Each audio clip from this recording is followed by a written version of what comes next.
we invite you to drift into a softly shadowed dreamscape with the Scarlet Letter, reimagined as a soothing sleep story to guide you into deep, restful slumber. Perfect for unwinding after a long day, this calming retelling invites you to release stress, slow your thoughts, and surrender to the quiet rhythm of Hester Prynne's world. So subscribe for more tranquil tales. Click like to share the serenity, and ring the bell to stay enchanted with every chapter and soothing update. Are you ready? Breathe deeply, relax, and let the journey begin. Chapter 6. Pearl. We have as yet hardly spoken of the infant, that little creature whose innocent life had sprung by the inscrutable decree of Providence, a lovely and immortal flower, out of the rank luxuriance of a guilty passion. How strange it seemed to the sad woman as she watched the growth and the beauty that became every day more brilliant, and the intelligence that threw its quivering sunshine over the tiny features of this child. Her Pearl, for so had Hester called her, not as a name expressive of her aspect, which had nothing of the calm, white, unimpassioned luster that would be indicated by the comparison. But she named the infant Pearl, as being of great price, purchased with all she had her mother's only treasure. How strange, indeed. Man had marked this woman's sin by a scarlet letter, which had such potent and disastrous efficacy that no human sympathy could reach her, save it were sinful like herself. God, as a direct consequence of the sin which man thus punished, had given her a lovely child, whose place was on that same dishonored bosom, to connect her parent forever with the race and descent of mortals, and to be finally a blessed soul in heaven. Yet these thoughts affected Hester Prynne less with hope than apprehension. She knew that her deed had been evil. She could have no faith, therefore, that its result would be good. Day after day, she looked fearfully into the child's expanding nature, ever dreading to detect some dark and wild peculiarity that should correspond with the guiltiness to which she owed her being. Certainly, there was no physical defect. By its perfect shape, its vigor, and its natural dexterity in the use of all its untried limbs, the infant was worthy to have been brought forth in Eden, worthy to have been left there, to be the plaything of the angels, after the world's first parents were driven out. The child had a native grace which does not invariably coexist with faultless beauty. Its attire, however simple, always impressed the beholder as if it were the very garb that precisely became it best. But little Pearl was not clad in rustic weeds. Her mother, with a morbid purpose that may be better understood hereafter, had bought the richest tissues that could be procured, and allowed her imaginative faculty its full play in the arrangement and decoration of the dresses which the child wore before the public eye. So magnificent was the small figure when thus arrayed, And such was the splendor of Pearl's own proper beauty, shining through the gorgeous robes which might have extinguished a paler loveliness, that there was an absolute circle of radiance around her on the darksome cottage floor. And yet a russet gown, torn and soiled with the child's rude play, made a picture of her just as perfect. Pearl's aspect was imbued with a spell of infinite variety. In this one child there were many children, comprehending the full scope between the wildflower prettiness of a peasant baby and the pomp, in little, of an infant princess. Throughout all, however, there was a trait of passion, a certain depth of hue, which she never lost. And if, in any of her changes, she had grown fainter or paler, she would have ceased to be herself. It would have been no longer Pearl.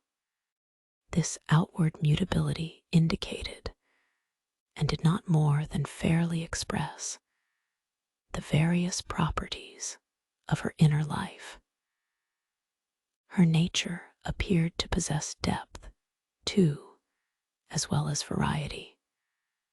But, or else Hester's fears deceived her, it lacked reference and adaptation to the world into which she was born. The child could not be made amenable to rules. In giving her existence, a great law had been broken, and the result was a being whose elements were perhaps beautiful and brilliant, but all in disorder, or with an order peculiar to themselves, amidst which the point of variety and arrangement was difficult or impossible to be discovered. Hester could only account for the child's character, and even then most vaguely and imperfectly, by recalling what she herself had been during that momentous period, while Pearl was imbibing her soul from the spiritual world, and her bodily frame from its material of earth. The mother's impassioned state had been the medium through which were transmitted to the unborn infant the rays of its moral life. And however white and clear originally, they had taken the deep stains of crimson and gold, the fiery luster, the black shadow, and the untempered light of the intervening substance.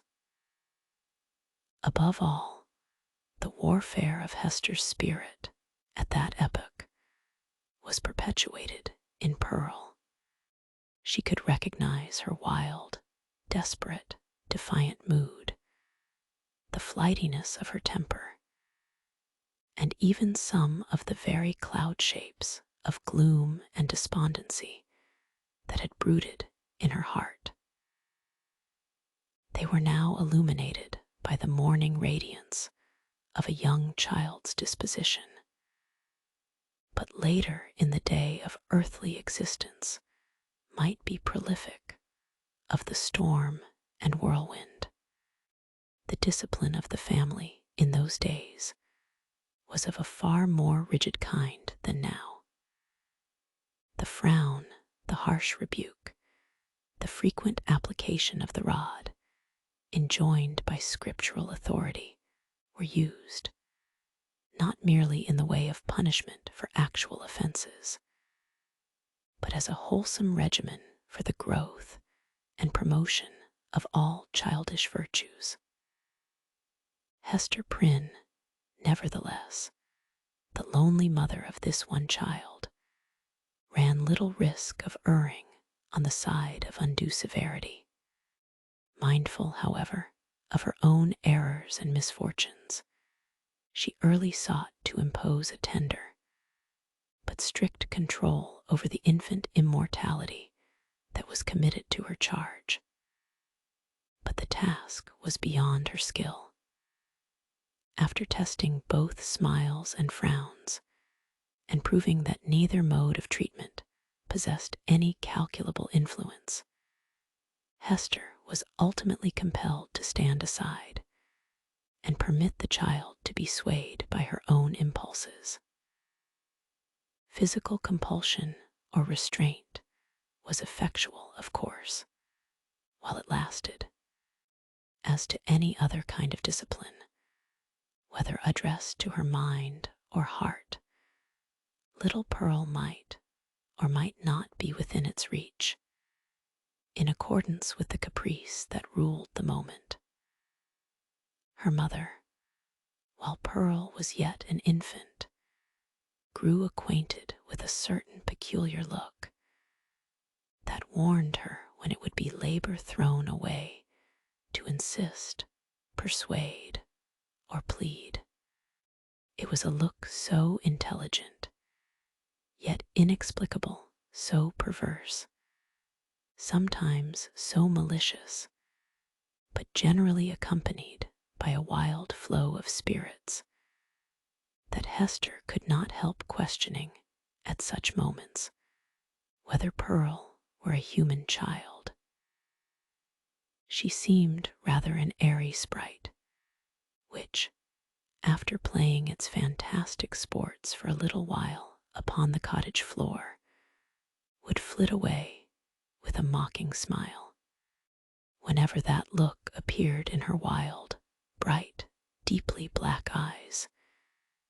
It invested her with a strange remoteness and intangibility. It was as if she were hovering in the air and might vanish, like a glimmering light that comes we know not whence, and goes we know not whither.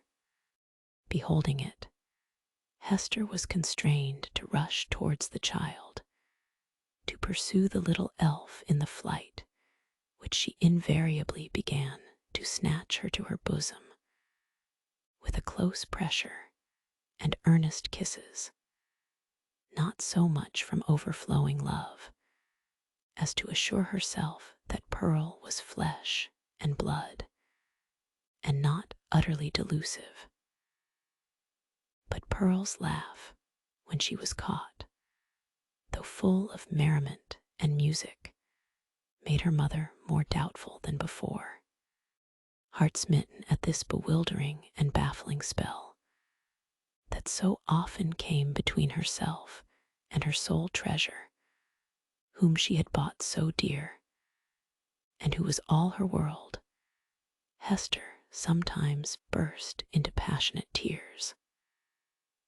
Then, perhaps, for there was no foreseeing how it might affect her, Pearl would frown, and clench her little fist, and harden her small features into a stern, unsympathizing look of discontent.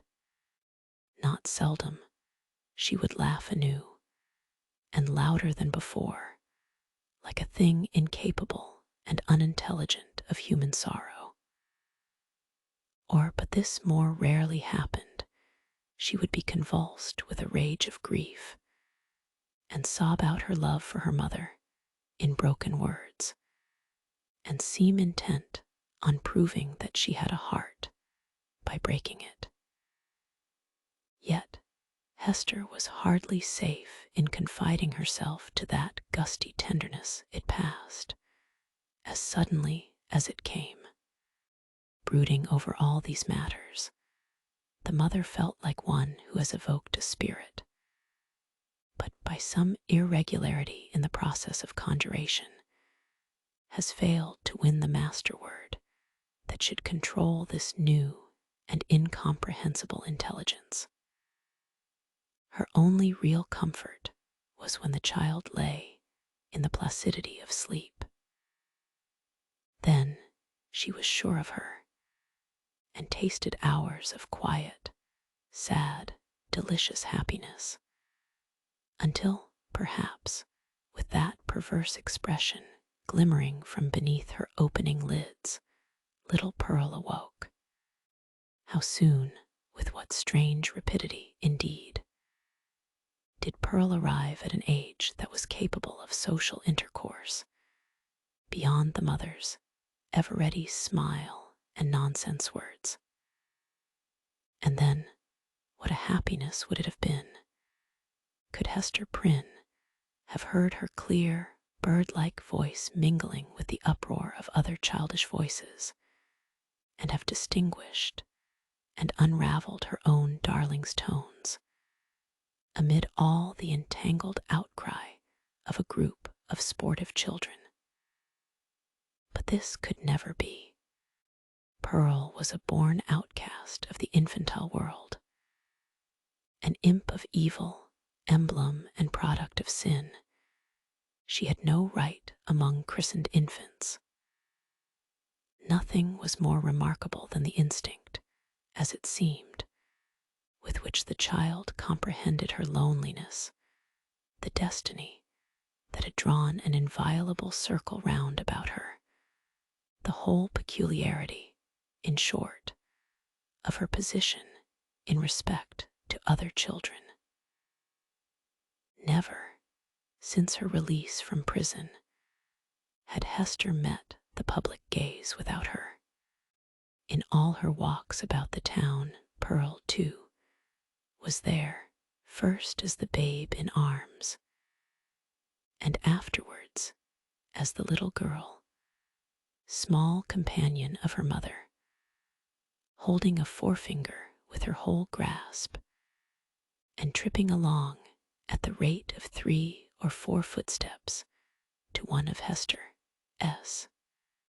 She saw the children of the settlement on the grassy margin of the street, or at the domestic thresholds, disporting themselves in such grim fashion as the puritanic nurture would permit, playing at going to church, perchance, or at scourging Quakers, or taking scalps in a sham fight with the Indians, or scaring one another with freaks of imitative witchcraft.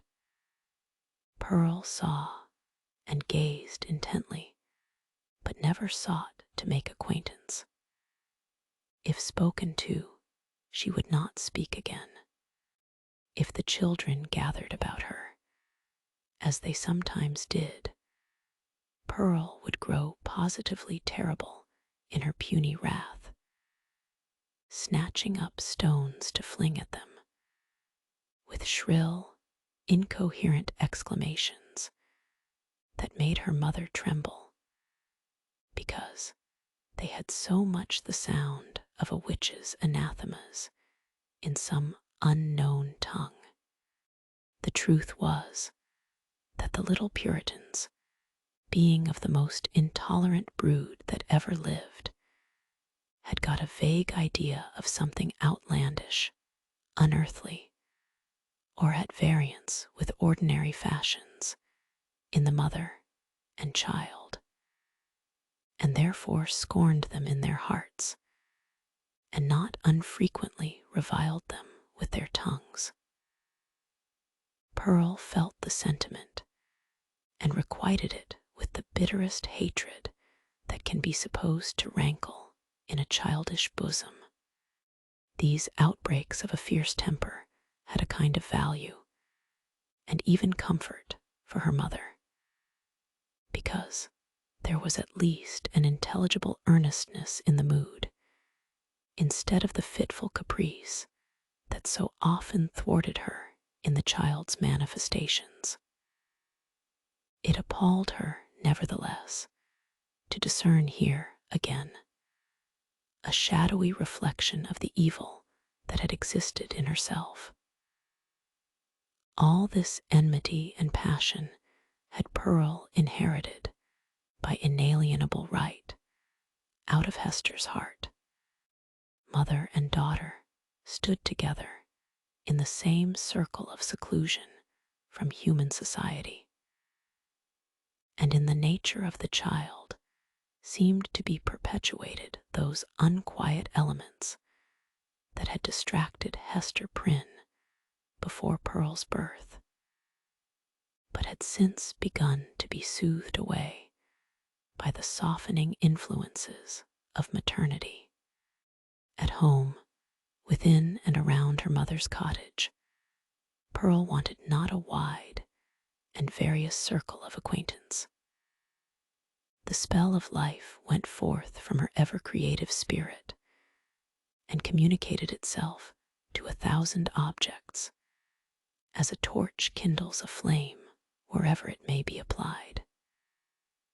The unlikeliest materials, a stick, a bunch of rags, a flower, were the puppets of Pearl's witchcraft, and without undergoing any outward change, became spiritually adapted to whatever drama occupied the stage of her inner world.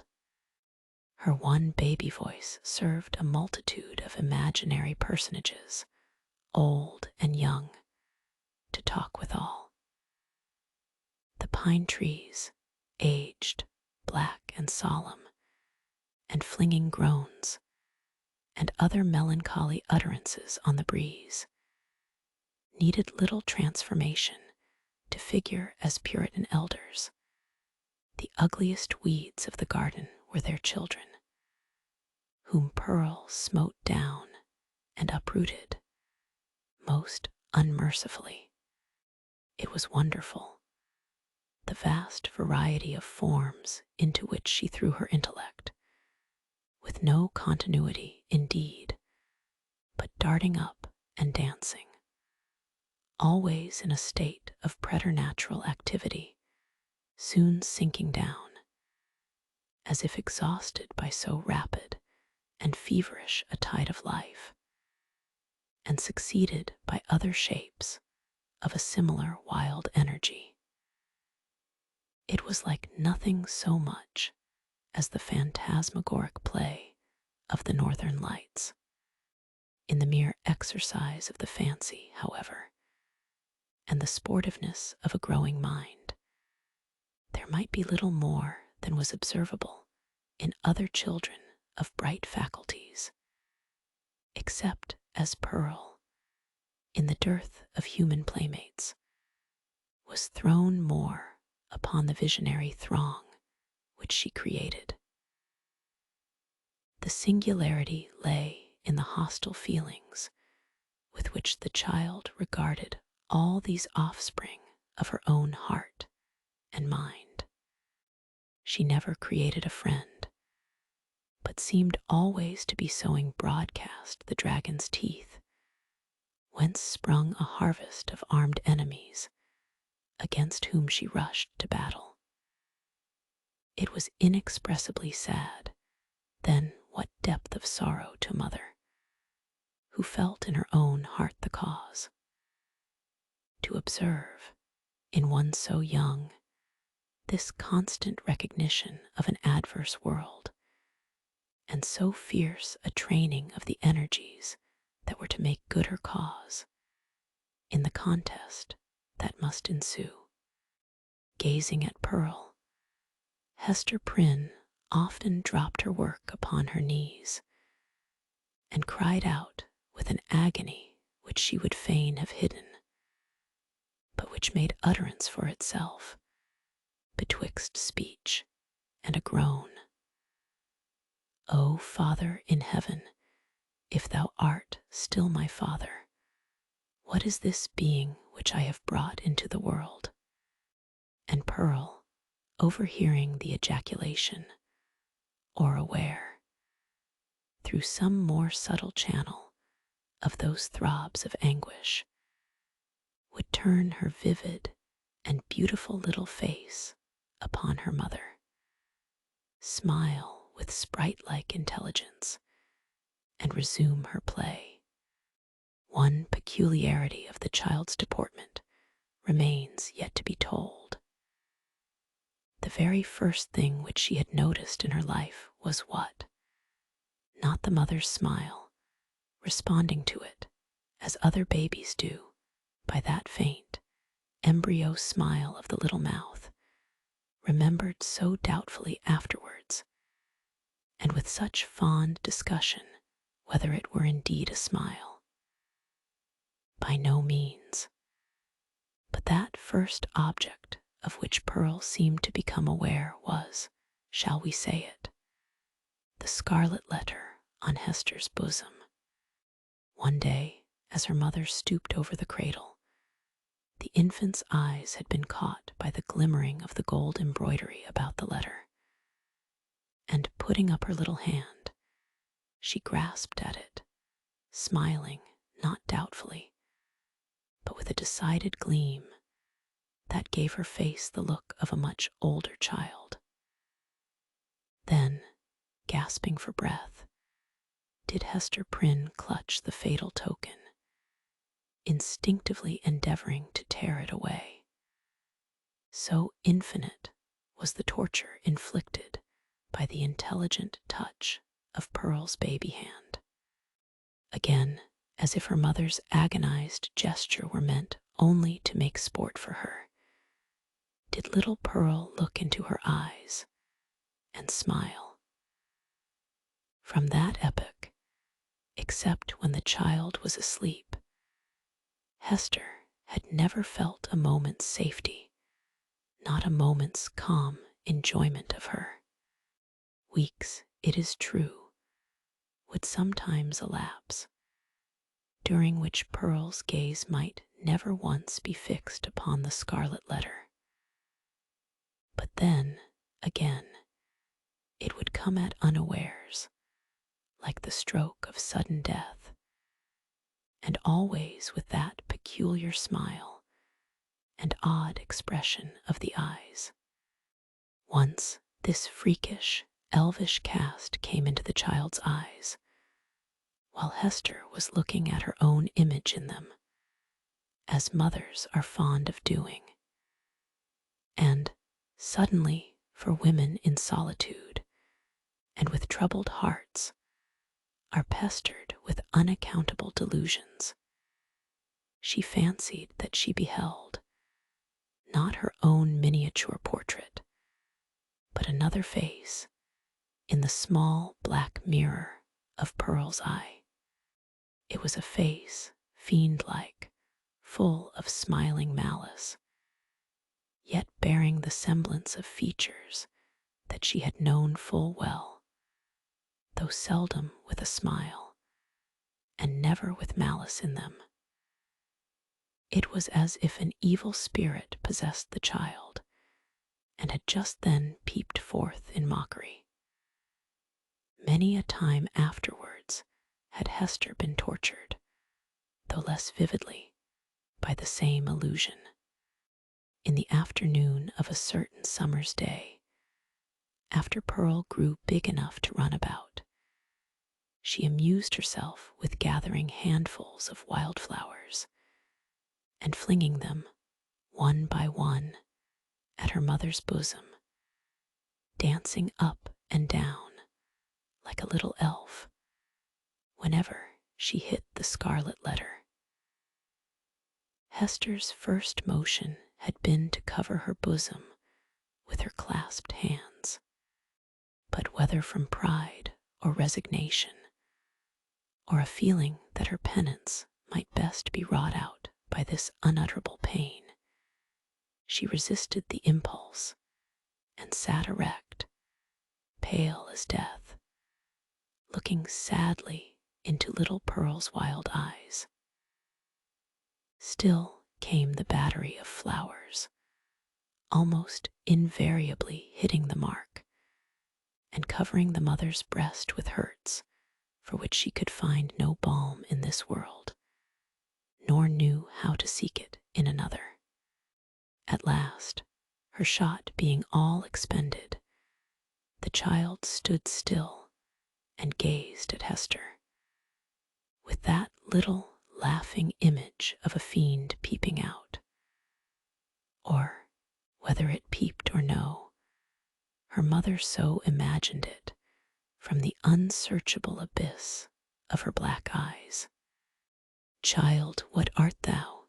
cried the mother.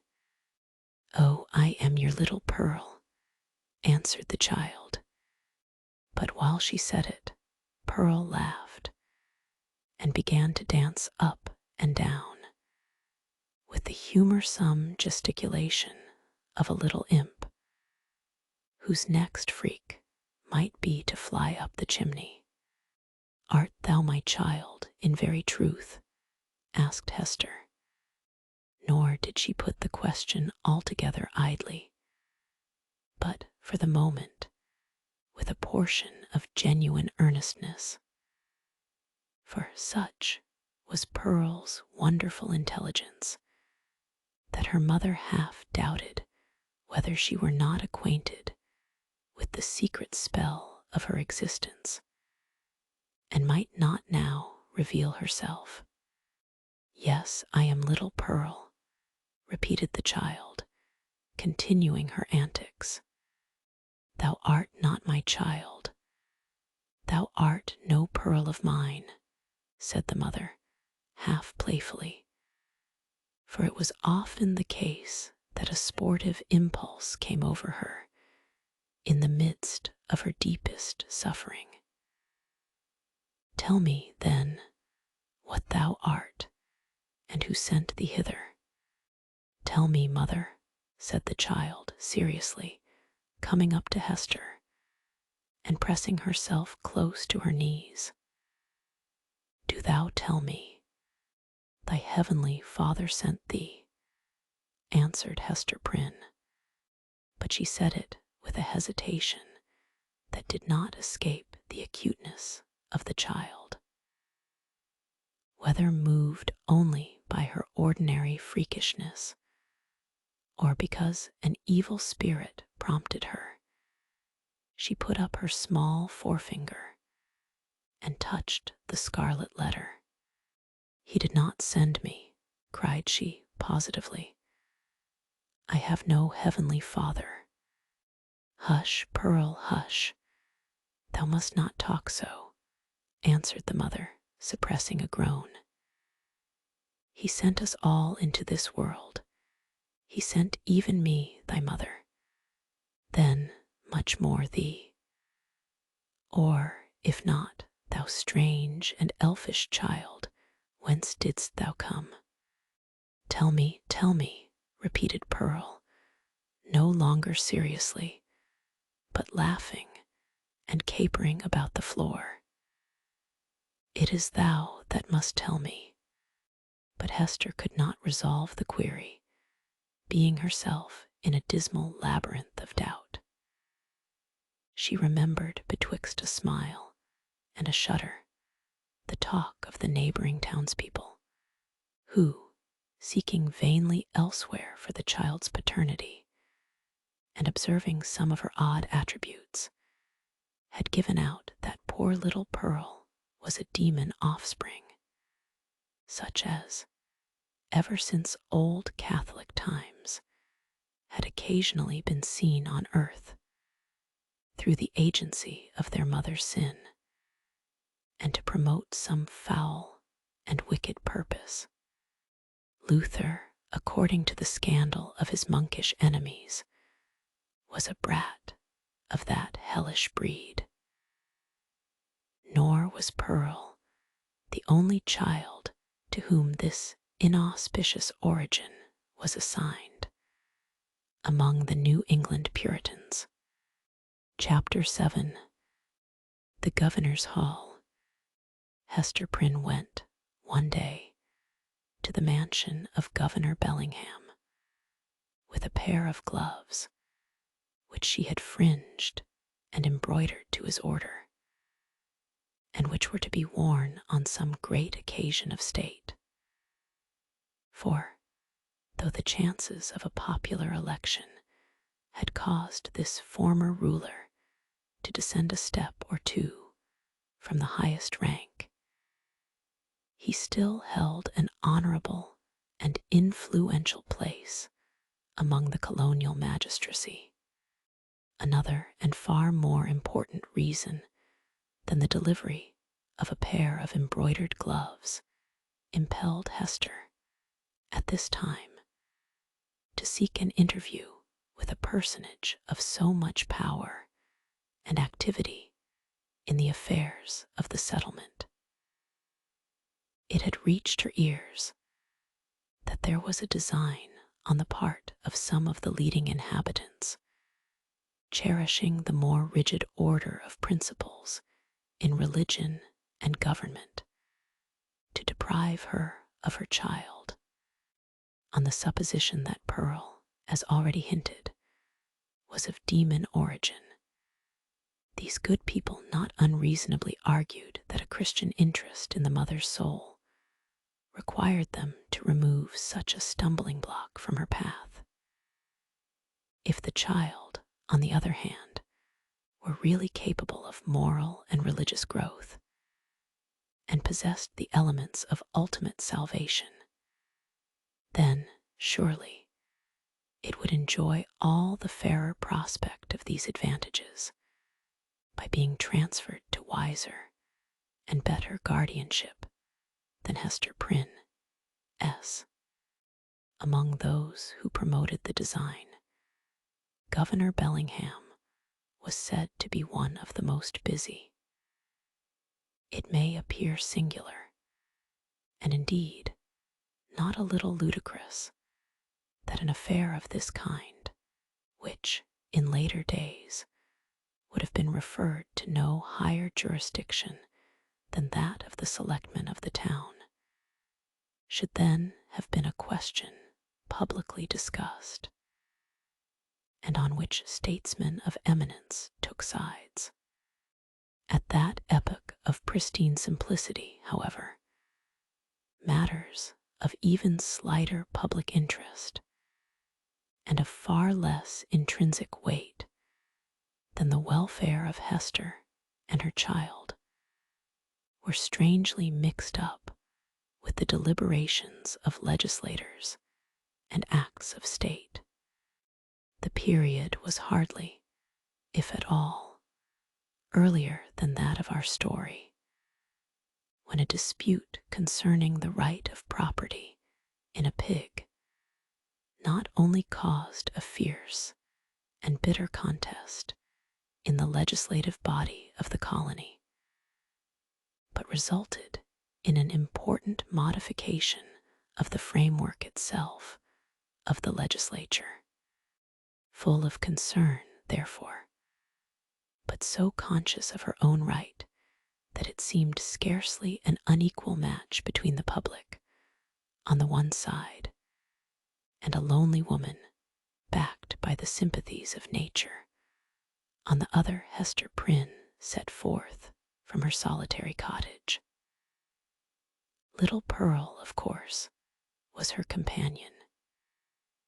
She was now of an age to run lightly along by her mother's side, and constantly in motion, from morn till sunset, could have accomplished a much longer journey than that before her.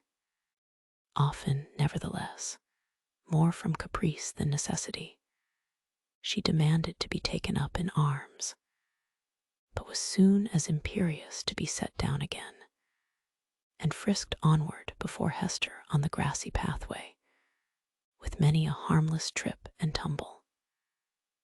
We have spoken of Pearl's rich and luxuriant beauty, a beauty that shone with deep and vivid tints, a bright complexion, eyes possessing intensity both of depth and glow, and hair already of a deep, glossy brown, and which, in after years, would be nearly akin to black. There was fire in her and throughout her. She seemed the unpremeditated offshoot of a passionate moment. Her mother, in contriving the child's garb, had allowed the gorgeous tendencies of her imagination their full play, arraying her in a crimson velvet tunic of a peculiar cut, abundantly embroidered with fantasies and flourishes of gold thread.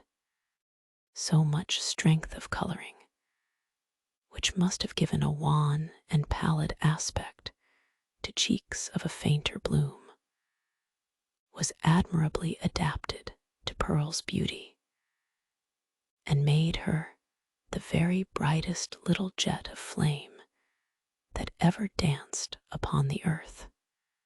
But it was a remarkable attribute of this garb, and indeed of the child's whole appearance, that it irresistibly and inevitably reminded the beholder of the token which Hester Prynne was doomed to wear upon her bosom.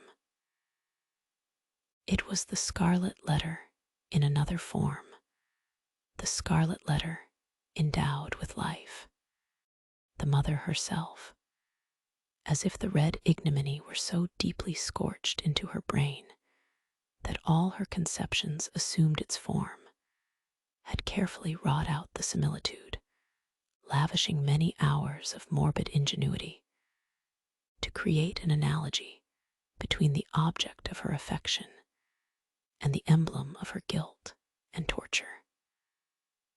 But in truth, Pearl was the one as well as the other, and only in consequence of that identity had Hester contrived so perfectly to represent the scarlet letter in her appearance. As the two wayfarers came within the precincts of the town, the children of the Puritans looked up from their play, or what passed for play with those sombre little urchins, and spake gravely one to another, "Behold, verily, there is the woman of the scarlet letter, and of a truth, moreover, there is the likeness of the scarlet letter running along by her side. Come, therefore, and let us fling mud at them." But Pearl, who was a dauntless child, after frowning, stamping her foot, and shaking her little hand with a variety of threatening gestures, suddenly made a rush at the knot of her enemies and put them all to flight.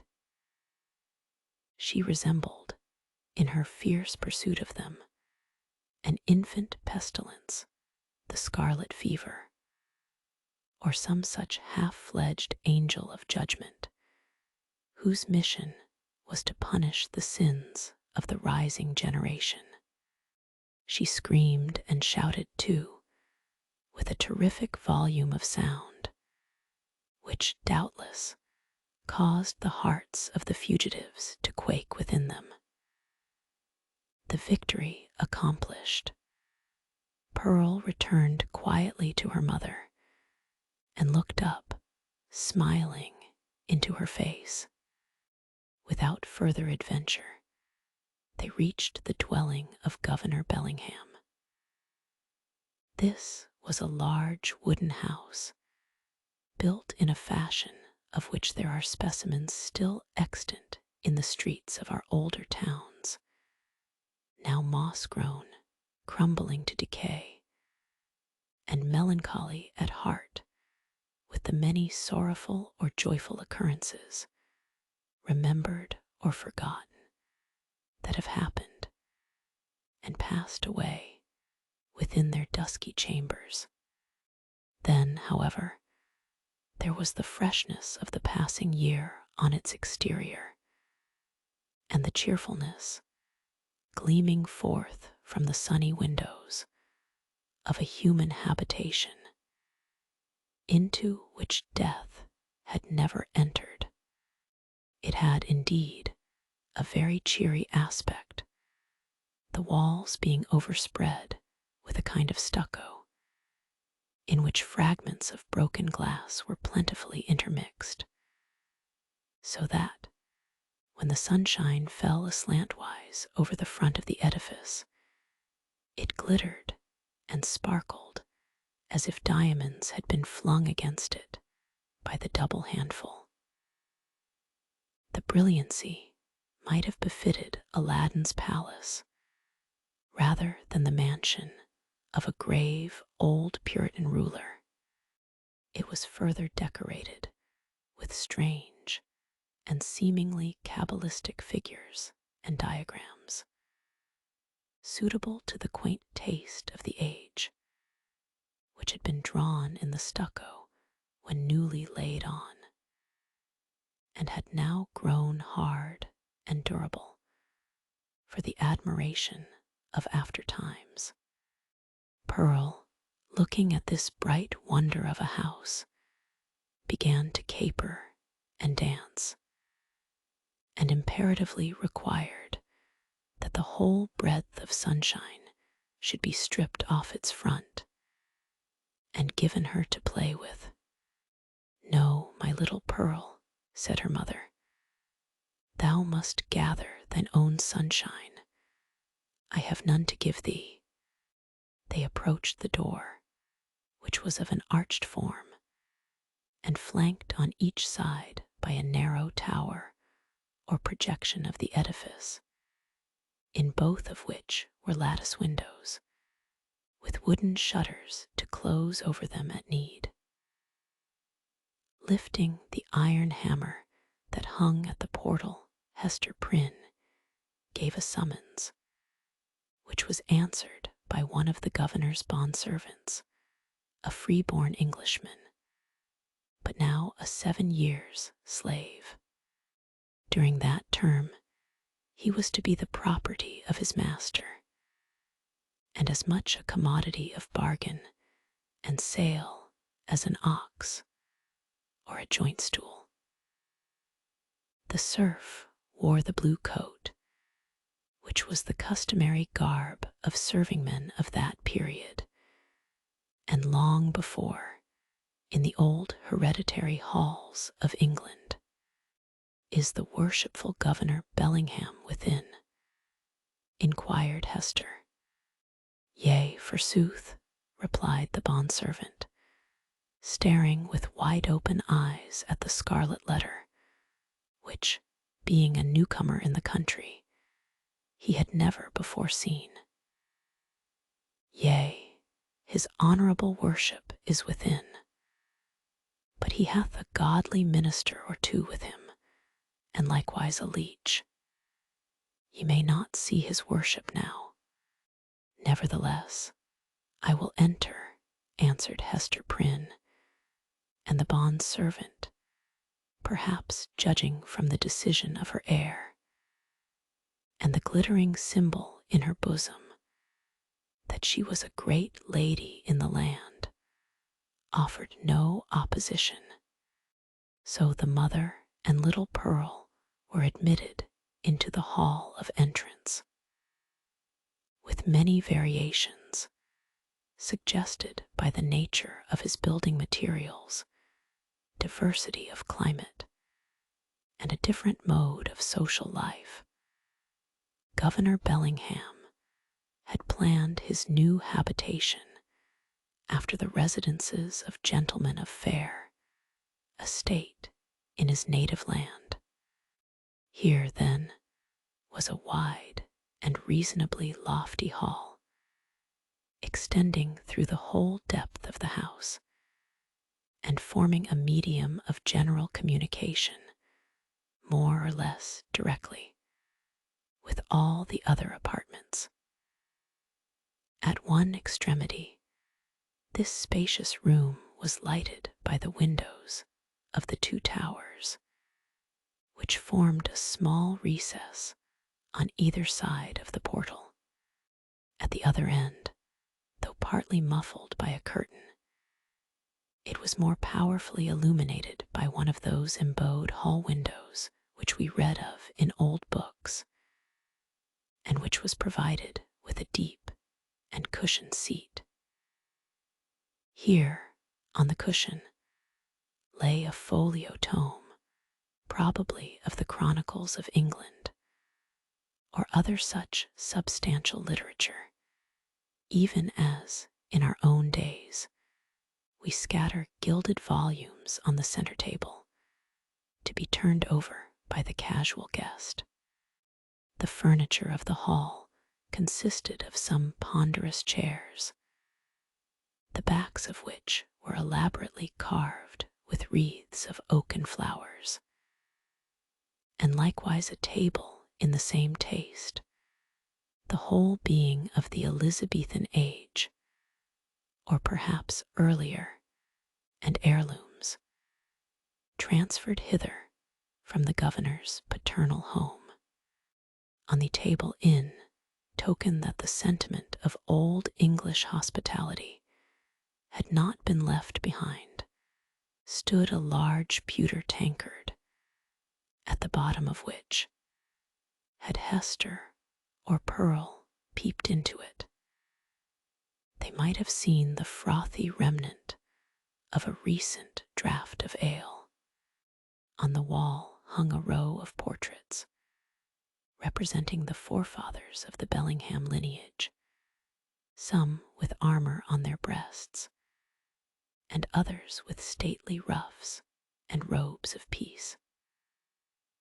All were characterized by the sternness and severity which old portraits so invariably put on, as if they were the ghosts, rather than the pictures, of departed worthies, and were gazing with harsh and intolerant criticism at the pursuits and enjoyments of living men. At about the center of the oaken panels that lined the hall was suspended a suit of mail, not, like the pictures, an ancestral relic, but of the most modern date, for it had been manufactured by a skillful armorer in London, the same year in which Governor Bellingham came over to New England. There was a steel headpiece, a cuirass, a gorget and greaves, with a pair of gauntlets and a sword hanging beneath all, and especially the helmet and breastplate, so highly burnished as to glow with white radiance, and scatter an illumination everywhere about upon the floor. This bright panoply was not meant for mere idle show, but had been worn by the governor on many a solemn muster and training field, and had glittered, moreover, at the head of a regiment in the Pequod War. For though bred a lawyer, and accustomed to speak of Bacon, Coke, Noy, and Finch as his professional associates, the exigencies of this new country had transformed Governor Bellingham into a soldier, as well as a statesman and ruler. Little Pearl, who was as greatly pleased with the gleaming armor as she had been with the glittering frontispiece of the house, spent some time looking into the polished mirror of the breastplate. "Mother," cried she, "I see you here. Look, look." Hester looked, by way of humoring the child, and she saw that, owing to the peculiar effect of this convex mirror, the scarlet letter was represented in exaggerated and gigantic proportions, so as to be greatly the most prominent feature of her appearance. In truth, she seemed absolutely hidden behind it. Pearl pointed upward, also, at a similar picture in the headpiece, smiling at her mother, with the elfish intelligence that was so familiar an expression on her small physiognomy. That look of naughty merriment was likewise reflected in the mirror, with so much breadth and intensity of effect that it made Hester Prynne feel as if it could not be the image of her own child, but of an imp who was seeking to mold itself into Pearl's shape. "Come along, Pearl," said she, drawing her away. "Come and look into this fair garden. It may be we shall see flowers there, more beautiful ones than we find in the woods." Pearl, accordingly, ran to the bow window at the farther end of the hall, and looked along the vista of a garden walk, carpeted with closely shaven grass and bordered with some rude and immature attempt at shrubbery. But the proprietor appeared already to have relinquished, as hopeless, the effort to perpetuate on this side of the Atlantic in a hard soil, and amid the close struggle for subsistence, the native English taste for ornamental gardening. Cabbages grew in plain sight, and a pumpkin vine, rooted at some distance, had run across the intervening space and deposited one of its gigantic products directly beneath the hall window, as if to warn the governor that this great lump of vegetable gold was as rich an ornament as New England earth would offer him. There were a few rose bushes, however, and a number of apple trees, probably the descendants of those planted by the Reverend Mr. Blackstone, the first settler of the peninsula, that half-mythological personage who rides through our early annals seated on the back of a bull. Pearl, seeing the rose bushes, began to cry for a red rose and would not be pacified. "Hush, child, hush," said her mother earnestly. "Do not cry, dear little Pearl. I hear voices in the garden. The governor is coming, and gentlemen along with him. In fact, adown the vista of the garden avenue, a number of persons were seen approaching towards the house."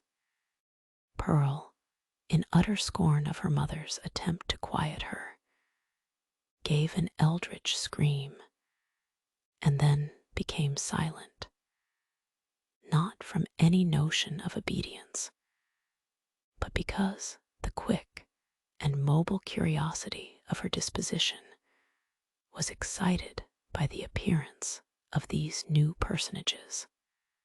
Chapter 8. The Elf Child and the Minister. Governor Bellingham, in a loose gown and easy cap such as elderly gentlemen loved to endue themselves with in their domestic privacy, walked foremost, and appeared to be showing off his estate and expatiating on his projected improvements. The wide circumference of an elaborate ruff beneath his grey beard, in the antiquated fashion of King James's reign, caused his head to look not a little like that of John the Baptist in a charger. The impression made by his aspect, so rigid and severe, and frostbitten with more than autumnal age, was hardly in keeping with the appliances of worldly enjoyment, wherewith he had evidently done his utmost to surround himself. But it is an error to suppose that our grave forefathers, though accustomed to speak and think of human existence as a state merely of trial and warfare, and though unfeignedly prepared to sacrifice goods and life at the behest of duty, made it a matter of conscience to reject such means of comfort, or even luxury, as lay fairly within their grasp. This creed was never taught, for instance, by the venerable pastor, John Wilson, whose beard, white as a snowdrift, was seen over Governor Bellingham's shoulder, while its wearer suggested that pears and peaches might yet be naturalized in the New England climate, and that purple grapes might possibly be compelled to nourish against the sunny garden wall. The old clergyman, nurtured at the rich bosom of the English Church, had a long established and legitimate taste for all good and comfortable things. And however stern he might show himself in the pulpit, or in his public reproof of such transgressions as that of Hester Prynne, still the genial benevolence of his private life had won him warmer affection than was accorded to any of his professional contemporaries. Behind the governor and Mr. Wilson came two other guests. One, the Reverend Arthur Dimmesdale, whom the reader may remember as having taken a brief and reluctant part in the scene of Hester Prynne's disgrace, and in close companionship with him, old Roger Chillingworth, a person of great skill in physic, who, for 2 or 3 years past, had been settled in the town. It was understood that this learned man was the physician as well as friend of the young minister, whose health had severely suffered of late by his too unreserved self-sacrifice to the labors and duties of the pastoral relation. The governor, in advance of his visitors, ascended 1 or 2 steps, and throwing open the leaves of the great hall window, found himself close to little Pearl. The shadow of the curtain fell on Hester Prynne and partially concealed her. "What have we here?" said Governor Bellingham, looking with surprise at the scarlet little figure before him. "I profess I have never seen the like since my days of vanity in old King James's time, when I was wont to esteem it a high favor to be admitted to a court masque. There used to be a swarm of these small apparitions in holiday time, and we called them children of the Lord of Misrule. But how gat such a guest into my hall?" "Ay, indeed," cried good old Mr. Wilson. "What little bird of scarlet plumage may this be? Methinks I have seen just such figures when the sun has been shining through a richly painted window and tracing out the golden and crimson images across the floor. But that was in the old land. Prithee, young one, who art thou, and what has ailed thy mother to bedizen thee in this strange fashion? Art thou a Christian child, ha? Dost know thy catechism? Or art thou one of those naughty elves or fairies, whom we thought to have left behind us, with other relics of papistry, in merry old England?" "I am mother's child," answered the scarlet vision, "and my name is Pearl. Pearl, ruby, rather, or coral, or red rose, at the very least, judging from thy hue," responded the old minister, putting forth his hand in a vain attempt to pat little Pearl on the cheek. "But where is this mother of thine? Ah, I see," he added, and turning to Governor Bellingham, whispered, "This is the self-same child of whom we have held speech together. And behold here the unhappy woman, Hester Prynne, her mother." "Sayest thou so?" cried the governor. "Nay, we might have judged that such a child's mother must needs be a scarlet woman, and a worthy type of her of Babylon. But she comes at a good time, and we will look into this matter forthwith." Governor Bellingham stepped through the window into the hall, followed by his 3 guests. "Hester Prynne," said he, fixing his naturally stern regard on the wearer of the scarlet letter, "there hath been much question concerning thee of late. The point hath been weightily discussed, whether we, that are of authority and influence, do well discharge our consciences by trusting an immortal soul, such as there is in yonder child, to the guidance of one who hath stumbled and fallen amid the pitfalls of this world. Speak thou, the child's own mother. Were it not, thinkest thou, for thy little one's temporal and eternal welfare, that she be taken out of thy charge, and clad soberly, and disciplined strictly, and instructed in the truths of heaven and earth? What canst thou do for the child in this kind? I can teach my little Pearl what I have learned from this," answered Hester Prynne, laying her finger on the red token. "Woman, it is thy badge of shame," replied the stern magistrate. "It is because of the stain which that letter indicates that we would transfer thy child to other hands."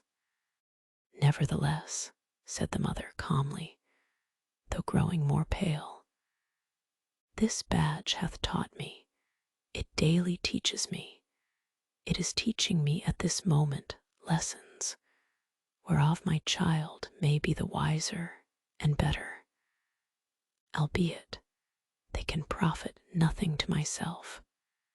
"We will judge warily," said Bellingham, "and look well what we are about to do.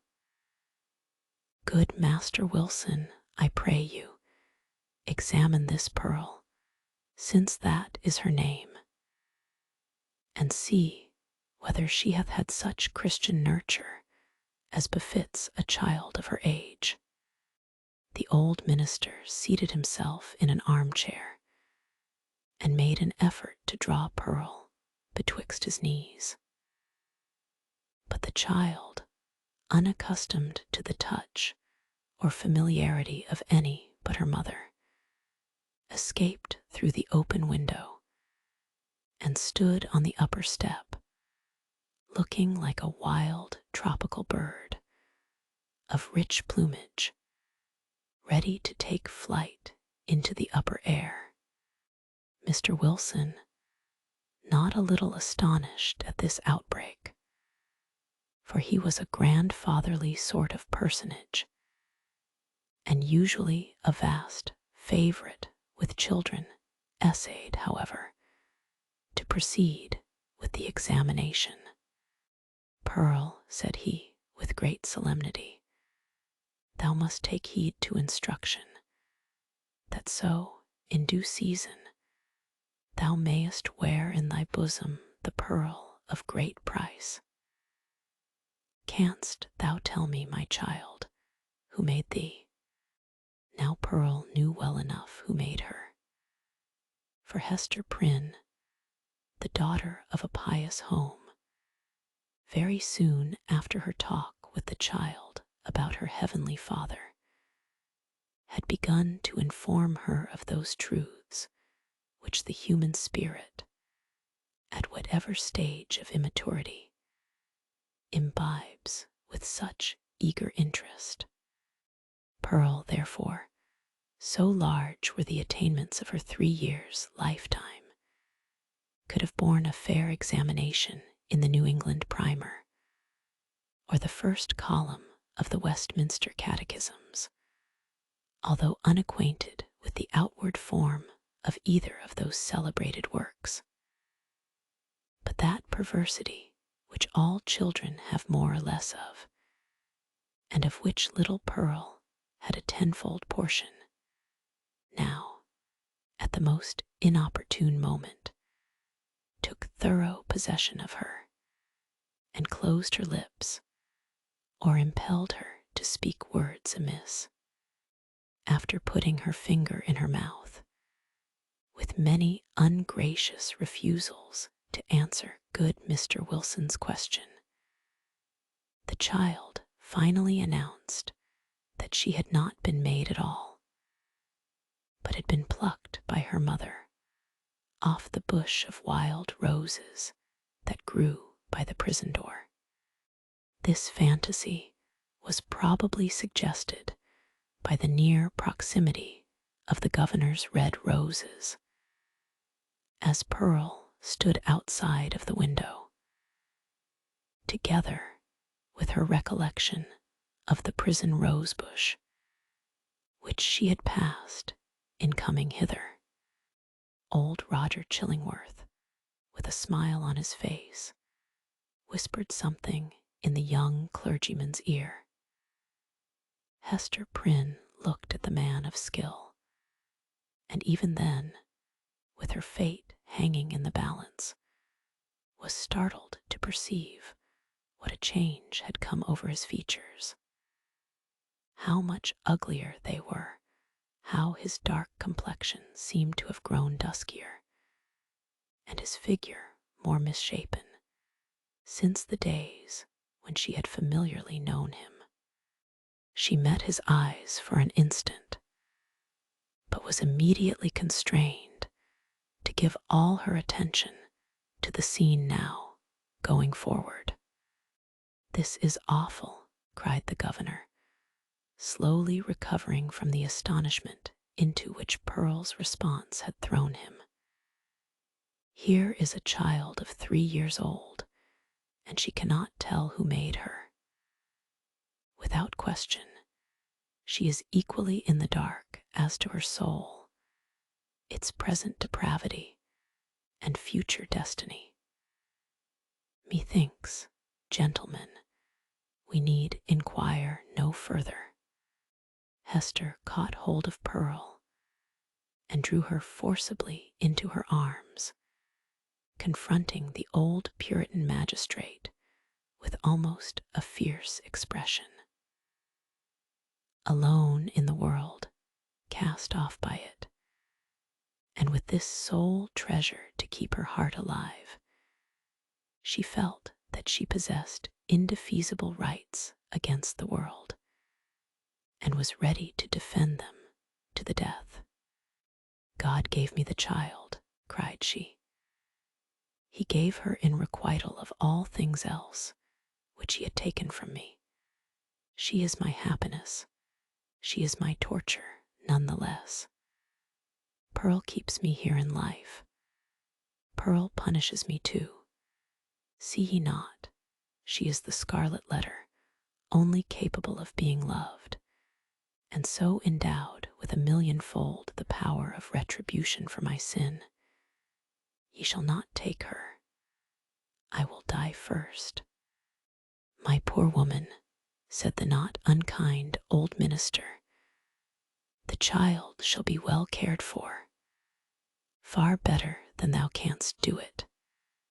"God gave her into my keeping," repeated Hester Prynne, raising her voice almost to a shriek. "I will not give her up." And here, by a sudden impulse, she turned to the young clergyman, Mr. Dimmesdale, at whom, up to this moment, she had seemed hardly so much as once to direct her eyes. "Speak thou for me," cried she. "Thou wast my pastor, and hadst charge of my soul, and knowest me better than these men can. I will not lose the child. Speak for me. Thou knowest, for thou hast sympathies which these men lack. Thou knowest what is in my heart, and what are a mother's rights, and how much the stronger they are when that mother has but her child and the scarlet letter. Look thou to it. I will not lose the child. Look to it." At this wild and singular appeal, which indicated that Hester Prynne's situation had provoked her to little less than madness, The young minister at once came forward, pale, and holding his hand over his heart. As was his custom, whenever his peculiarly nervous temperament was thrown into agitation, he looked now more careworn and emaciated than as we described him at the scene of Hester's public ignominy. And whether it were his failing health, or whatever the cause might be, his large dark eyes had a world of pain in their troubled and melancholy depth. "There is truth in what she says," began the minister, with a voice sweet, tremulous, but powerful, insomuch that the hall reechoed, and the hollow armor rang with it. "Truth in what Hester says, and in the feeling which inspires her. God gave her the child, and gave her, too, an instinctive knowledge of its nature and requirements, both seemingly so peculiar, which no other mortal being can possess. And moreover, is there not a quality of awful sacredness in the relation between this mother and this child?" "Ay, how is that, good Master Dimmesdale?"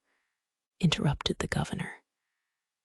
"Make that plain, I pray you." "It must be even so," resumed the minister.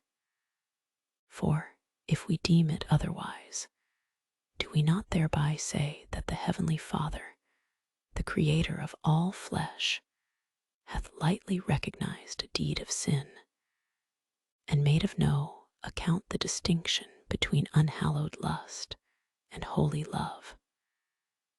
This child of its father's guilt and its mother's shame hath come from the hand of God to work in many ways upon her heart, who pleads so earnestly and with such bitterness of spirit the right to keep her. It was meant for a blessing, for the one blessing of her life.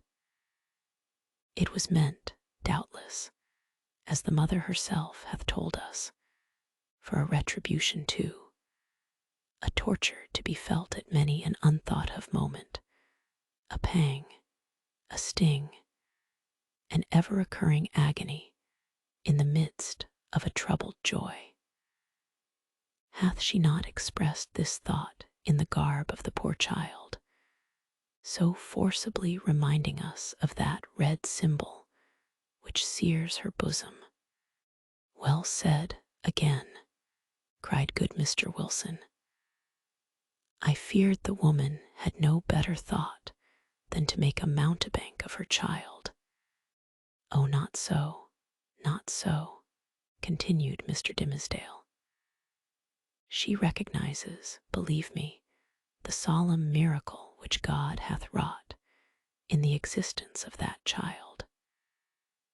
And may she feel, too, what, methinks, is the very truth, that this boon was meant, above all things else, to keep the mother's soul alive, and to preserve her from blacker depths of sin into which Satan might else have sought to plunge her. Therefore it is good for this poor, sinful woman that she hath an infant immortality, a being capable of eternal joy or sorrow, confided to her care, to be trained up by her to righteousness, to remind her, at every moment, of her fall, but yet to teach her, as it were by the Creator's sacred pledge, that, if she bring the child to heaven, the child also will bring its parent thither. Herein is the sinful mother happier than the sinful father. For Hester Prynne's sake, then, and no less for the poor child's sake, let us leave them as Providence hath seen fit to place them.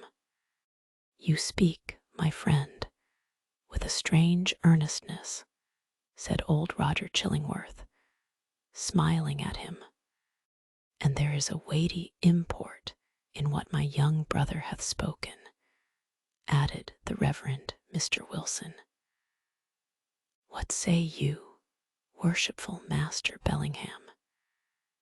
Hath he not pleaded well for the poor woman?"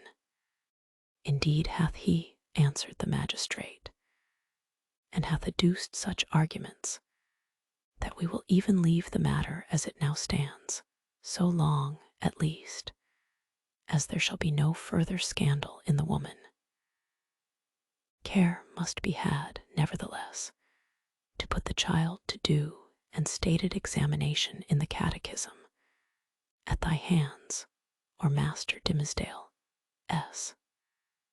Moreover, at a proper season, the tithing men must take heed that she go both to school and to meeting."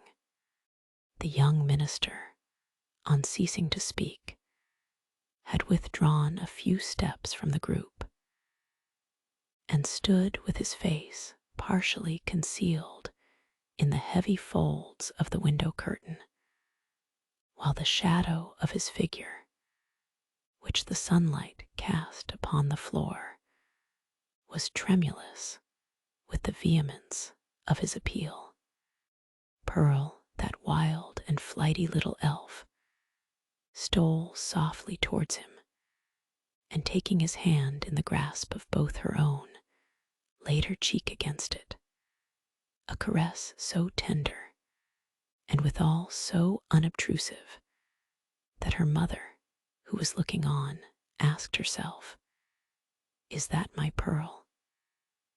Yet she knew that there was love in the child's heart, although it mostly revealed itself in passion, and hardly twice in her lifetime had been softened by such gentleness as now.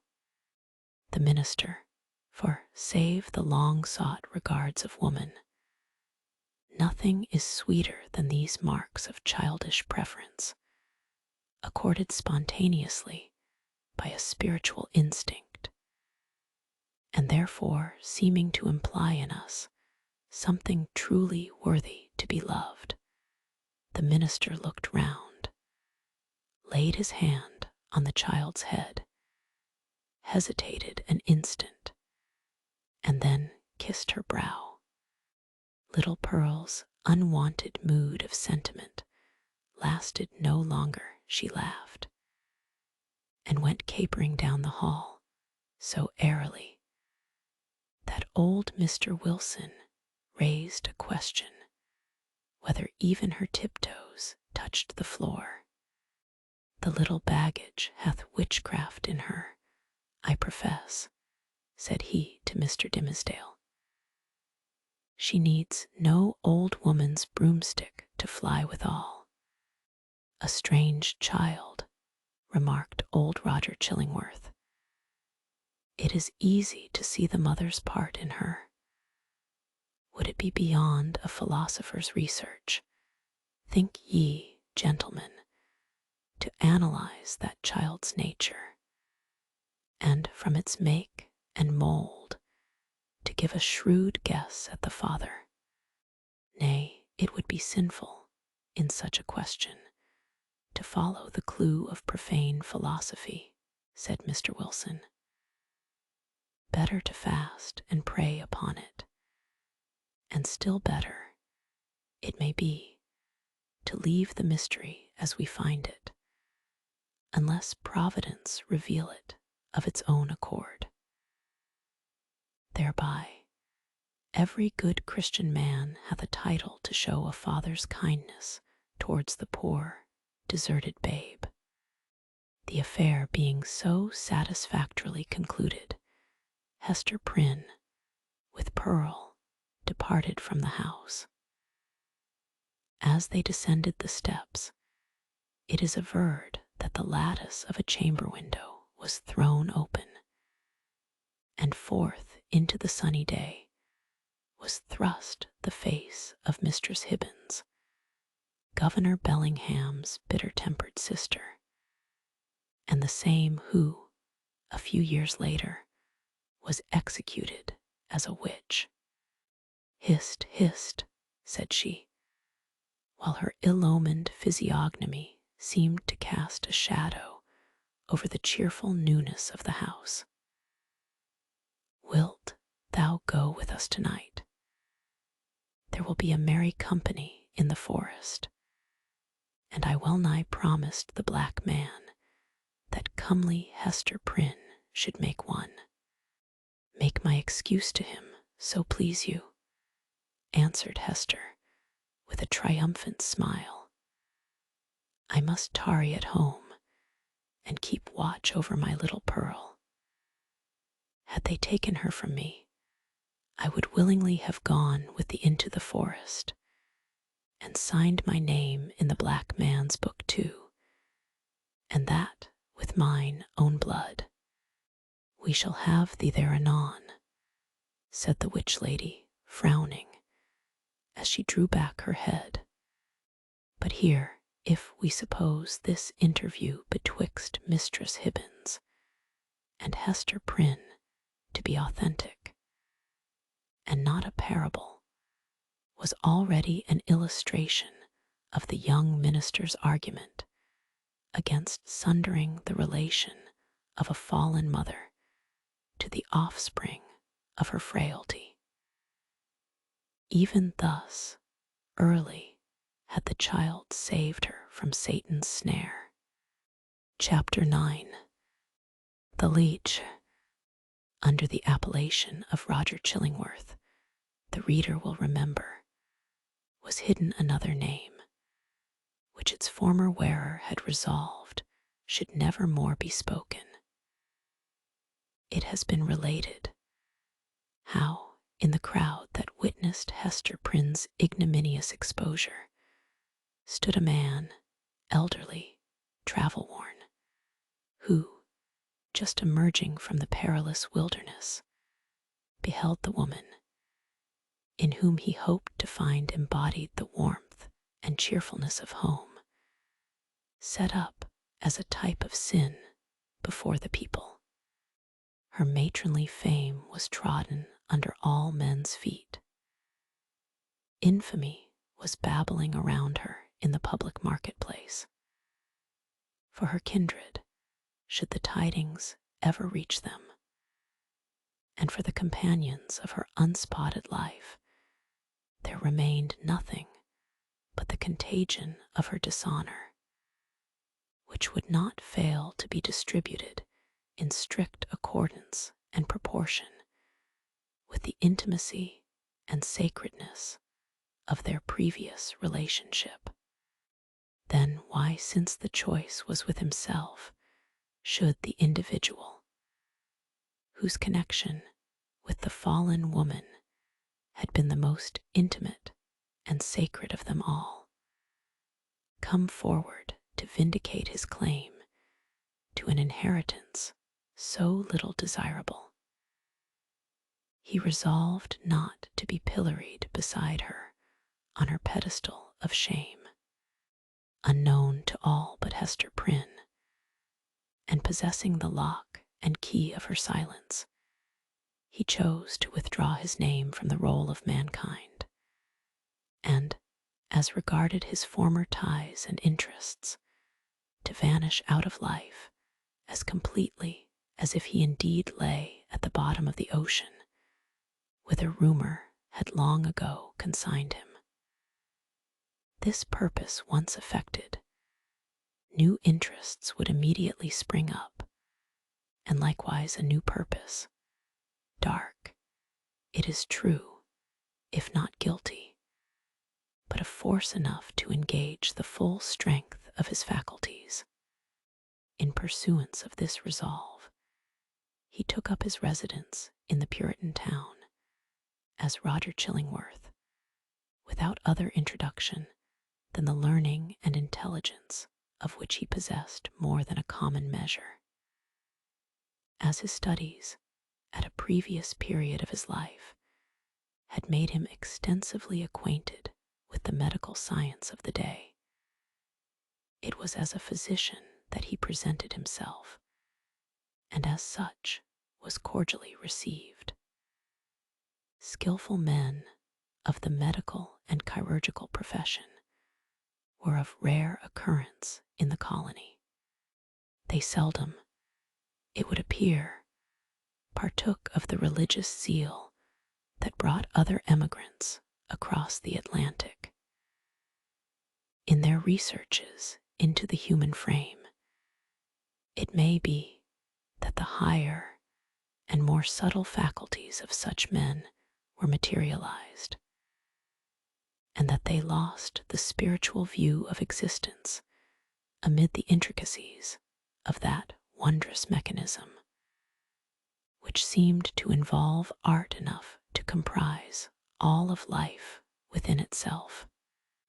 At all events, the health of the good town of Boston, so far as medicine had aught to do with it, had hitherto lain in the guardianship of an aged deacon and apothecary, whose piety and godly deportment were stronger testimonials in his favor than any that he could have produced in the shape of a diploma. The only surgeon was one who combined the occasional exercise of that noble art with the daily and habitual flourish of a razor. To such a professional body, Roger Chillingworth was a brilliant acquisition. He soon manifested his familiarity with the ponderous and imposing machinery of antique physic, in which every remedy contained a multitude of far-fetched and heterogeneous ingredients, as elaborately compounded as if the proposed result had been the elixir of life. In his Indian captivity, moreover, he had gained much knowledge of the properties of native herbs and roots, nor did he conceal from his patients that these simple medicines, nature's boon to the untutored savage, had quite as large a share of his own confidence as the European pharmacopoeia, which so many learned doctors had spent centuries in elaborating. This learned stranger was exemplary, as regarded, at least, the outward forms of a religious life, and early after his arrival had chosen for his spiritual guide the Reverend Mr. Dimmesdale, the young divine, whose scholar-like renown still lived in Oxford, was considered by his more fervent admirers as little less than a heaven-ordained apostle, destined, should he live and labor for the ordinary term of life, to do as great deeds for the now feeble New England Church as the early fathers had achieved for the infancy of the Christian faith. About this period, however, the health of Mr. Dimmesdale had evidently begun to fail. By those best acquainted with his habits, the paleness of the young minister's cheek was accounted for by his too earnest devotion to study, his scrupulous fulfillment of parochial duty, and more than all, by the fasts and vigils of which he made a frequent practice, in order to keep the grossness of this earthly state from clogging and obscuring his spiritual lamp. Some declared that if Mr. Dimmesdale were really going to die, it was cause enough that the world was not worthy to be any longer trodden by his feet. He himself, on the other hand, with characteristic humility, avowed his belief that if Providence should see fit to remove him, it would be because of his own unworthiness to perform its humblest mission here on earth. With all this difference of opinion as to the cause of his decline, there could be no question of the fact. His form grew emaciated, his voice, though still rich and sweet, had a certain melancholy prophecy of decay in it. He was often observed, on any slight alarm or other sudden accident, to put his hand over his heart, with first a flush, and then a paleness indicative of pain. Such was the young clergyman's condition, and so imminent the prospect that his dawning light would be extinguished, all untimely, when Roger Chillingworth made his advent to the town.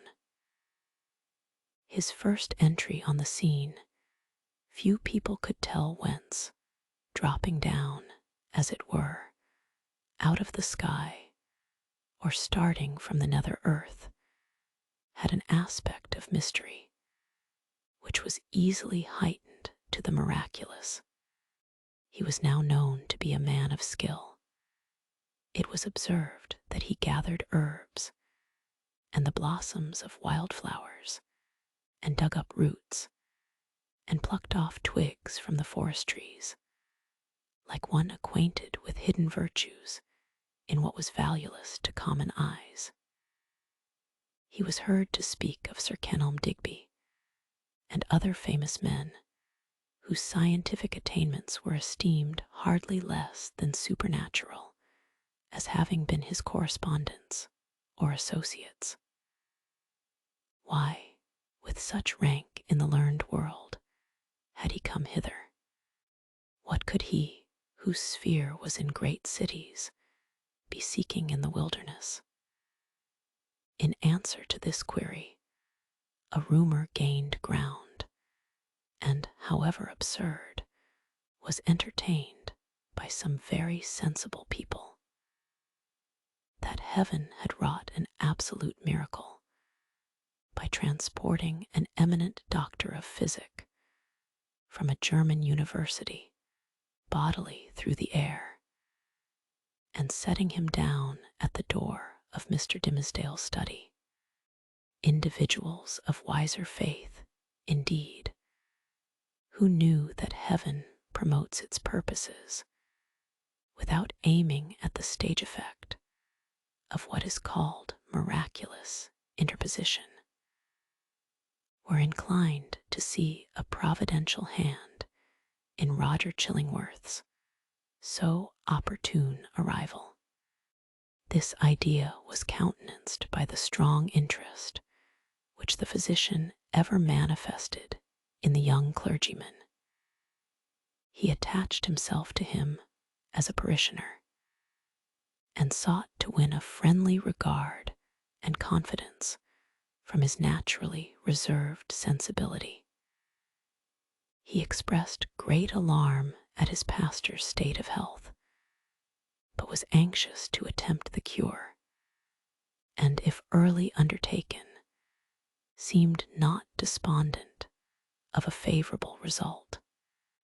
The elders, the deacons, the motherly dames, and the young and fair maidens of Mr. Dimmesdale's flock were alike importunate that he should make trial of the physician's frankly offered skill. Mr. Dimmesdale gently repelled their entreaties. "I need no medicine," said he. But how could the young minister say so, when, with every successive Sabbath, his cheek was paler and thinner, and his voice more tremulous than before, when it had now become a constant habit, rather than a casual gesture, to press his hand over his heart? Was he weary of his labors? Did he wish to die? These questions were solemnly propounded to Mr. Dimmesdale by the elder ministers of Boston and the deacons of his church, who, to use their own phrase, dealt with him on the sin of rejecting the aid which Providence so manifestly held out. He listened in silence and finally promised to confer with the physician. "Were it God's will," said the Reverend Mr. Dimmesdale, when, in fulfillment of this pledge, he requested old Roger Chillingworth's professional advice, "I could be well content that my labors and my sorrows and my sins and my pains should shortly end with me, and what is earthly of them be buried in my grave, and the spiritual go with me to my eternal state, rather than that you should put your skill to the proof in my behalf." "Ah," replied Roger Chillingworth, with that quietness which, whether imposed or natural, marked all his deportment, "it is thus that a young clergyman is apt to speak. Youthful men, not having taken a deep root, give up their hold of life so easily, and saintly men who walk with God on earth would fain be away to walk with him on the golden pavements of the New Jerusalem." "Nay," rejoined the young minister, putting his hand to his heart, with a flush of pain flitting over his brow, "were I worthier to walk there, I could be better content to toil here. Good men ever interpret themselves too meanly," said the physician. In this manner, the mysterious old Roger Chillingworth became the medical adviser of the Reverend Mr. Dimmesdale.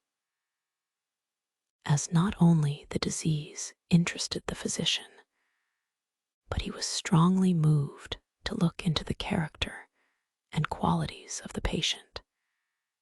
These two men, so different in age, came gradually to spend much time together. For the sake of the minister's health, and to enable the leech to gather plants with healing balm in them, they took long walks on the seashore or in the forest, mingling various talk with the plash and murmur of the waves and the solemn wind anthem among the treetops. Often, likewise, one was the guest of the other, in his place of study and retirement. There was a fascination for the minister in the company of the man of science, in whom he recognized an intellectual cultivation of no moderate depth or scope, together with a range and freedom of ideas that he would have vainly looked for among the members of his own profession. In truth, he was startled, if not shocked, to find this attribute in the physician.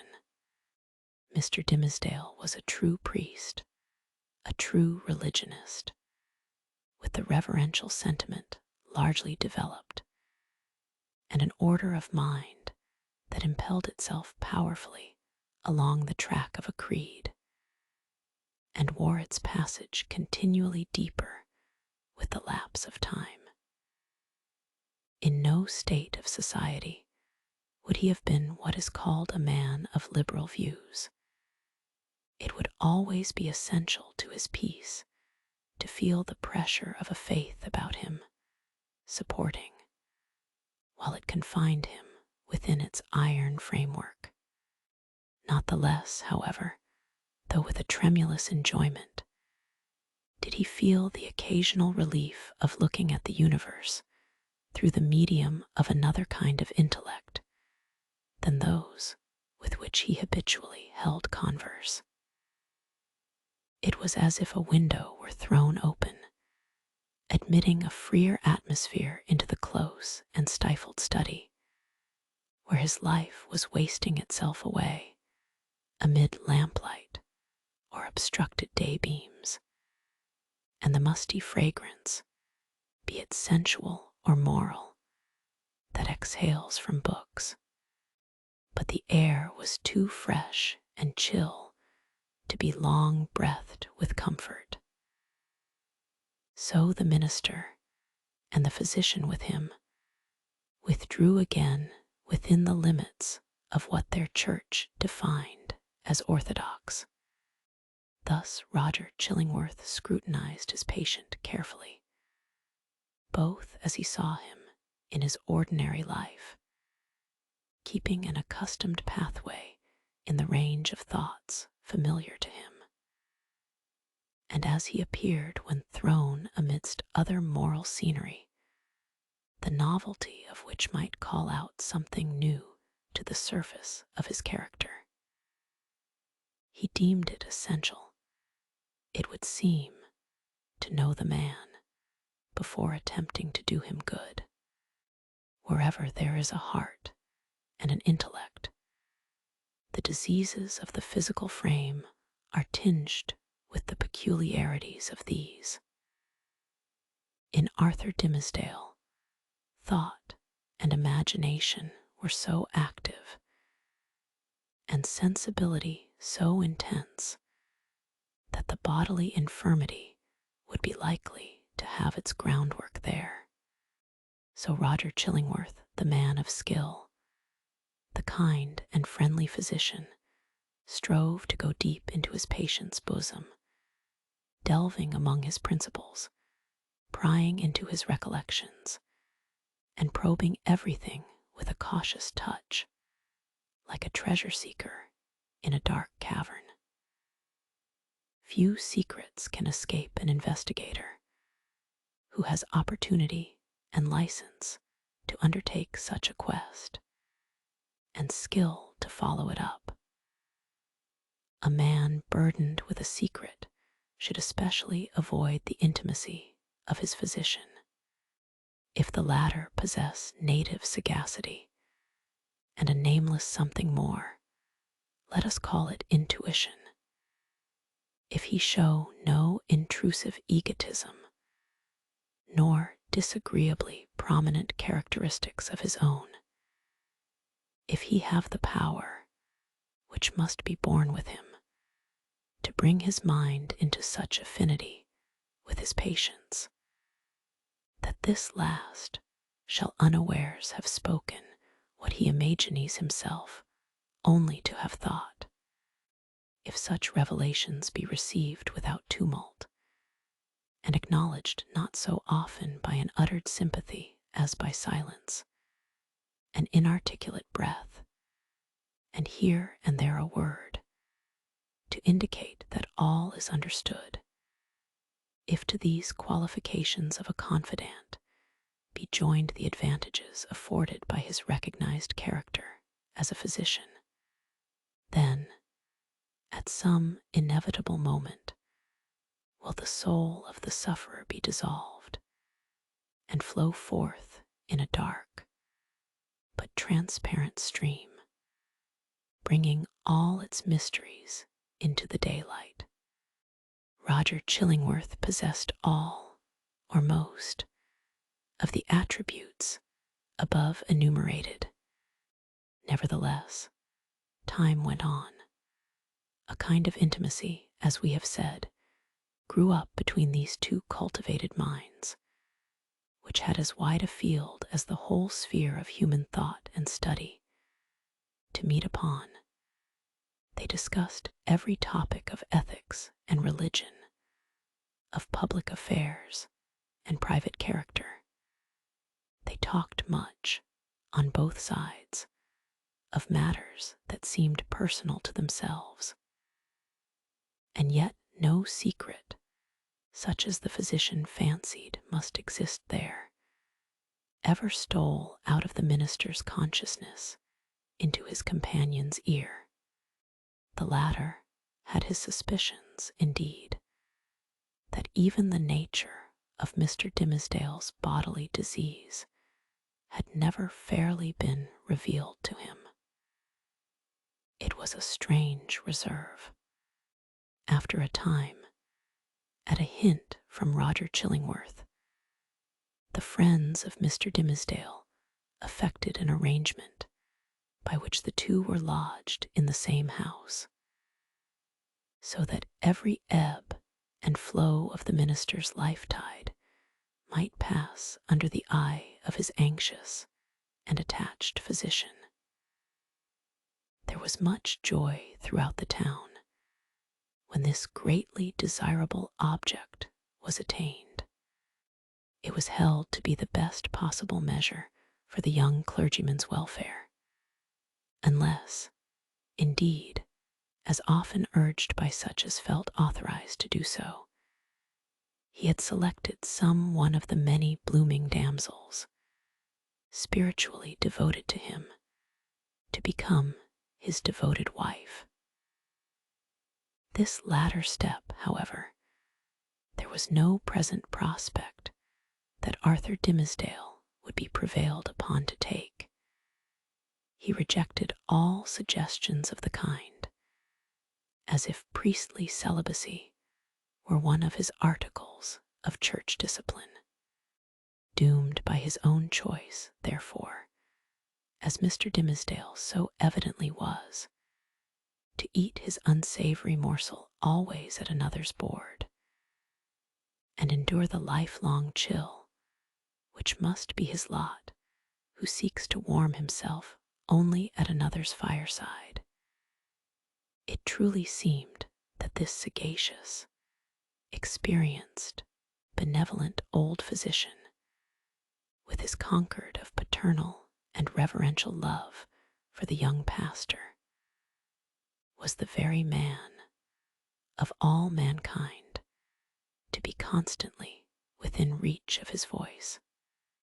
The new abode of the two friends was with a pious widow of good social rank, who dwelt in a house covering pretty nearly the site on which the venerable structure of King's Chapel has since been built.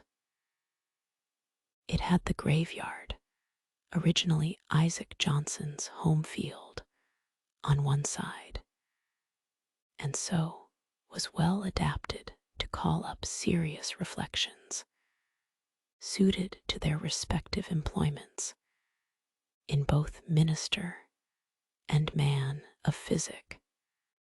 The motherly care of the good widow assigned to Mr. Dimmesdale a front apartment, with a sunny exposure and heavy window curtains to create a noontide shadow when desirable.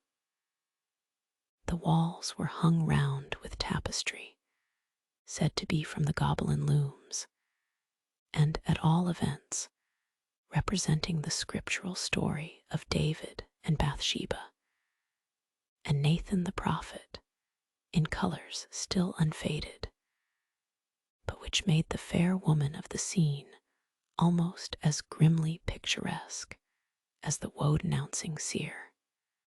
Here the pale clergyman piled up his library, rich with parchment-bound folios of the Fathers, and the lore of rabbis, and monkish erudition, of which the Protestant divines, even while they vilified and decried that class of writers, were yet constrained often to avail themselves.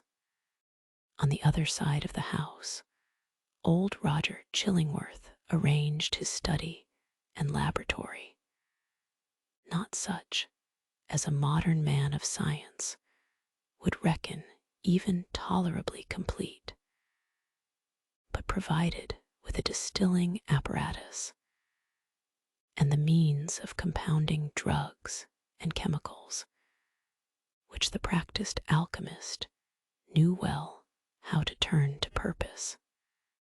With such commodiousness of situation, these two learned persons sat themselves down, each in his own domain, yet familiarly passing from one apartment to the other, and bestowing a mutual and not curious inspection into one another's business, and the Reverend Arthur Dimmesdale's best discerning friends, as we have intimated, very reasonably imagined that the hand of Providence had done all this for the purpose, besought in so many public and domestic and secret prayers, of restoring the young minister to health.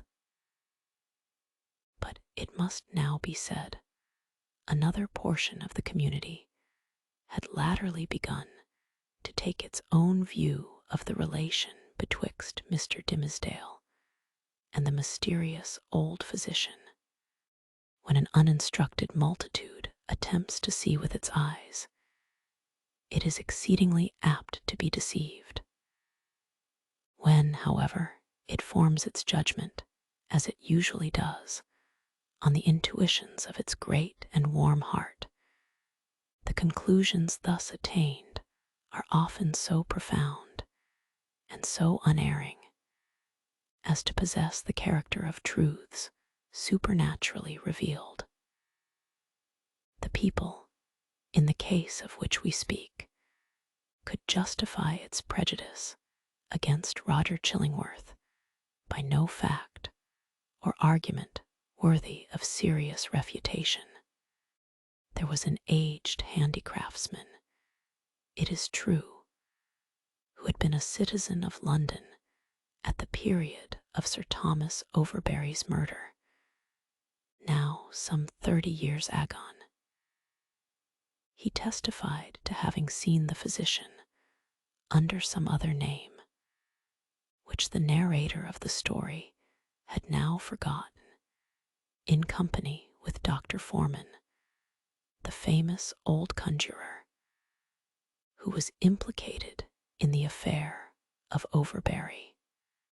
2 or 3 individuals hinted that the man of skill, during his Indian captivity, had enlarged his medical attainments by joining in the incantations of the savage priests, who were universally acknowledged to be powerful enchanters, often performing seemingly miraculous cures by their skill in the black art. A large number, and many of these were persons of such sober sense and practical observation that their opinions would have been valuable. In other matters, affirmed that Roger Chillingworth's aspect had undergone a remarkable change while he had dwelt in town, and especially since his abode with Mr. Dimmesdale. At first, his expression had been calm, meditative, scholar-like. Now there was something ugly and evil in his face, which they had not previously noticed, and which grew still the more obvious to sight, the oftener they looked upon him. According to the vulgar idea, the fire in his laboratory had been brought from the lower regions, and was fed with infernal fuel, and so, as might be expected, his visage was getting sooty with the smoke. To sum up the matter, it grew to be a widely diffused opinion that the Reverend Arthur Dimmesdale, like many other personages of especial sanctity in all ages of the Christian world, was haunted either by Satan himself or Satan's emissary in the guise of old Roger Chillingworth. This diabolical agent had the divine permission, for a season, to burrow into the clergyman's intimacy and plot against his soul. No sensible man, it was confessed, could doubt on which side the victory would turn. The people looked, with an unshaken hope, to see the minister come forth out of the conflict, transfigured with the glory which he would unquestionably win. Meanwhile, nevertheless, it was sad to think of the perchance mortal agony through which he must struggle towards his triumph. Alas, to judge from the gloom and terror in the depths of the poor minister's eyes, the battle was a sore one, and the victory anything but secure. Chapter 10. The Leech and His Patient. Old Roger Chillingworth, throughout life, had been calm in temperament, kindly, though not of warm affections, but ever, and in all his relations with the world, a pure and upright man. He had begun an investigation, as he imagined, with the severe and equal integrity of a judge desirous only of truth, even as if the question involved no more than the air-drawn lines and figures of a geometrical problem, instead of human passions and wrongs inflicted on himself. But as he proceeded, a terrible fascination, a kind of fierce, though still calm necessity, seized the old man within its grip, and never set him free again until he had done all its bidding.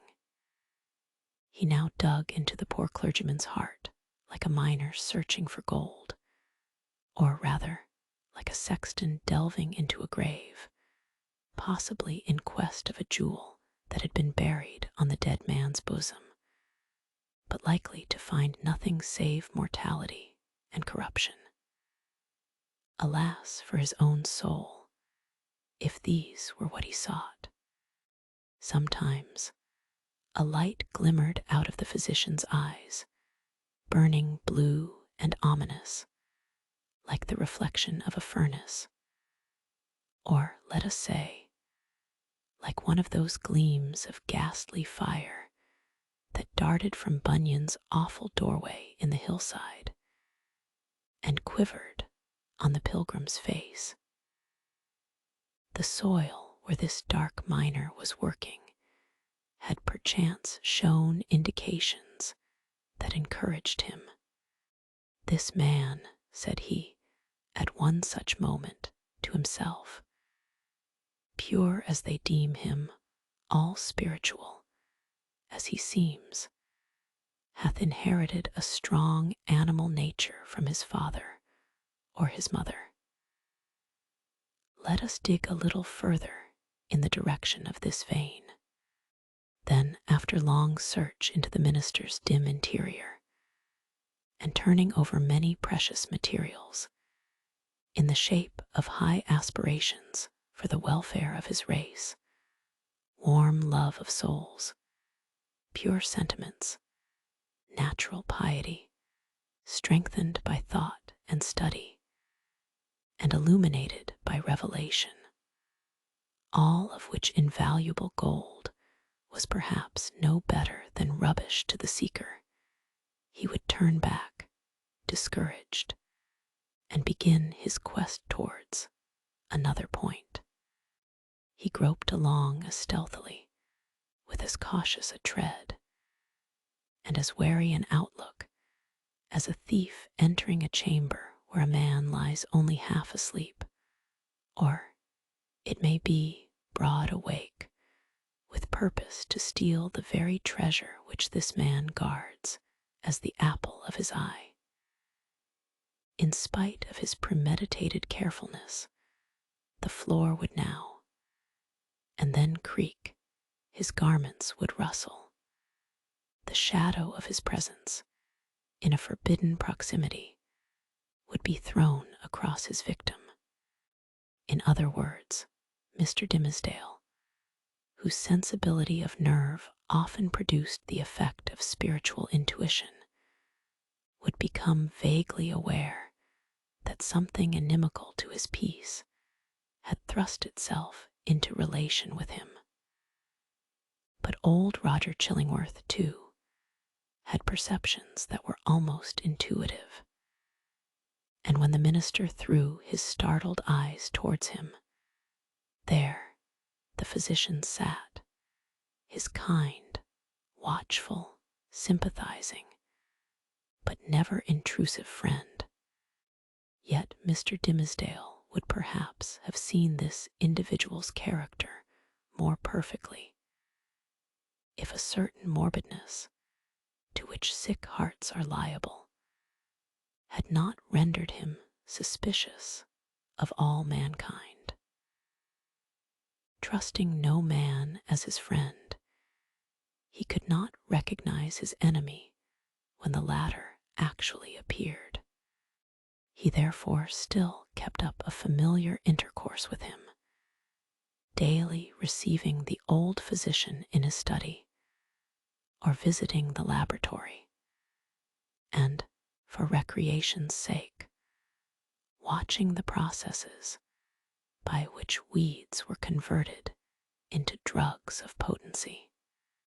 One day, leaning his forehead on his hand and his elbow on the sill of the open window that looked towards the graveyard, he talked with Roger Chillingworth, while the old man was examining a bundle of unsightly plants.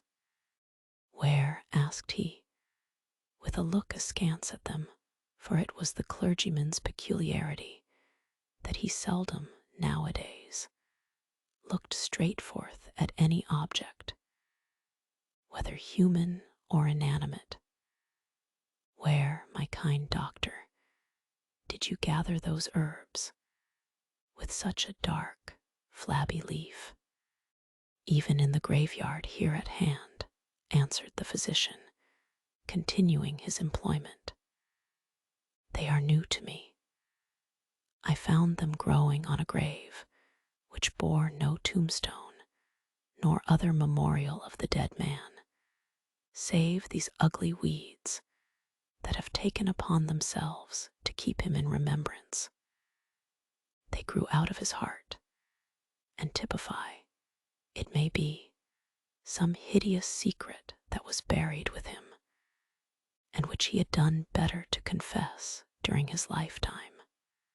"Perchance," said Mr. Dimmesdale, "he earnestly desired it, but could not." "And wherefore?" rejoined the physician. "Wherefore not? Since all the powers of nature call so earnestly for the confession of sin, that these black weeds have sprung up out of a buried heart to make manifest an unspoken crime." "That, good sir, is but a fantasy of yours," replied the minister. "There can be, if I forebode aright, no power short of the divine mercy to disclose, whether by uttered words or by type or emblem, the secrets that may be buried with a human heart. The heart, making itself guilty of such secrets, must perforce hold them until the day when all hidden things shall be revealed. Nor have I so read or interpreted Holy Writ as to understand that the disclosure of human thoughts and deeds, then to be made, is intended as a part of the retribution. That, surely, were a shallow view of it. No, these revelations, unless I greatly err, are meant merely to promote the intellectual satisfaction of all intelligent beings, who will stand waiting on that day to see the dark problem of this life made plain. A knowledge of men's hearts will be needful to the completest solution of that problem. And I conceive, moreover, that the hearts holding such miserable secrets as you speak of will yield them up at that last day, not with reluctance, but with a joy unutterable. "Then why not reveal them here?" asked Roger Chillingworth, glancing quietly aside at the minister. Why should not the guilty ones sooner avail themselves of this unutterable solace? They mostly do, said the clergyman, griping hard at his breast, as if afflicted with an importunate throb of pain. Many, many a poor soul hath given its confidence to me, not only on the deathbed, but while strong in life and fair in reputation. And ever after such an outpouring, oh, what a relief have I witnessed in those sinful brethren, even as in one who at last draws free air after long stifling with his own polluted breath. How can it be otherwise? Why should a wretched man, guilty, we will say, of murder, prefer to keep the dead corpse buried in his own heart, rather than fling it forth at once, and let the universe take care of it? Yet some men bury their secrets thus, observed the calm physician. True, there are such men, answered Mr. Dimmesdale, but not to suggest more obvious reasons. It may be that they are kept silent by the very constitution of their nature. Or can we not suppose it? Guilty as they may be, retaining, nevertheless, a zeal for God's glory and man's welfare, they shrink from displaying themselves black and filthy in the view of men, because, thenceforward, no good can be achieved by them, no evil of the past be redeemed by better service. So, to their own unutterable torment, they go about among their fellow creatures, looking pure as new-fallen snow, while their hearts are all speckled and spotted with iniquity of which they cannot rid themselves. These men deceive themselves, said Roger Chillingworth, with somewhat more emphasis than usual, and making a slight gesture with his forefinger. They fear to take up the shame that rightfully belongs to them.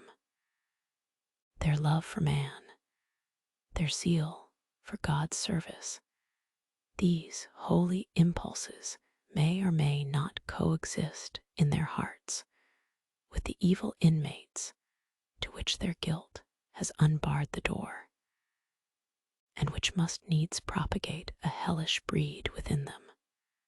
But if they seek to glorify God, let them not lift heavenward their unclean hands. If they would serve their fellow men, let them do it by making manifest the power and reality of conscience, in constraining them to penitential self-abasement. Wouldst thou have me to believe, O wise and pious friend, that a false show can be better, can be more for God's glory, or man's welfare, than God's own truth? Trust me, such men deceive themselves. It may be so, said the young clergyman indifferently, as waiving a discussion that he considered irrelevant or unseasonable. He had a ready faculty, indeed, of escaping from any topic that agitated his too sensitive and nervous temperament. But now I would ask of my well-skilled physician whether, in good sooth, he deems me to have profited by his kindly care of this weak frame of mine. Before Roger Chillingworth could answer, they heard the clear, wild laughter of a young child's voice, proceeding from the adjacent burial ground. Looking instinctively from the open window, for it was summer-time, the minister beheld Hester Prynne and little Pearl passing along the footpath that traversed the enclosure. Pearl looked as beautiful as the day, but was in one of those moods of perverse merriment which, whenever they occurred, seemed to remove her entirely out of the sphere of sympathy or human contact. She now skipped irreverently from one grave to another, until, coming to the broad, flat, armorial tombstone of a departed worthy, perhaps of Isaac Johnson himself, she began to dance upon it. In reply to her mother's command and entreaty that she would behave more decorously, little Pearl paused to gather the prickly burrs from a tall burdock which grew beside the tomb. Taking a handful of these, she arranged them along the lines of the scarlet letter that decorated the maternal bosom, to which the burrs, as their nature was, tenaciously adhered. Hester did not pluck them off. Roger Chillingworth had by this time approached the window and smiled grimly down. There is no law nor reverence for authority, no regard for human ordinances or opinions, right or wrong, mixed up with that child's composition, remarked he, as much to himself as to his companion. I saw her the other day bespatter the governor himself with water at the cattle trough in Spring Lane. What, in heaven's name, is she? Is the imp altogether evil? Hath she affections? Hath she any discoverable principle of being? None, save the freedom of a broken law, answered Mr. Dimmesdale, in a quiet way, as if he had been discussing the point within himself. Whether capable of good, I know not. The child probably overheard their voices, for, looking up to the window with a bright but naughty smile of mirth and intelligence, she threw one of the prickly burrs at the Reverend Mr. Dimmesdale.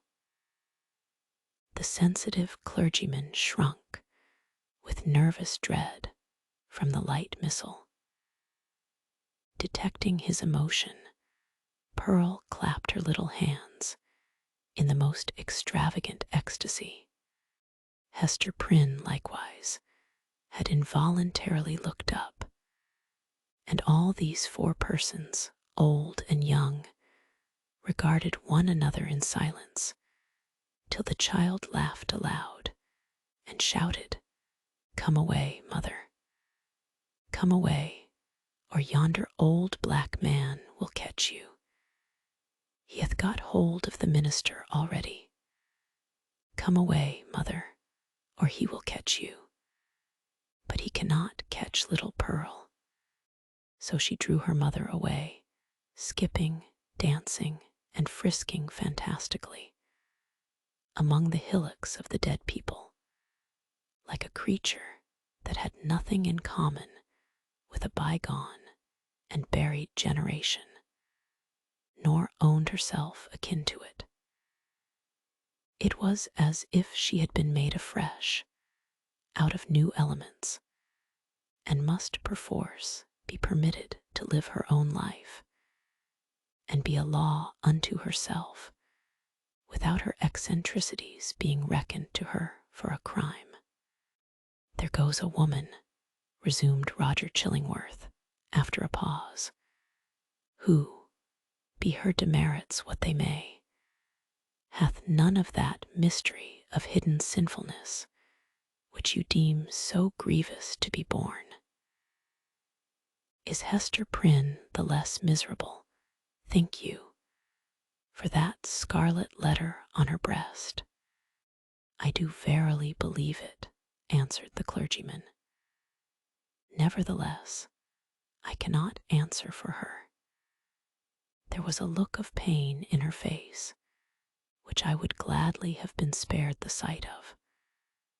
But still, methinks, it must needs be better for the sufferer to be free to show his pain, as this poor woman Hester is, than to cover it all up in his heart.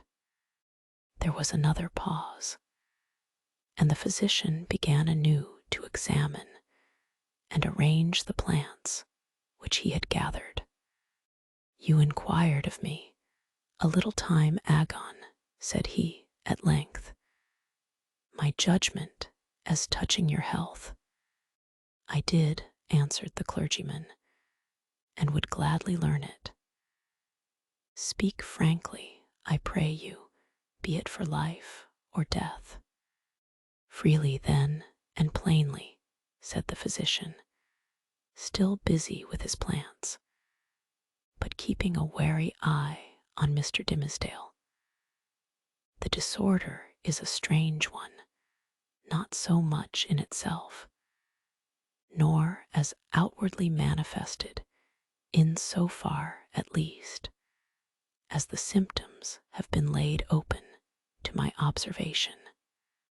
Looking daily at you, my good sir, and watching the tokens of your aspect, now for months gone by, I should deem you a man sore sick, it may be, yet not so sick, but that an instructed and watchful physician might well hope to cure you. But I know not what to say. The disease is what I seem to know, yet know it not. You speak in riddles, learned sir, said the pale minister, glancing aside out of the window. Then, to speak more plainly, continued the physician, and I crave pardon, sir, should it seem to require pardon for this needful plainness of my speech. Let me ask, as your friend, as one having charge, under Providence, of your life and physical well-being, hath all the operation of this disorder been fairly laid open and recounted to me? How can you question it? Asked the minister. Surely it were child's play to call in a physician and then hide the sore. You would tell me then that I know all, said Roger Chillingworth deliberately, and fixing an eye, bright with intense and concentrated intelligence, on the minister's face. Be it so, but again, he to whom only the outward and physical evil is laid open knoweth oftentimes but half the evil which he is called upon to cure. A bodily disease, which we look upon as whole and entire within itself, may, after all, be but a symptom of some ailment in the spiritual part. Your pardon once again, good sir, if my speech give the shadow of offense. You, sir, of all men whom I have known, are he whose body is the closest conjoined, and imbued and identified, so to speak, with the spirit whereof it is the instrument. Then I need ask no further, said the clergyman, somewhat hastily rising from his chair. You deal not, I take it, in medicine for the soul. Thus a sickness, continued Roger Chillingworth, going on in an unaltered tone, without heeding the interruption, but standing up and confronting the emaciated and white-cheeked minister, with his low, dark, and misshapen figure, a sickness, a sore place, if we may so call it, in your spirit, hath immediately its appropriate manifestation in your bodily frame. Would you, therefore, that your physician heal the bodily evil? How may this be, unless you first lay open to him the wound or trouble in your soul? No, not to thee, not to an earthly physician, cried Mr. Dimmesdale passionately, and turning his eyes full and bright, and with a kind of fierceness, on old Roger Chillingworth. Not to thee, but if it be the soul's disease, then do I commit myself to the one physician of the soul. He, if it stand with his good pleasure, can cure, or he can kill. Let him do with me as, in his justice and wisdom, he shall see good. But who art thou, that meddlest in this matter, that dares thrust himself between the sufferer and his God? With a frantic gesture, he rushed out of the room. It is as well to have made this step, said Roger Chillingworth to himself, looking after the minister with a grave smile.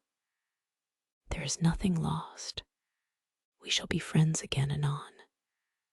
But see, now, how passion takes hold upon this man, and hurrieth him out of himself. As with one passion, so with another. He hath done a wild thing areno, this pious Master Dimmesdale, in the hot passion of his heart. It proved not difficult to re-establish the intimacy of the two companions on the same footing and in the same degree as heretofore. The young clergyman, after a few hours of privacy, was sensible that the disorder of his nerves had hurried him into an unseemly outbreak of temper, which there had been nothing in the physician's words to excuse or palliate. He marveled, indeed, at the violence with which he had thrust back the kind old man, when merely proffering the advice which it was his duty to bestow, and which the minister himself had expressly sought. With these remorseful feelings, he lost no time in making the amplest apologies, and besought his friend still to continue the care, which, if not successful in restoring him to health, had, in all probability, been the means of prolonging his feeble existence to that hour. Roger Chillingworth readily assented, and went on with his medical supervision of the minister, doing his best for him in all good faith, but always quitting the patient's apartment at the close of a professional interview with a mysterious and puzzled smile upon his lips. This expression was invisible in Mr. Dimmesdale's presence, but grew strongly evident as the physician crossed the threshold. A rare case, he muttered. I must needs look deeper into it. A strange sympathy betwixt soul and body. Were it only for the art's sake, I must search this matter to the bottom. It came to pass, not long after the scene above recorded, that the Reverend Mr. Dimmesdale, at noonday, and entirely unawares, fell into a deep, deep slumber, sitting in his chair, with a large black-letter volume open before him on the table. It must have been a work of vast ability in the somniferous school of literature. The profound depth of the minister's repose was the more remarkable, inasmuch as he was one of those persons whose sleep, ordinarily, is as light as fitful, and as easily scared away as a small bird hopping on a twig. To such an unwonted remoteness, however, had his spirit now withdrawn into itself, that he stirred not in his chair, when old Roger Chillingworth, without any extraordinary precaution, came into the room. The physician advanced directly in front of his patient, laid his hand upon his bosom, and thrust aside the vestment that hitherto had always covered it, even from the professional eye. Then, indeed, Mr. Dimmesdale shuddered and slightly stirred. After a brief pause, the physician turned away, but with what a wild look of wonder, joy, and horror. With what a ghastly rapture, as it were, too mighty to be expressed only by the eye and features, and therefore bursting forth through the whole ugliness of his figure, and making itself even riotously manifest by the extravagant gestures with which he threw up his arms towards the ceiling and stamped his foot upon the floor. Had a man seen old Roger Chillingworth at that moment of his ecstasy, he would have had no need to ask how Satan comports himself when a precious human soul is lost to heaven and won into his kingdom. But what distinguished the physician's ecstasy from Satan's was the trait of wonder in it. Chapter 11. The interior of a heart. After the incident last described, the intercourse between the clergyman and the physician, though externally the same, was really of another character than it had previously been. The intellect of Roger Chillingworth had now a sufficiently plain path before it. It was not, indeed, precisely that which he had laid out for himself to tread. Calm, gentle, passionless as he appeared, there was yet, we fear, a quiet depth of malice hitherto latent, but active now, in this unfortunate old man, which led him to imagine a more intimate revenge than any mortal had ever wreaked upon an enemy. To make himself the one trusted friend, to whom should be confided all the fear, the remorse, the agony, the ineffectual repentance, the backward rush of sinful thoughts, expelled in vain, all that guilty sorrow, hidden from the world, whose great heart would have pitied and forgiven, to be revealed to him, the pitiless, to him, the unforgiving. All that dark treasure to be lavished on the very man to whom nothing else could so adequately pay the debt of vengeance. The clergyman's shy and sensitive reserve had balked this scheme. Roger Chillingworth, however, was inclined to be hardly, if at all, less satisfied with the aspect of affairs, which Providence, using the avenger and his victim for its own purposes, and perchance pardoning where it seemed most to punish, had substituted for his black devices. A revelation, he could almost say, had been granted to him. It mattered little for his object, whether celestial or from what other region. By its aid, in all the subsequent relations betwixt him and Mr. Dimmesdale, not merely the external presence, but the very inmost soul of the latter seemed to be brought out before his eyes, so that he could see and comprehend its every movement.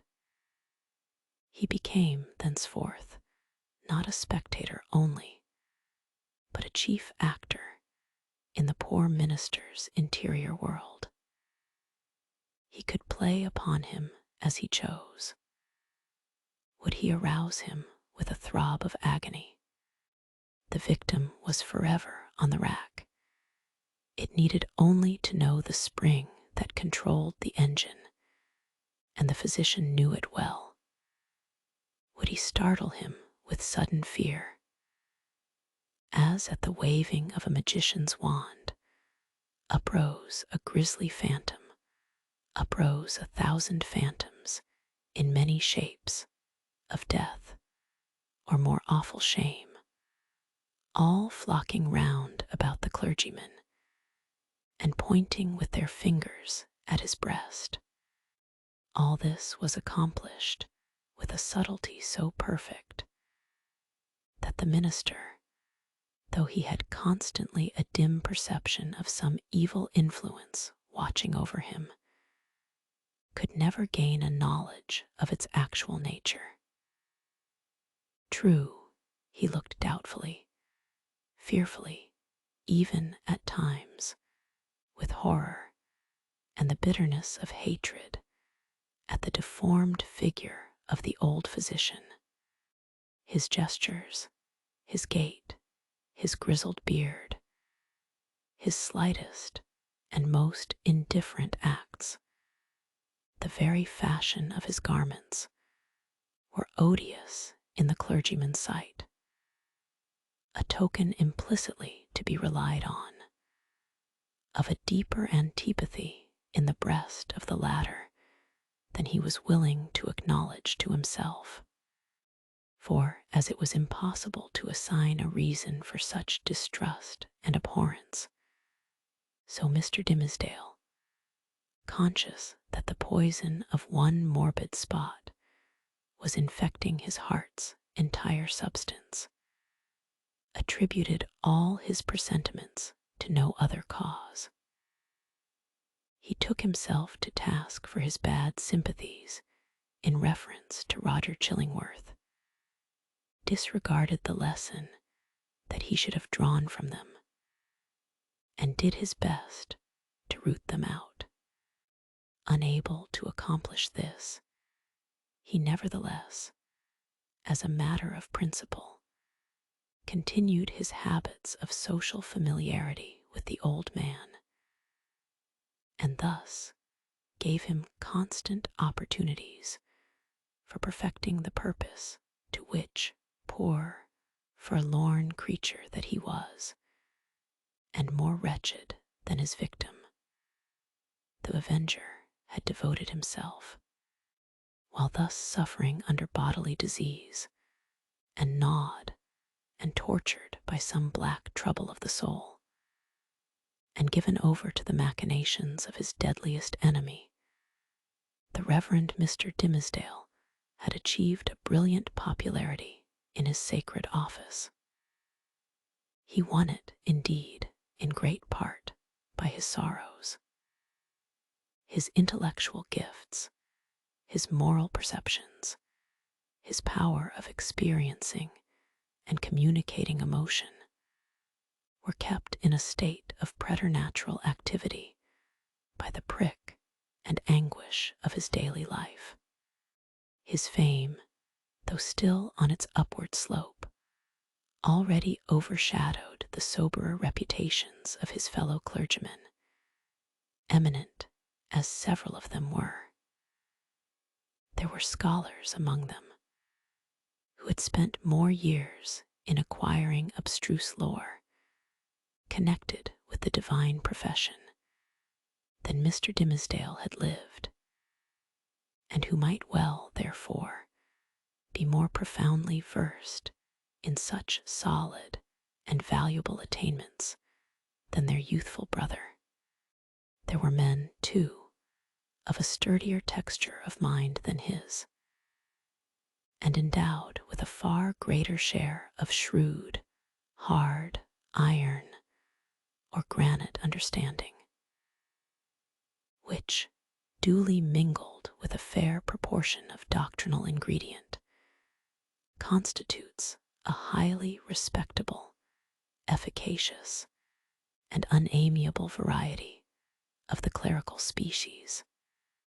There were others, again, true saintly fathers, whose faculties had been elaborated by weary toil among their books, and by patient thought, and etherealized, moreover, by spiritual communications with the better world, into which their purity of life had almost introduced these holy personages, with their garments of mortality still clinging to them.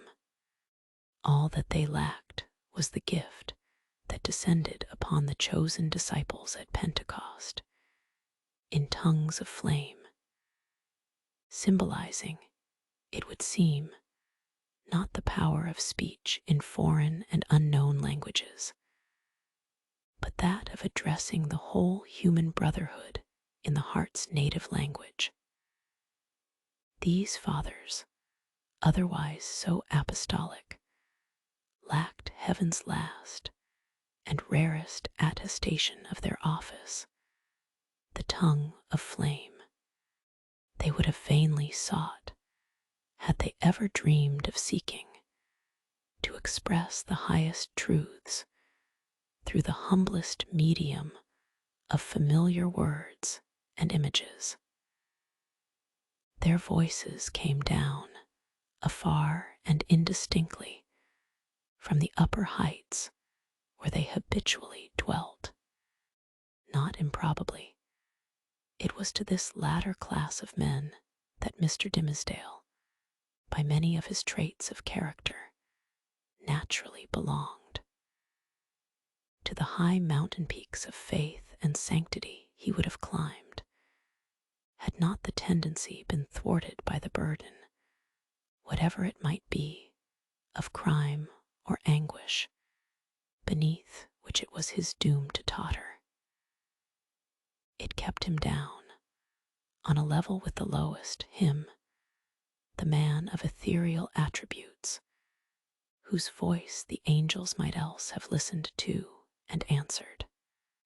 But this very burden it was that gave him sympathies so intimate with the sinful brotherhood of mankind, so that his heart vibrated in unison with theirs, and received their pain into itself, and sent its own throb of pain through 1,000 other hearts in gushes of sad, persuasive eloquence. Oftenest persuasive, but sometimes terrible. The people knew not the power that moved them thus. They deemed the young clergyman a miracle of holiness. They fancied him the mouthpiece of heaven's messages of wisdom and rebuke and love. In their eyes, the very ground on which he trod was sanctified. The virgins of his church grew pale around him, victims of a passion so imbued with religious sentiment that they imagined it to be all religion, and brought it openly in their white bosoms as their most acceptable sacrifice before the altar.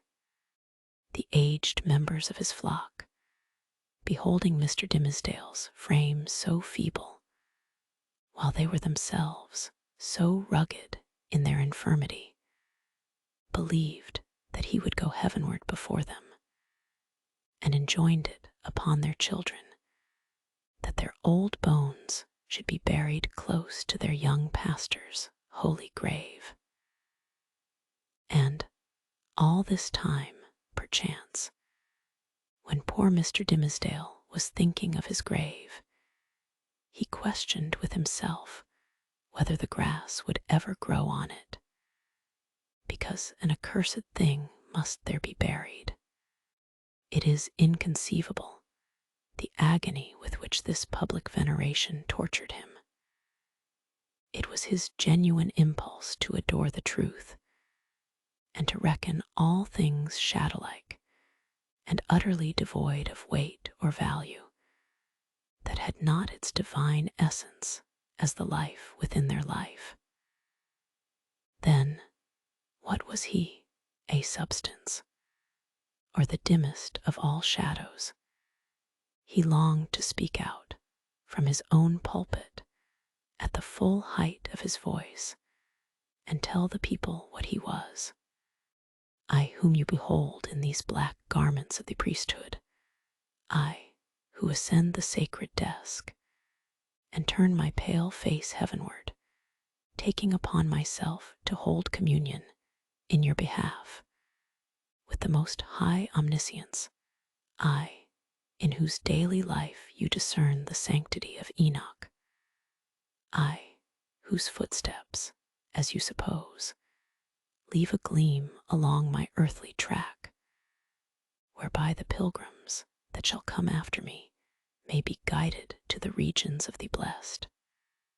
I, who have laid the hand of baptism upon your children, I, who have breathed the parting prayer over your dying friends, to whom the Amen sounded faintly from a world which they had quitted, I, your pastor, whom you so reverence and trust, am utterly a pollution and a lie.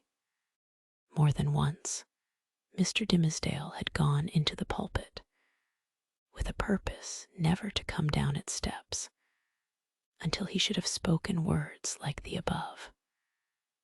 More than once, he had cleared his throat and drawn in the long, deep, and tremulous breath, which, when sent forth again, would come burdened with the black secret of his soul. More than once, nay, more than 100 times, he had actually spoken. Spoken, but how? He had told his hearers that he was altogether vile, a viler companion of the vilest, the worst of sinners, an abomination, a thing of unimaginable iniquity, and that the only wonder was that they did not see his wretched body shriveled up before their eyes by the burning wrath of the Almighty. Could there be plainer speech than this? Would not the people start up in their seats by a simultaneous impulse and tear him down out of the pulpit which he defiled? Not so, indeed. They heard it all, and did but reverence him the more. They little guessed what deadly purport lurked in those self-condemning words. The godly youth, said they among themselves, the saint on earth, alas, if he discerned such sinfulness in his own white soul, what horrid spectacle would he behold in thine or mine? The minister well knew subtle, but remorseful hypocrite that he was, the light in which his vague confession would be viewed. He had striven to put a cheat upon himself by making the avowal of a guilty conscience, but had gained only one other sin, and a self-acknowledged shame, without the momentary relief of being self-deceived. He had spoken the very truth, and transformed it into the veriest falsehood. And yet, by the constitution of his nature, he loved the truth and loathed the lie, as few men ever did. Therefore, above all things else, he loathed his miserable self.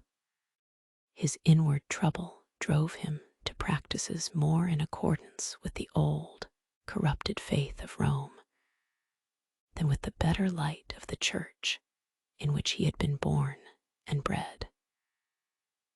In Mr. Dimmesdale's secret closet, under lock and key, there was a bloody scourge. Oftentimes, this Protestant and Puritan divine had plied it on his own shoulders, laughing bitterly at himself the while, and smiting so much the more pitilessly because of that bitter laugh. It was his custom, too, as it has been that of many other pious Puritans, to fast not, however, like them, in order to purify the body and render it the fitter medium of celestial illumination, but rigorously, and until his knees trembled beneath him as an act of penance. He kept vigils likewise, night after night, sometimes in utter darkness, sometimes with a glimmering lamp, and sometimes viewing his own face in a looking-glass by the most powerful light which he could throw upon it. He thus typified the constant introspection wherewith he tortured, but could not purify himself. In these lengthened vigils, his brain often reeled, and visions seemed to flit before him, perhaps seen doubtfully, and by a faint light of their own, in the remote dimness of the chamber, or more vividly, and close beside him, within the looking-glass. Now it was a herd of diabolic shapes that grinned and mocked at the pale minister and beckoned him away with them. Now a group of shining angels who flew upward heavily as sorrow-laden, but grew more ethereal as they rose. Now came the dead friends of his youth and his white-bearded father with a saint-like frown, and his mother, turning her face away as she passed by. Ghost of a mother, thinnest fantasy of a mother, methinks she might yet have thrown a pitying glance towards her son. And now, through the chamber which these spectral thoughts had made so ghastly, glided Hester Prynne, leading along little Pearl in her scarlet garb, and pointing her forefinger first at the scarlet letter on her bosom, and then at the clergyman's own breast. None of these visions ever quite deluded him. At any moment, by an effort of his will, he could discern substances through their misty lack of substance, and convince himself that they were not solid in their nature, like yonder table of carved oak, or that big, square, leathern-bound, and brazen-clasped volume of divinity. But for all that, they were, in one sense, the truest and most substantial things which the poor minister now dealt with. It is the unspeakable misery of a life so false as his, that it steals the pith and substance out of whatever realities there are around us, and which were meant by heaven to be the spirit's joy and nutriment. To the untrue man, the whole universe is false. It is impalpable, it shrinks to nothing within his grasp. And he himself, in so far as he shows himself in a false light, becomes a shadow, or indeed ceases to exist. The only truth that continued to give Mr. Dimmesdale a real existence on this earth was the anguish in his inmost soul, and the undissembled expression of it in his aspect. Had he once found power to smile and wear a face of gaiety, there would have been no such man. On one of those ugly nights, which we have faintly hinted at, but forborne to picture forth, the minister started from his chair. A new thought had struck him. There might be a moment's peace in it. Attiring himself with as much care as if it had been for public worship, and precisely in the same manner, he stole softly down the staircase, undid the door, and issued forth. Chapter 12. The Minister's Vigil. Walking in the shadow of a dream, as it were, and perhaps actually under the influence of a species of somnambulism, Mr. Dimmesdale reached the spot where, now so long since, Hester Prynne had lived through her first hours of public ignominy. The same platform or scaffold, black and weather-stained with the storm or sunshine of 7 long years, and foot-worn, too, with the tread of many culprits who had since ascended it, remained standing beneath the balcony of the meeting-house. The minister went up the steps. It was an obscure night of early May. An unvaried pall of cloud muffled the whole expanse of sky from zenith to horizon. If the same multitude which had stood as eyewitnesses while Hester Prynne sustained her punishment could now have been summoned forth, they would have discerned no face above the platform, nor hardly the outline of a human shape in the dark gray of the midnight. But the town was all asleep. There was no peril of discovery. The minister might stand there, if it so pleased him, until morning should redden in the east, without other risk than that the dank and chill night air would creep into his frame and stiffen his joints with rheumatism and clog his throat with catarrh and cough, thereby defrauding the expectant audience of tomorrow's prayer and sermon. No eye could see him, save that ever-wakeful one which had seen him in his closet, wielding the bloody scourge. Why, then, had he come hither? Was it but the mockery of penitence? A mockery indeed, but in which his soul trifled with itself. A mockery at which angels blushed and wept, while fiends rejoiced, with jeering laughter. He had been driven hither by the impulse of that remorse which dogged him everywhere, and whose own sister and closely linked companion was that cowardice which invariably drew him back, with her tremulous grip, just when the other impulse had hurried him to the verge of a disclosure. Poor, miserable man! What right had infirmity like his to burden itself with crime? Crime is for the iron-nerved, who have their choice either to endure it, or, if it press too hard, to exert their fierce and savage strength for a good purpose, and fling it off at once. This feeble and most sensitive of spirits could do neither, yet continually did one thing or another, which intertwined in the same inextricable knot the agony of heaven-defying guilt and vain repentance. And thus, while standing on the scaffold, in this vain show of expiation, Mr. Dimmesdale was overcome with a great horror of mind, as if the universe were gazing at a scarlet token on his naked breast, right over his heart. On that spot, in very truth, there was, and there had long been, the gnawing and poisonous tooth of bodily pain.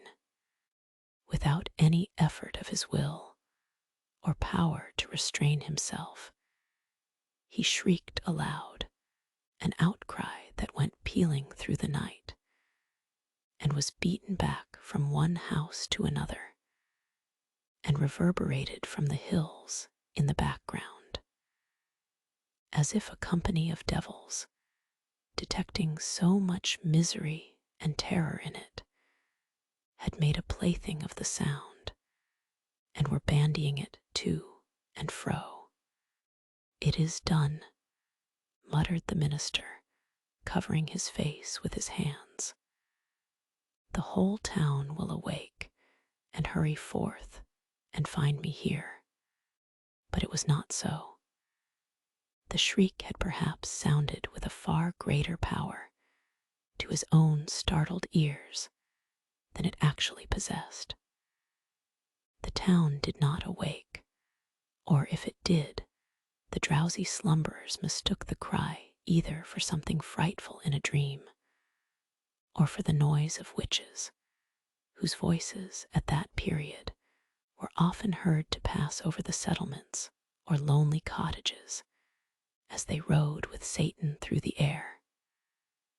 The clergyman, therefore, hearing no symptoms of disturbance, uncovered his eyes and looked about him.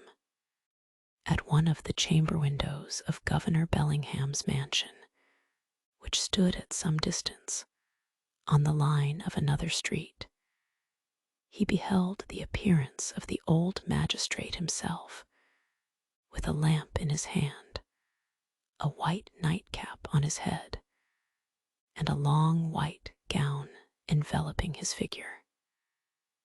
He looked like a ghost, evoked unseasonably from the grave.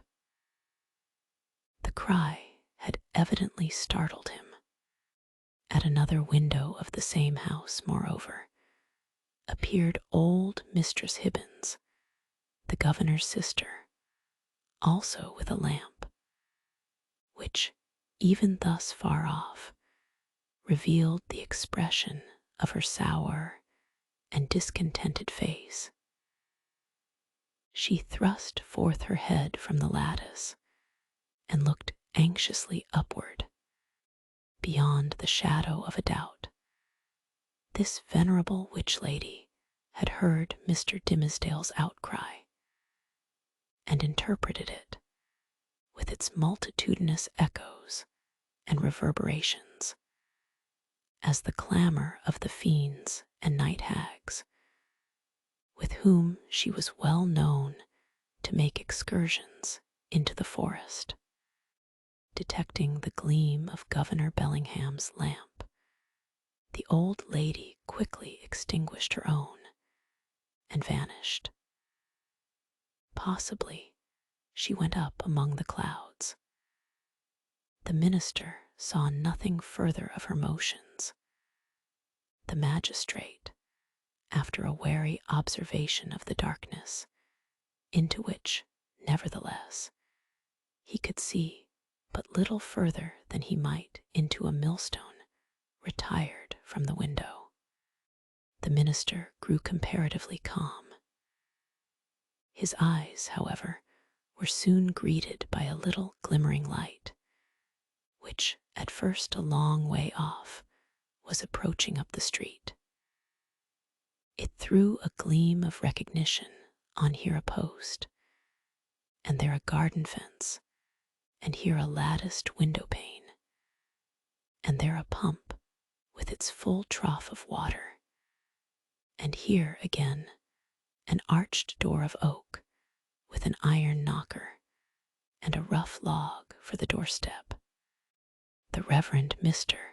Dimmesdale noted all these minute particulars, even while firmly convinced that the doom of his existence was stealing onward in the footsteps which he now heard, and that the gleam of the lantern would fall upon him in a few moments more and reveal his long-hidden secret.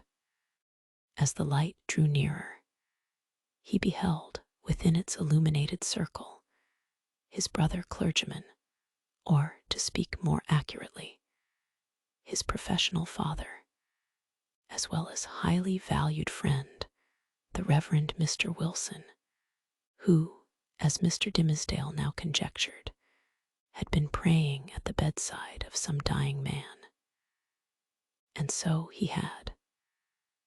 The good old minister came freshly from the death chamber of Governor Winthrop, who had passed from earth to heaven within that very hour, and now surrounded, like the saint-like personages of olden times, with a radiant halo that glorified him amid this gloomy night of sin, as if the departed governor had left him an inheritance of his glory, or as if he had caught upon himself the distant shine of the celestial city, while looking thitherward to see the triumphant pilgrim pass within its gates.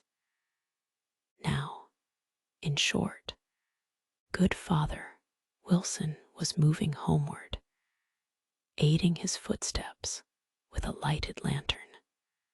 The glimmer of this luminary suggested the above conceits to Mr. Dimmesdale, who smiled, nay, almost laughed at them, and then wondered if he were going mad. As the Reverend Mr. Wilson passed beside the scaffold, closely muffling his Geneva cloak about him with one arm, and holding the lantern before his breast with the other, the minister could hardly restrain himself from speaking. "A good evening to you, venerable Father Wilson. Come up hither, I pray you, and pass a pleasant hour with me." Good heavens! Had Mr. Dimmesdale actually spoken? For one instant, he believed that these words had passed his lips, but they were uttered only within his imagination.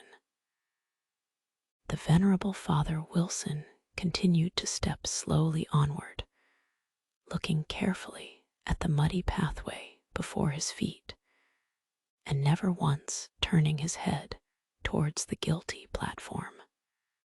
When the light of the glimmering lantern had faded quite away, the minister discovered, by the faintness which came over him, that the last few moments had been a crisis of terrible anxiety.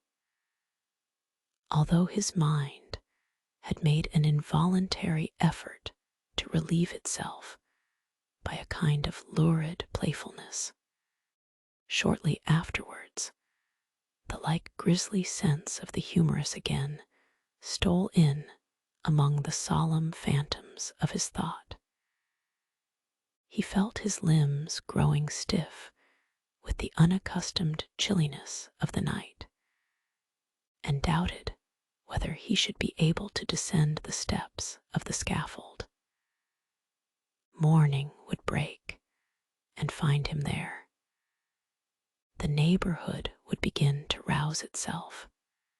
The earliest riser, coming forth in the dim twilight, would perceive a vaguely defined figure aloft on the place of shame, and, half crazed betwixt alarm and curiosity, would go, knocking from door to door, summoning all the people to behold the ghost, as he needs must think it, of some defunct transgressor.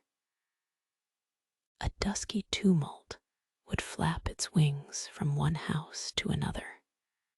Then, the morning light still waxing stronger, old patriarchs would rise up in great haste, each in his flannel gown, and matronly dames, without pausing to put off their night gear.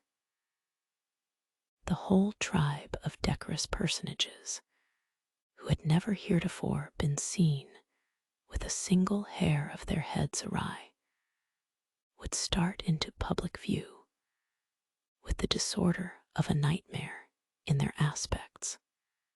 Old Governor Bellingham would come grimly forth, with his King James's ruff fastened askew, and Mistress Hibbins, with some twigs of the forest clinging to her skirts, and looking sourer than ever, as having hardly got a wink of sleep after her night ride.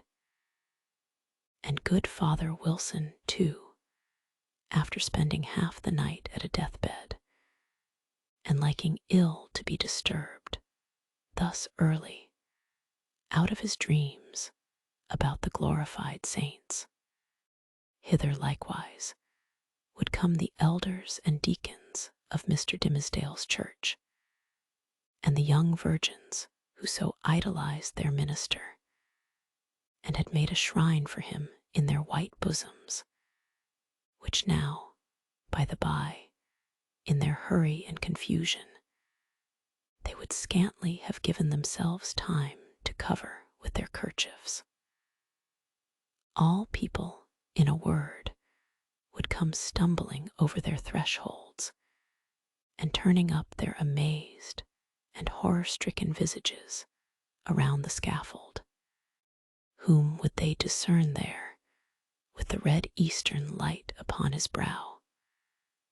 Whom but the Reverend Arthur Dimmesdale, half frozen to death, overwhelmed with shame, and standing where Hester Prynne had stood, carried away by the grotesque horror of this picture, the minister, unawares, and to his own infinite alarm, burst into a great peal of laughter.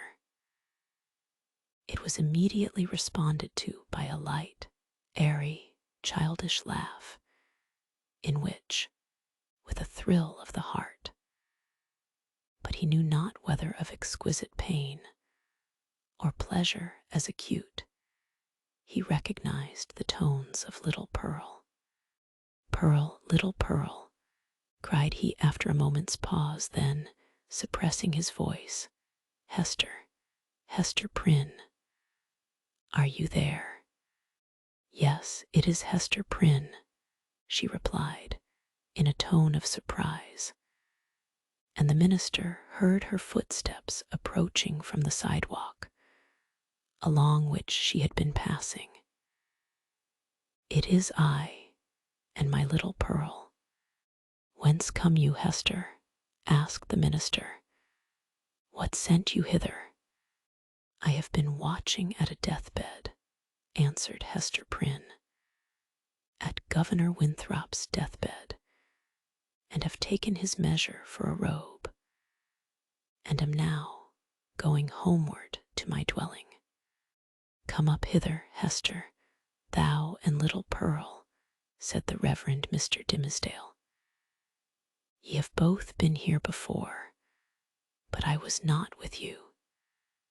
Come up hither once again, and we will stand all three together." She silently ascended the steps and stood on the platform, holding little Pearl by the hand. The minister felt for the child's other hand and took it. The moment that he did so, there came what seemed a tumultuous rush of new life, other life than his own, pouring like a torrent into his heart and hurrying through all his veins, as if the mother and the child were communicating their vital warmth to his half-torpid system. The three formed an electric chain. "Minister," whispered little Pearl. "What wouldst thou say, child?" asked Mr. Dimmesdale. "Wilt thou stand here with mother and me tomorrow noontide?" inquired Pearl. "Nay, not so, my little Pearl," answered the minister, for, with the new energy of the moment, all the dread of public exposure, that had so long been the anguish of his life, had returned upon him, and he was already trembling at the conjunction in which, with a strange joy, nevertheless, he now found himself. "Not so, my child. I shall, indeed, stand with thy mother and the one other day, but not tomorrow." Pearl laughed and attempted to pull away her hand, but the minister held it fast. "A moment longer, my child," said he. "But wilt thou promise," asked Pearl, "to take my hand and mother's hand tomorrow noontide?" "Not then, Pearl," said the minister, "but another time." "And what other time?" persisted the child. "At the great judgment day," whispered the minister. And, strangely enough, The sense that he was a professional teacher of the truth impelled him to answer the child so. Then and there, before the judgment seat, thy mother and thou and I must stand together. But the daylight of this world shall not see our meeting. Pearl laughed again, but before Mr. Dimmesdale had done speaking, a light gleamed far and wide over all the muffled sky. It was doubtless caused by one of those meteors which the night watcher may so often observe burning out to waste in the vacant regions of the atmosphere. So powerful was its radiance that it thoroughly illuminated the dense medium of cloud betwixt the sky and earth. The great vault brightened like the dome of an immense lamp. It showed the familiar scene of the street with the distinctness of midday, but also with the awfulness that is always imparted to familiar objects by an unaccustomed light. The wooden houses, with their jutting stories and quaint gable peaks, the doorsteps and thresholds, with the early grass springing up about them, the garden plots, black with freshly turned earth, the wheel track little worn, and even in the marketplace, margined with green on either side, all were visible, but with a singularity of aspect that seemed to give another moral interpretation to the things of this world than they had ever borne before.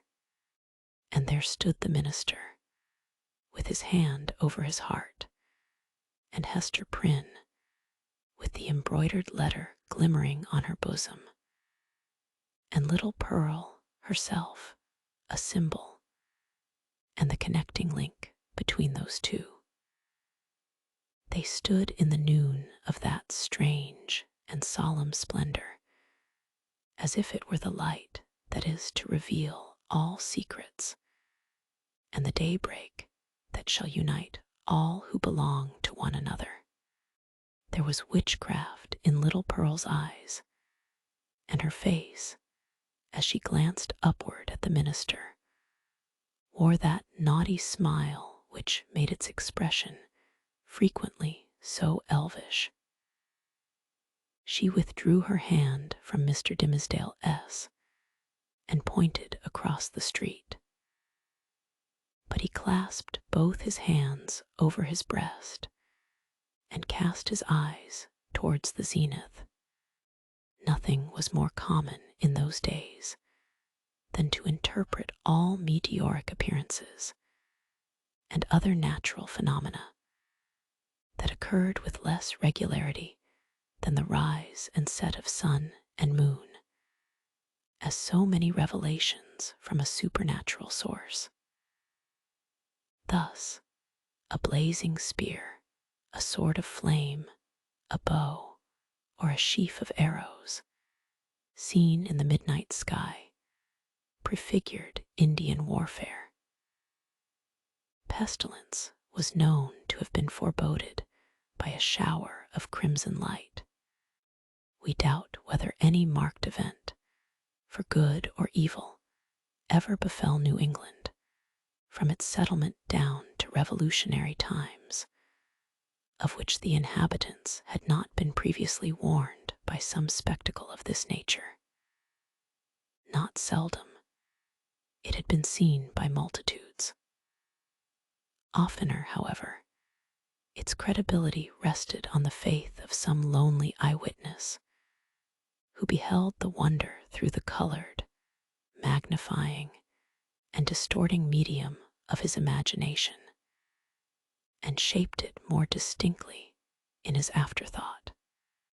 It was, indeed, a majestic idea that the destiny of nations should be revealed in these awful hieroglyphics on the cope of heaven. A scroll so wide might not be deemed too expansive for Providence to write a people's doom upon. The belief was a favorite one with our forefathers, as betokening that their infant commonwealth was under a celestial guardianship of peculiar intimacy and strictness. But what shall we say when an individual discovers a revelation addressed to himself alone on the same vast sheet of record? In such a case, it could only be the symptom of a highly disordered mental state, when a man, rendered morbidly self-contemplative by long, intense, and secret pain, had extended his egotism over the whole expanse of nature, until the firmament itself should appear no more than a fitting page for his soul's history and fate. We impute it, therefore, solely to the disease in his own eye and heart, that the minister, looking upward to the zenith, beheld there the appearance of an immense letter, the letter, a marked out in lines of dull red light. Not but the meteor may have shown itself at that point, burning duskily through a veil of cloud, but with no such shape as his guilty imagination gave it, or, at least, with so little definiteness that another's guilt might have seen another symbol in it. There was a singular circumstance that characterized Mr. Dimmesdale's psychological state at this moment. All the time that he gazed upward to the zenith, he was, nevertheless, perfectly aware that little Pearl was pointing her finger towards old Roger Chillingworth, who stood at no great distance from the scaffold. The minister appeared to see him with the same glance that discerned the miraculous letter.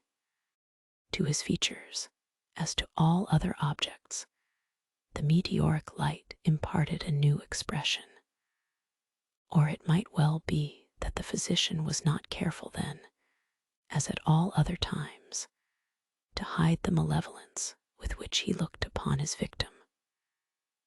Certainly, if the meteor kindled up the sky and disclosed the earth with an awfulness that admonished Hester Prynne and the clergyman of the day of judgment, then might Roger Chillingworth have passed with them for the archfiend, standing there with a smile and scowl to claim his own.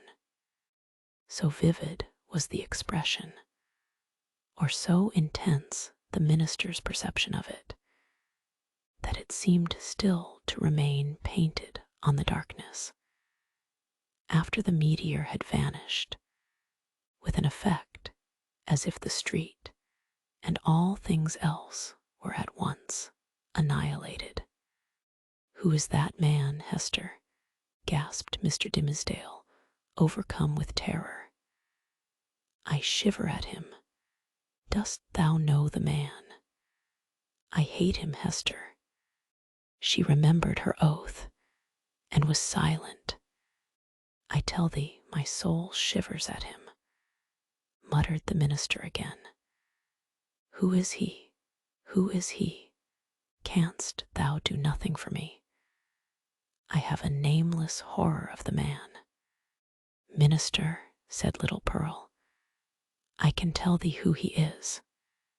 "Quickly, then, child," said the minister, bending his ear close to her lips. "Quickly, and as low as thou canst whisper." Pearl mumbled something into his ear that sounded, indeed, like human language, but was only such gibberish as children may be heard amusing themselves with by the hour together. At all events, if it involved any secret information in regard to old Roger Chillingworth. It was in a tongue unknown to the erudite clergyman, and did but increase the bewilderment of his mind. The elvish child then laughed aloud. "Dost thou mock me now?" said the minister.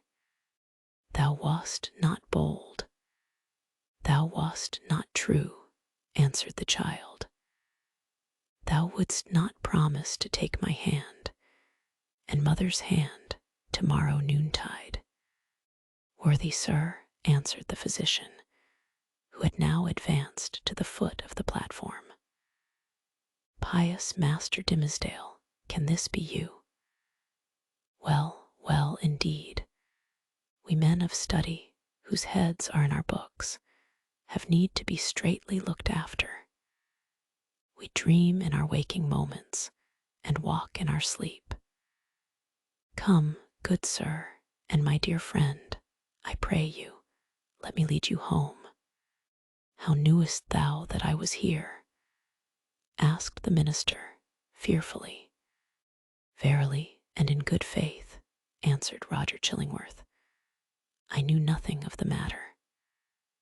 I had spent the better part of the night at the bedside of the worshipful Governor Winthrop, doing what my poor skill might to give him ease. He going home to a better world, I likewise was on my way homeward, when this strange light shone out.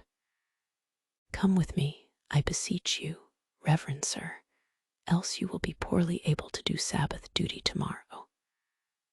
Aha! See now how they trouble the brain, these books, these books. You should study less, good sir, and take a little pastime, or these night whimsies will grow upon you." "I will go home with you," said Mr. Dimmesdale, with a chill despondency, like one awaking, all nerveless, from an ugly dream. He yielded himself to the physician, and was led away.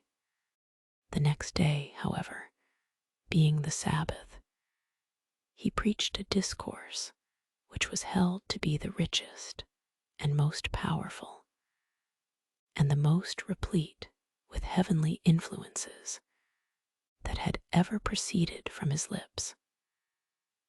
Souls, it is said more souls than one, were brought to the truth by the efficacy of that sermon, and vowed within themselves to cherish a holy gratitude towards Mr. Dimmesdale throughout the long hereafter. But as he came down the pulpit steps, the gray-bearded sexton met him, holding up a black glove, which the minister recognized as his own. "It was found," said the sexton, "this morning on the scaffold where evildoers are set up to public shame. Satan dropped it there, I take it, intending a scurrilous jest against your reverence. But indeed he was blind and foolish, as he ever and always is. A pure hand needs no glove to cover it." "Thank you, my good friend," said the minister, gravely, but startled at heart, for so confused was his remembrance that he had almost brought himself to look at the events of the past night as visionary. "Yes, it seems to be my glove, indeed, and since Satan saw fit to steal it, your reverence must needs handle him without gloves henceforward," remarked the old sexton, grimly smiling. "But did your reverence hear of the portent that was seen last night? A great red letter in the sky, the letter A, which we interpret to stand for angel. For, as our good Governor Winthrop was made an angel this past night, it was doubtless held fit that there should be some notice thereof. No answered the minister. I had not heard of it. Chapter 13. Another view of Hester. In her late singular interview with Mr. Dimmesdale, Hester Prynne was shocked at the condition to which she found the clergyman reduced. His nerve seemed absolutely destroyed. His moral force was abased into more than childish weakness. It groveled helpless on the ground, even while his intellectual faculties retained their pristine strength, or had perhaps acquired a morbid energy which disease only could have given them. With her knowledge of a train of circumstances hidden from all others, she could readily infer that, besides the legitimate action of his own conscience, a terrible machinery had been brought to bear, and was still operating on Mr. Dimmesdale's well-being and repose. Knowing what this poor, fallen man had once been, her whole soul was moved by the shuddering terror with which he had appealed to her, the outcast woman, for support against his instinctively discovered enemy. She decided, moreover, that he had a right to her utmost aid. Little accustomed, in her long seclusion from society, to measure her ideas of right and wrong by any standard external to herself, Hester saw, or seemed to see, that there lay a responsibility upon her in reference to the clergyman, which she owed to no other, nor to the whole world besides. The links that united her to the rest of humankind, links of flowers, or silk, or gold, or whatever the material, had all been broken. Here was the iron link of mutual crime, which neither he nor she could break. Like all other ties, it brought along with it its obligations. Hester Prynne did not now occupy precisely the same position in which we beheld her during the earlier periods of her ignominy. Years had come and gone. Pearl was now 7 years old. Her mother, with the scarlet letter on her breast, glittering in its fantastic embroidery, had long been a familiar object to the townspeople, as is apt to be the case when a person stands out in any prominence before the community, and at the same time interferes neither with public nor individual interests and convenience. A species of general regard had ultimately grown up in reference to Hester Prynne. It is to the credit of human nature that, except where its selfishness is brought into play, it loves more readily than it hates. Hatred, by a gradual and quiet process, will even be transformed to love, unless the change be impeded by a continually new irritation of the original feeling of hostility. In this matter of Hester Prynne, there was neither irritation nor irksomeness. She never battled with the public, but submitted uncomplainingly to its worst usage. She made no claim upon it in requital for what she suffered. She did not weigh upon its sympathies. Then also, the blameless purity of her life during all these years in which she had been set apart to infamy was reckoned largely in her favor. With nothing now to lose in the sight of mankind, and with no hope, and seemingly no wish of gaining anything It could only be a genuine regard for virtue that had brought back the poor wanderer to its paths.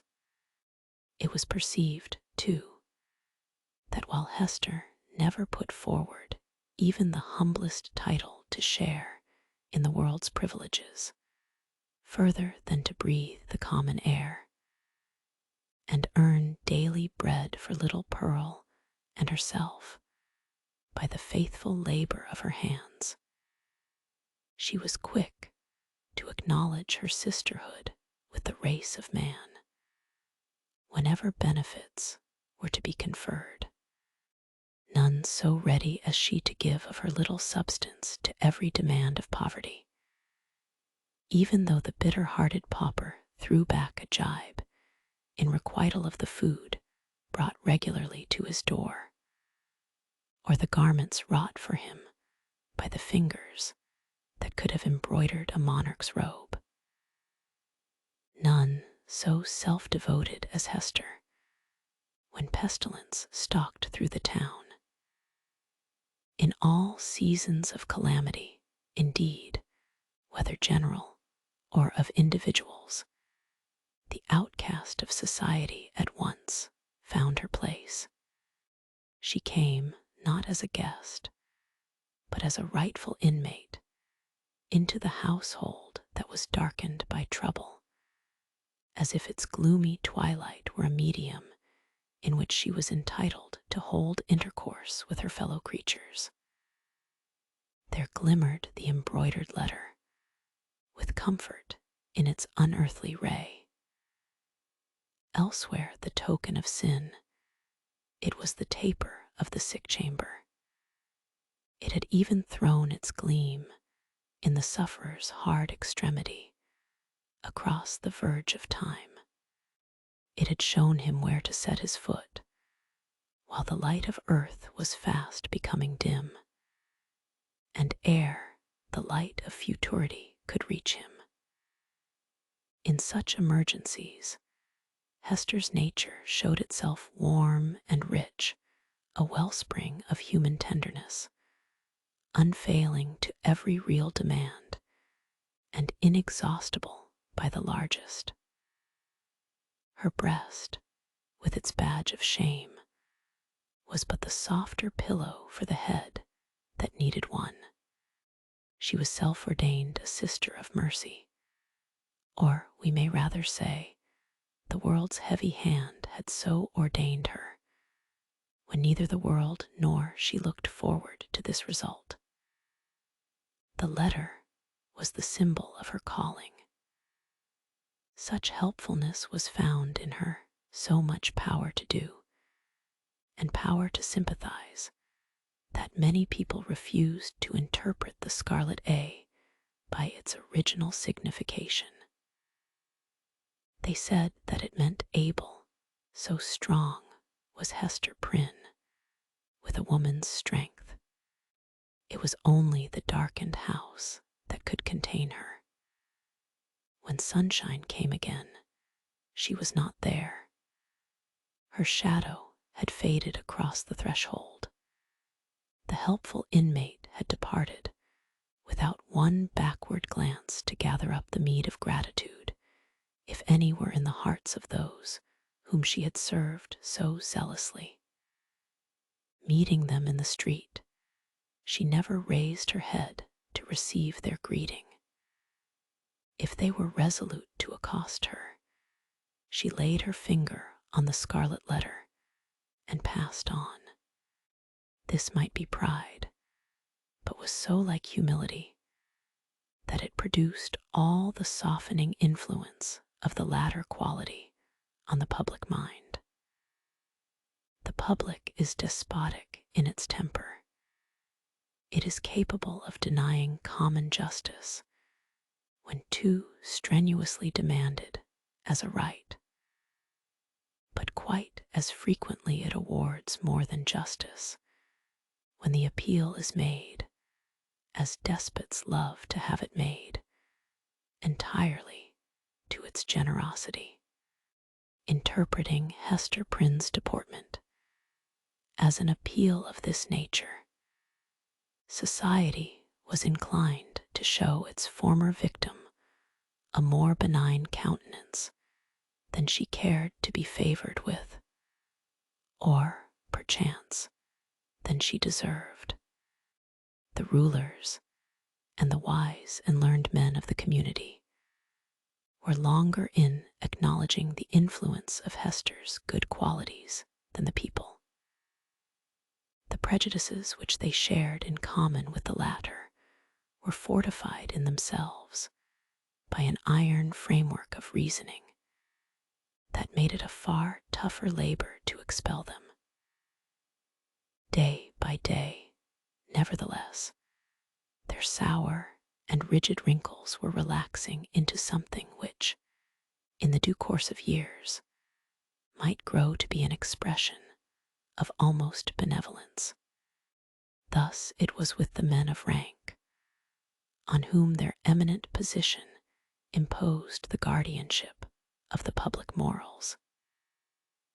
Individuals in private life, meanwhile, had quite forgiven Hester Prynne for her frailty, nay, more. They had begun to look upon the Scarlet Letter as the token, not of that one sin, for which she had borne so long and dreary a penance, but of her many good deeds since. "Do you see that woman with the embroidered badge?" they would say to strangers. "It is our Hester, the town's own Hester, who is so kind to the poor, so helpful to the sick, so comfortable to the afflicted." Then, it is true, the propensity of human nature to tell the very worst of itself, when embodied in the person of another, would constrain them to whisper the black scandal of bygone years.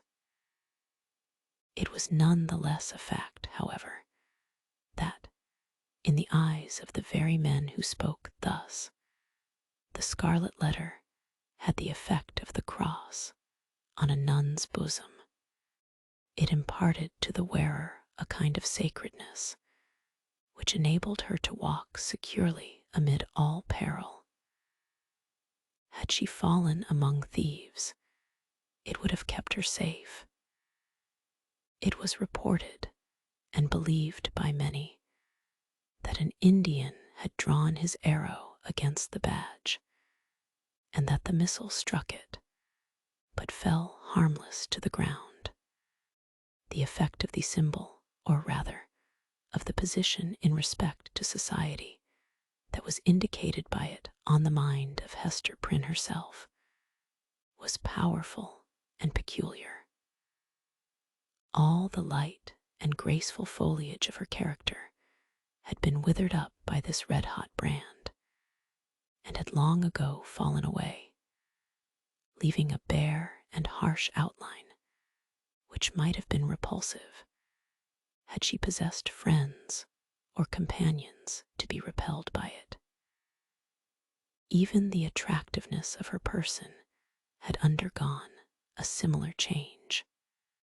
It might be partly owing to the studied austerity of her dress, and partly to the lack of demonstration in her manners.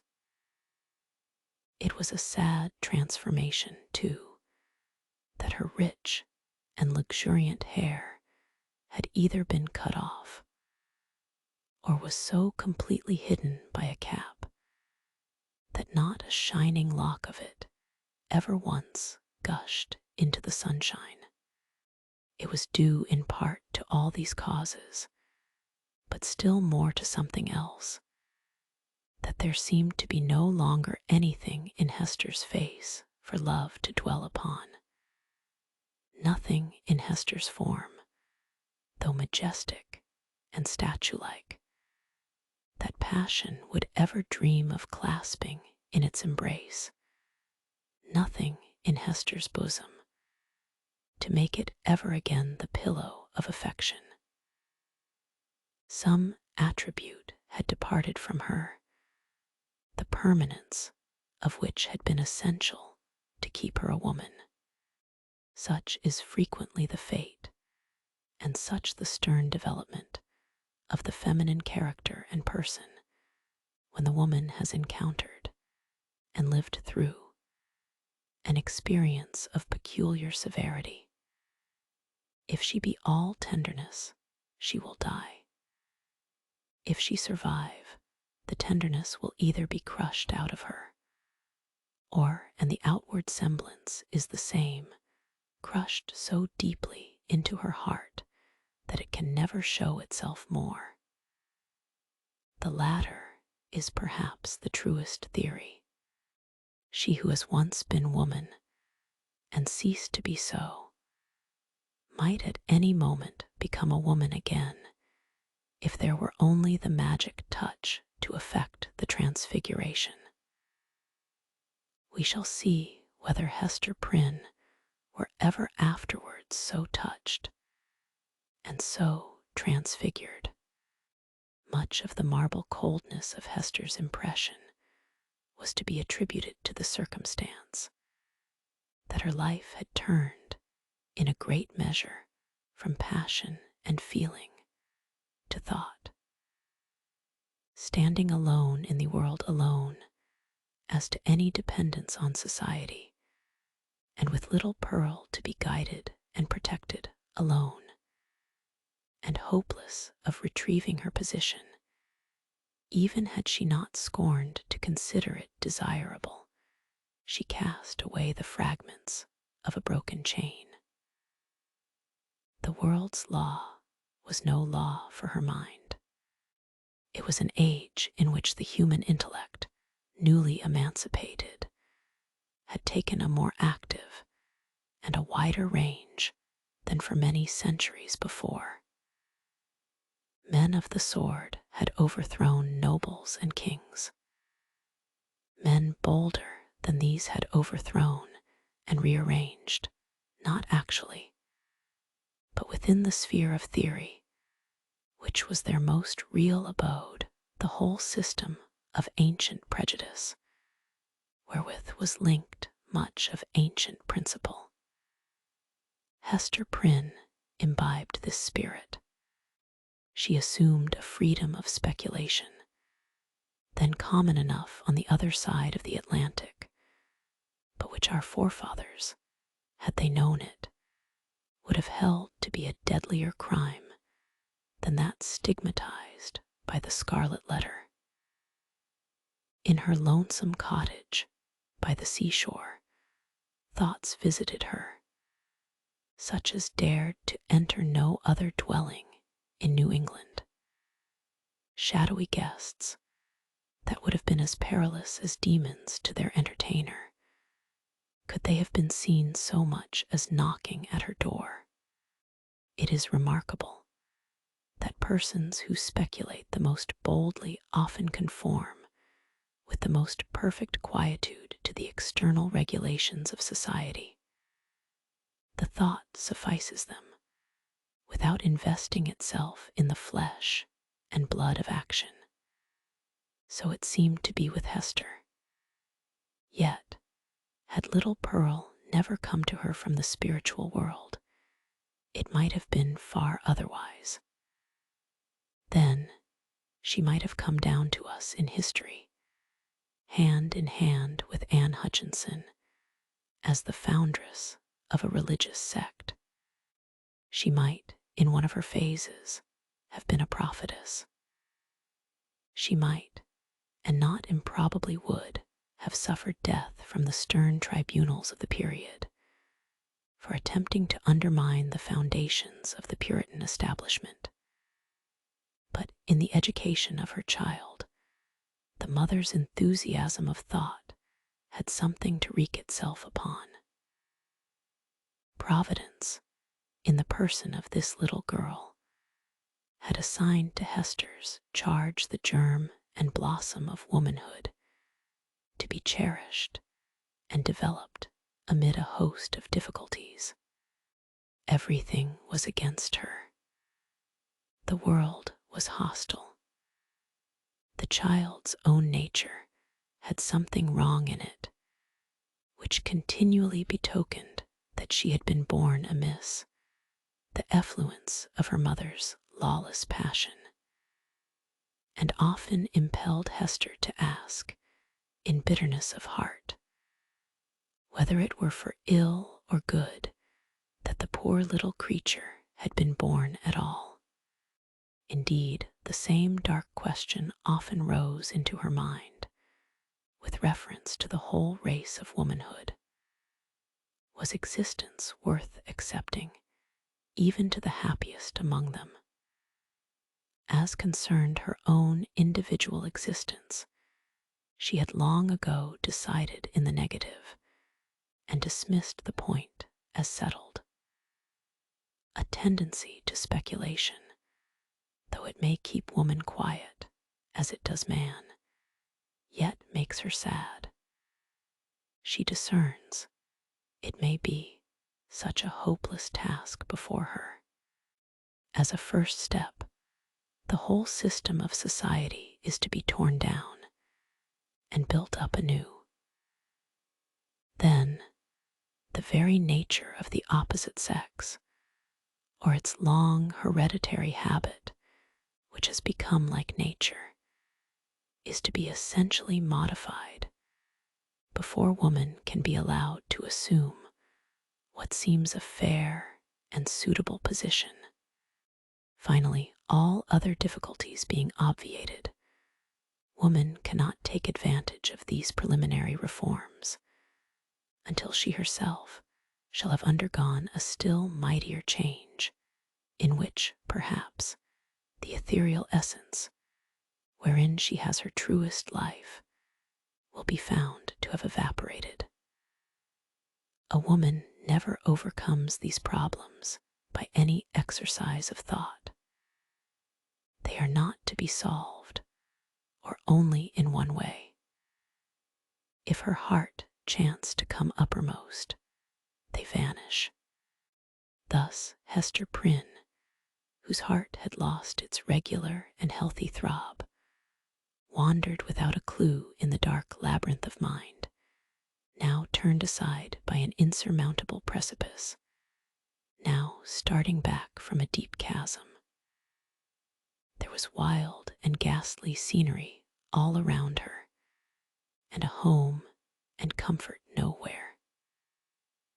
At times, a fearful doubt strove to possess her soul, whether it were not better to send Pearl at once to heaven, and go herself to such futurity as eternal justice should provide. The Scarlet letter had not done its office.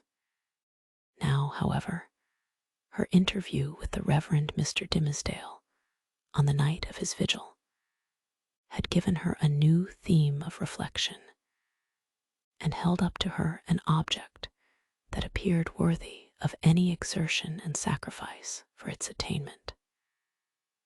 She had witnessed the intense misery beneath which the minister struggled, or, to speak more accurately, had ceased to struggle. She saw that he stood on the verge of lunacy, if he had not already stepped across it. It was impossible to doubt that, whatever painful efficacy there might be in the secret sting of remorse, a deadlier venom had been infused into it by the hand that proffered relief. A secret enemy had been continually by his side, under the semblance of a friend and helper, and had availed himself of the opportunities thus afforded for tampering with the delicate springs of Mr. Dimmesdale's nature. Hester could not but ask herself whether there had not originally been a defect of truth, courage, and loyalty on her own part in allowing the minister to be thrown into a position where so much evil was to be foreboded and nothing auspicious to be hoped. Her only justification lay in the fact that she had been able to discern no method of rescuing him from a blacker ruin than had overwhelmed herself, except by acquiescing in Roger Chillingworth's scheme of disguise. Under that impulse, she had made her choice and had chosen, as it now appeared, the more wretched alternative of the two. She determined to redeem her error, so far as it might yet be possible. Strengthened by years of hard and solemn trial, she felt herself no longer so inadequate to cope with Roger Chillingworth as on that night, abased by sin, and half maddened by the ignominy that was still new, when they had talked together in the prison chamber. She had climbed her way since then to a higher point. The old man, on the other hand, had brought himself nearer to her level, or perhaps below it, by the revenge which he had stooped for. In fine, Hester Prynne resolved to meet her former husband and do what might be in her power for the rescue of the victim on whom he had so evidently set his grip. The occasion was not long to seek. One afternoon, walking with Pearl in a retired part of the peninsula, she beheld the old physician, with a basket on one arm and a staff in the other hand, stooping along the ground, in quest of roots and herbs to concoct his medicines withal. Chapter 14. Hester and the Physician. Hester bade little Pearl run down to the margin of the water and play with the shells and tangled seaweed until she should have talked a while with yonder gatherer of herbs. So the child flew away like a bird, and making bare her small white feet, went pattering along the moist margin of the sea.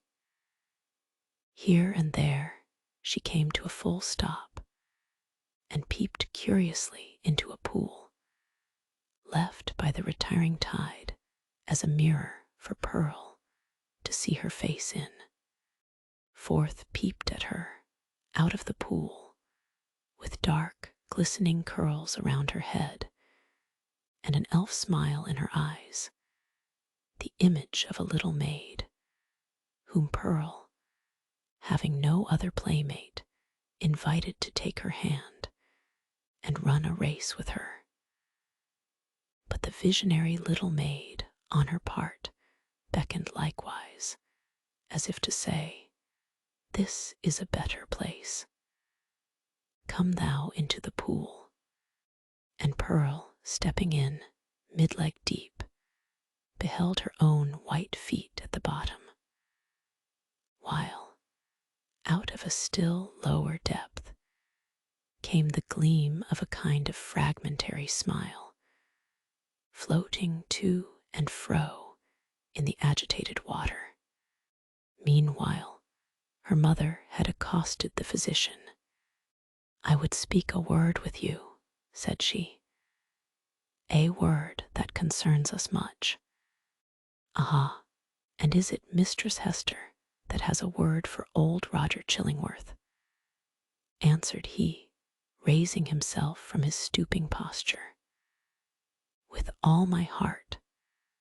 Why, mistress, I hear good tidings of you on all hands.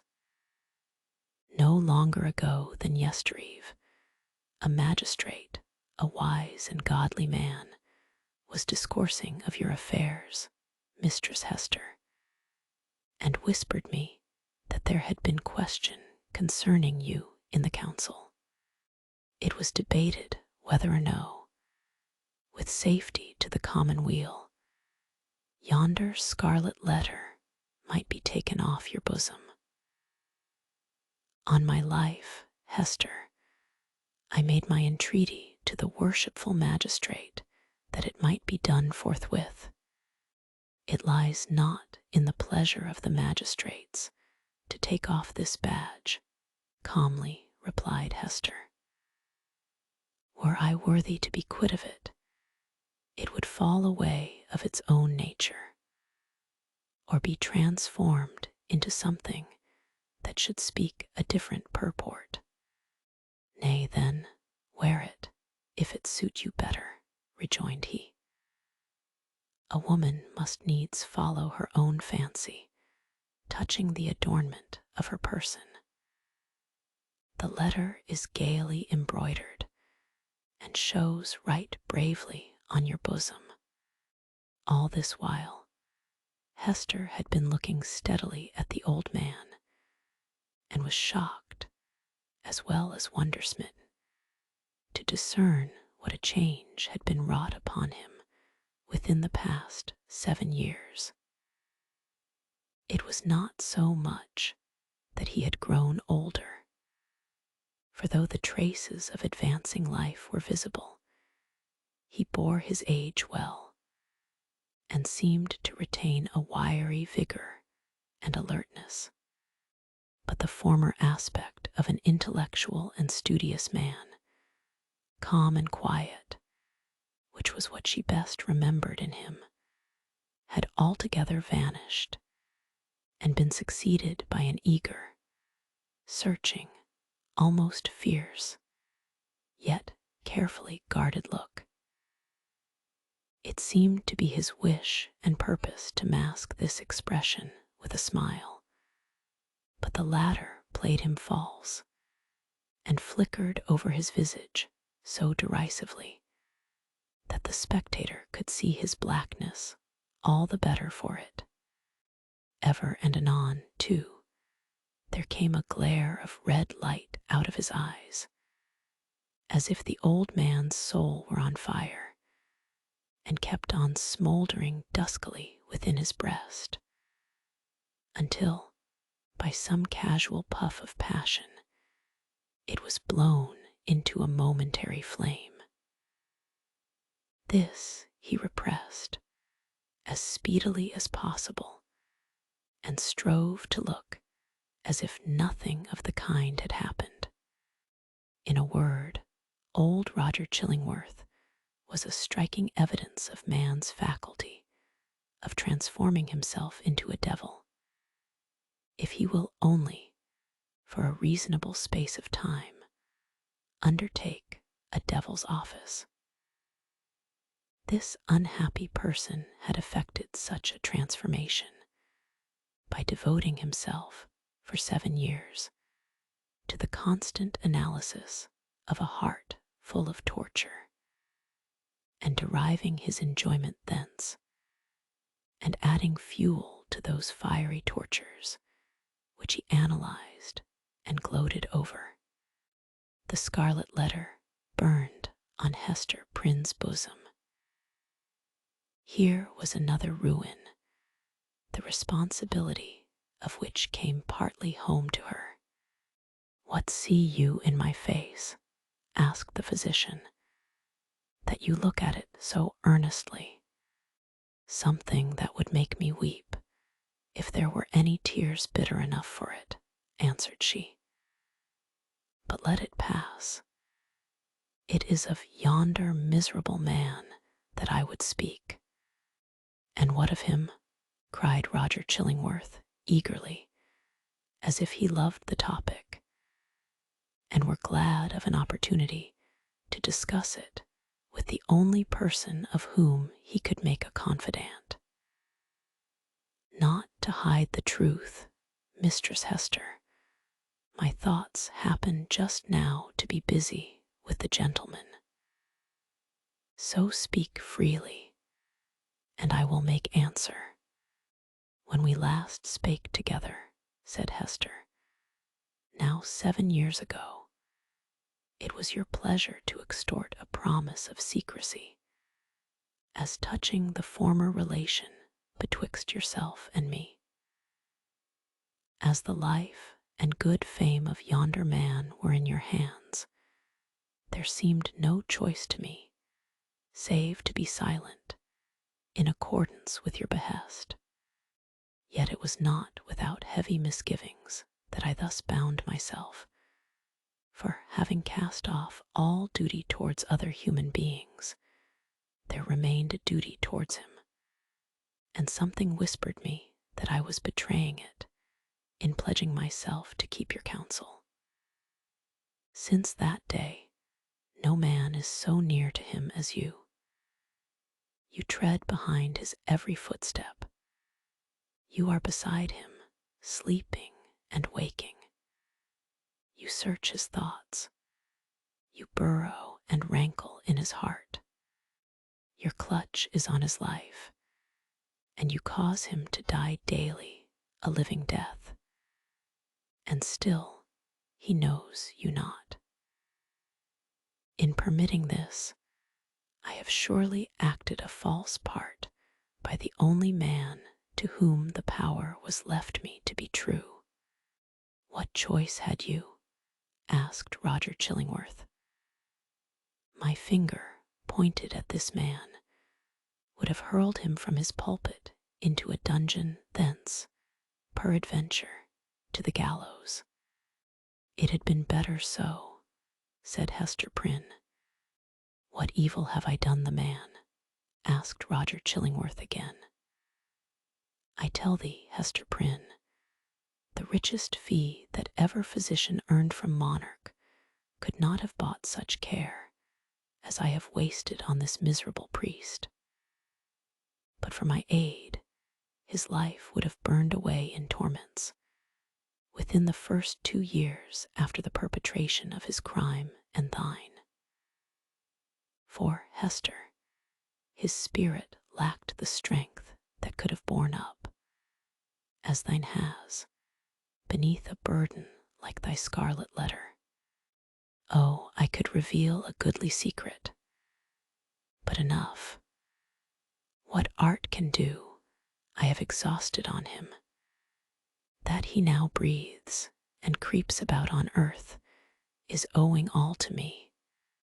Better he had died at once, said Hester Prynne. Yea, woman, thou sayest truly, cried old Roger Chillingworth, letting the lurid fire of his heart blaze out before her eyes. Better had he died at once. Never did mortal suffer what this man has suffered, and all, in the sight of his worst enemy. He has been conscious of me. He has felt an influence dwelling always upon him like a curse. He knew, by some spiritual sense, for the Creator never made another being so sensitive as this. He knew that no friendly hand was pulling at his heartstrings, and that an eye was looking curiously into him, which sought only evil and found it. But he knew not that the eye and hand were mine. With the superstition common to his brotherhood, he fancied himself given over to a fiend, to be tortured with frightful dreams and desperate thoughts, the sting of remorse and despair of pardon, as a foretaste of what awaits him beyond the grave. But it was the constant shadow of my presence, the closest propinquity of the man whom he had most vilely wronged, and who had grown to exist only by this perpetual poison of the direst revenge. Yea, indeed, he did not err. There was a fiend at his elbow. A mortal man, with once a human heart, has become a fiend for his especial torment. The unfortunate physician, while uttering these words, lifted his hands with a look of horror, as if he had beheld some frightful shape, which he could not recognize, usurping the place of his own image in a glass. It was one of those moments which sometimes occur only at the interval of years, when a man's moral aspect is faithfully revealed to his mind's eye. Not improbably, he had never before viewed himself as he did now. Hast thou not tortured him enough? Said Hester, noticing the old man's look. Has he not paid thee all? No, no, he has but increased the debt, answered the physician. And as he proceeded, his manner lost its fiercer characteristics and subsided into gloom. Dost thou remember me, Hester, as I was 9 years agone? Even then I was in the autumn of my days, nor was it the early autumn, but all my life had been made up of earnest, studious, thoughtful, quiet years, bestowed faithfully for the increase of mine own knowledge, and faithfully, too, though this latter object was but casual to the other, faithfully for the advancement of human welfare. No life had been more peaceful and innocent than mine, few lives so rich with benefits conferred. Dost thou remember me? Was I not, though you might deem me cold, nevertheless a man thoughtful for others, craving little for himself, kind, true, just, and of constant, if not warm affections? Was I not all this? All this and more, said Hester. And what am I now? Demanded he, looking into her face, and permitting the whole evil within him to be written on his features. I have already told thee what I am. A fiend. Who made me so? It was myself, cried Hester, shuddering. It was I, not less than he. Why hast thou not avenged thyself on me? I have left thee to the Scarlet letter, replied Roger Chillingworth. If that have not avenged me, I can do no more. He laid his finger on it with a smile. It has avenged thee, answered Hester Prynne. I judged no less, said the physician. And now, what wouldst thou with me touching this man? I must reveal the secret, answered Hester firmly. He must discern thee in thy true character. What may be the result, I know not. But this long debt of confidence, due from me to him, whose bane and ruin I have been, shall at length be paid. So far as concerns the overthrow or preservation of his fair fame and his earthly state, and perchance his life, he is in thy hands.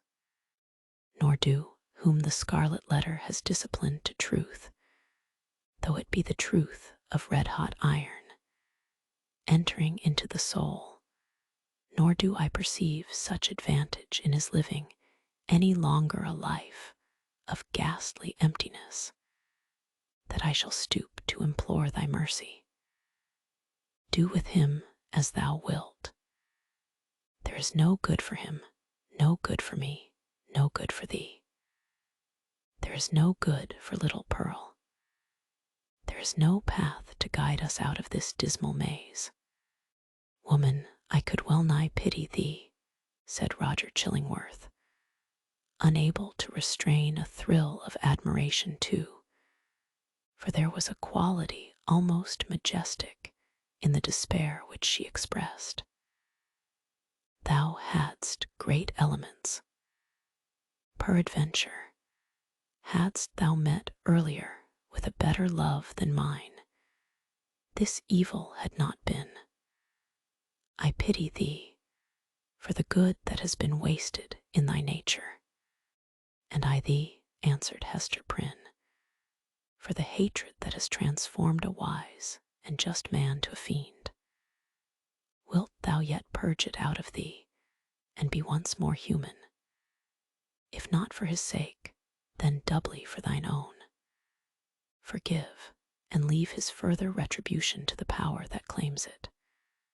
I said, but now, that there could be no good event for him, or thee, or me, who are here wandering together in this gloomy maze of evil, and stumbling at every step over the guilt wherewith we have strewn our path.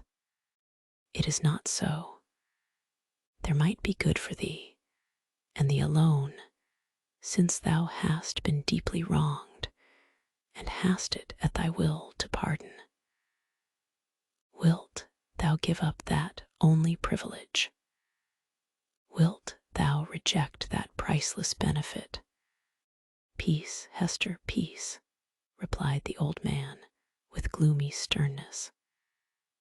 It is not granted me to pardon. I have no such power as thou tellest me of. My old faith, long forgotten, comes back to me and explains all that we do and all we suffer.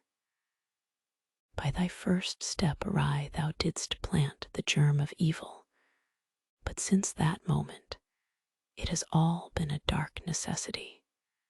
Ye that have wronged me are not sinful, save in a kind of typical illusion. Neither am I fiend-like, who have snatched a fiend's office from his hands. It is our fate.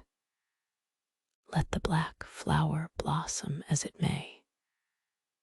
Now go thy ways, and deal as thou wilt with yonder man. He waved his hand, and betook himself again to his employment of gathering herbs. Chapter 15. Hester and Pearl. So Roger Chillingworth, a deformed old figure, with a face that haunted men's memories longer than they liked, took leave of Hester Prynne, and went stooping away along the earth. He gathered here and there an herb, or grubbed up a root, and put it into the basket on his arm. His grey beard almost touched the ground as he crept onward. Hester gazed after him a little while, looking with a half-fantastic curiosity to see whether the tender grass of early spring would not be blighted beneath him, and show the wavering track of his footsteps, sere and brown, across its cheerful verdure. She wondered what sort of herbs they were, which the old man was so sedulous to gather. Would not the earth, quickened to an evil purpose by the sympathy of his eye, greet him with poisonous shrubs, of species hitherto unknown, that would start up under his fingers? Or might it suffice him that every wholesome growth should be converted into something deleterious and malignant at his touch? Did the sun, which shone so brightly everywhere else, really fall upon him? Or was there, as it rather seemed, a circle of ominous shadow moving along with his deformity, whichever way he turned himself? And whither was he now going? Would he not suddenly sink into the earth, leaving a barren and blasted spot, where, in due course of time, would be seen deadly nightshade, dogwood, henbane, and whatever else of vegetable wickedness the climate could produce, all flourishing with hideous luxuriance? Or would he spread bat's wings and flee away, looking so much the uglier the higher he rose towards heaven? Be it sin or no, said Hester Prynne bitterly, as she still gazed after him, I hate the man. She upbraided herself for the sentiment, but could not overcome or lessen it. Attempting to do so, she thought of those long past days in a distant land, when he used to emerge at eventide from the seclusion of his study and sit down in the firelight of their home, and in the light of her nuptial smile. He needed to bask himself in that smile, he said, in order that the chill of so many lonely hours among his books might be taken off the scholar's heart. Such scenes had once appeared not otherwise than happy, but now, as viewed through the dismal medium of her subsequent life, they classed themselves among her ugliest remembrances. She marveled how such scenes could have been. She marveled how she could ever have been wrought upon to marry him. She deemed it her crime most to be repented of, that she had ever endured and reciprocated the lukewarm grasp of his hand, and had suffered the smile of her lips and eyes to mingle and melt into his own. And it seemed a fouler offense committed by Roger Chillingworth than any which had since been done him, that, in the time when her heart knew no better, he had persuaded her to fancy herself happy by his side. "Yes, I hate him," repeated Hester, more bitterly than before. "He betrayed me. He has done me worse wrong than I did him. Let men tremble to win the hand of woman, unless they win along with it the utmost passion of her heart. Else it may be their miserable fortune, as it was Roger Chillingworth's, when some mightier touch than their own may have awakened all her sensibilities, to be reproached even for the calm content, the marble image of happiness, which they will have imposed upon her as the warm reality. But Hester ought long ago to have done with this injustice. What did it betoken? Had 7 long years, under the torture of the Scarlet letter, inflicted so much of misery, and wrought out no repentance? The emotions of that brief space, while she stood gazing after the crooked figure of old Roger Chillingworth, threw a dark light on Hester's state of mind, revealing much that she might not otherwise have acknowledged to herself. He being gone, she summoned back her child. "Pearl, little Pearl, where are you?" Pearl, whose activity of spirit never flagged, had been at no loss for amusement while her mother talked with the old gatherer of herbs. At first, as already told, she had flirted fancifully with her own image in a pool of water, beckoning the phantom forth, and as it declined to venture, seeking a passage for herself into its sphere of impalpable earth and unattainable sky. Soon finding, however, that either she or the image was unreal, she turned elsewhere for better pastime. She made little boats out of birch bark, and freighted them with snail shells, and sent out more ventures on the mighty deep than any merchant in New England. But the larger part of them foundered near the shore. She seized a live horseshoe by the tail, and made prize of several 5 fingers, and laid out a jellyfish to melt in the warm sun. Then she took up the white foam that streaked the line of the advancing tide, and threw it upon the breeze, scampering after it with winged footsteps to catch the great snowflakes ere they fell. Perceiving a flock of beach birds that fed and fluttered along the shore, the naughty child picked up her apron full of pebbles, and creeping from rock to rock after these small seafowl, displayed remarkable dexterity in pelting them. one little gray bird with a white breast, Pearl was almost sure, had been hit by a pebble and fluttered away with a broken wing. But then the elf child sighed and gave up her sport, because it grieved her to have done harm to a little being that was as wild as the sea breeze, or as wild as Pearl herself. Her final employment was to gather seaweed of various kinds and make herself a scarf or mantle and a headdress, and thus assume the aspect of a little mermaid.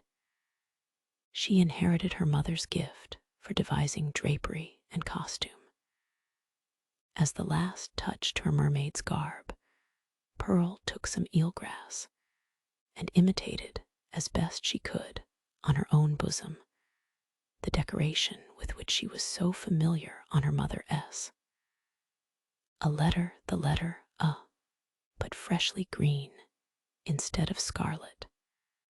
The child bent her chin upon her breast and contemplated this device with strange interest, even as if the one only thing for which she had been sent into the world was to make out its hidden import. I wonder if Mother will ask me what it means, thought Pearl. Just then she heard her mother's voice, and flitting along as lightly as one of the little seabirds, appeared before Hester Prynne, dancing, laughing, and pointing her finger to the ornament upon her bosom. "My little Pearl," said Hester, after a moment's silence, "the green letter, and on thy childish bosom, has no purport. But dost thou know, my child, what this letter means which thy mother is doomed to wear?" "Yes, mother," said the child. "It is the great letter A thou hast taught me in the hornbook." Hester looked steadily into her little face, but though there was that singular expression which she had so often remarked in her black eyes, she could not satisfy herself whether Pearl really attached any meaning to the symbol. She felt a morbid desire to ascertain the point.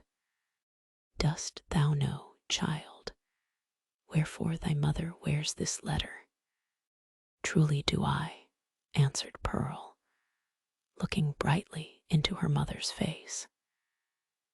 "It is for the same reason that the minister keeps his hand over his heart." "And what reason is that?"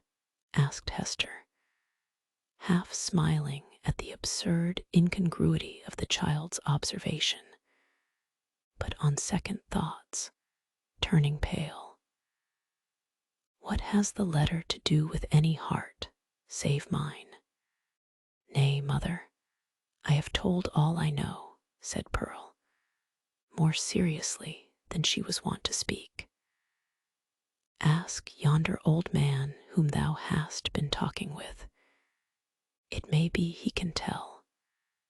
But in good earnest now, mother dear, what does this scarlet letter mean? And why dost thou wear it on thy bosom? And why does the minister keep his hand over his heart?" She took her mother's hand in both her own and gazed into her eyes with an earnestness that was seldom seen in her wild and capricious character.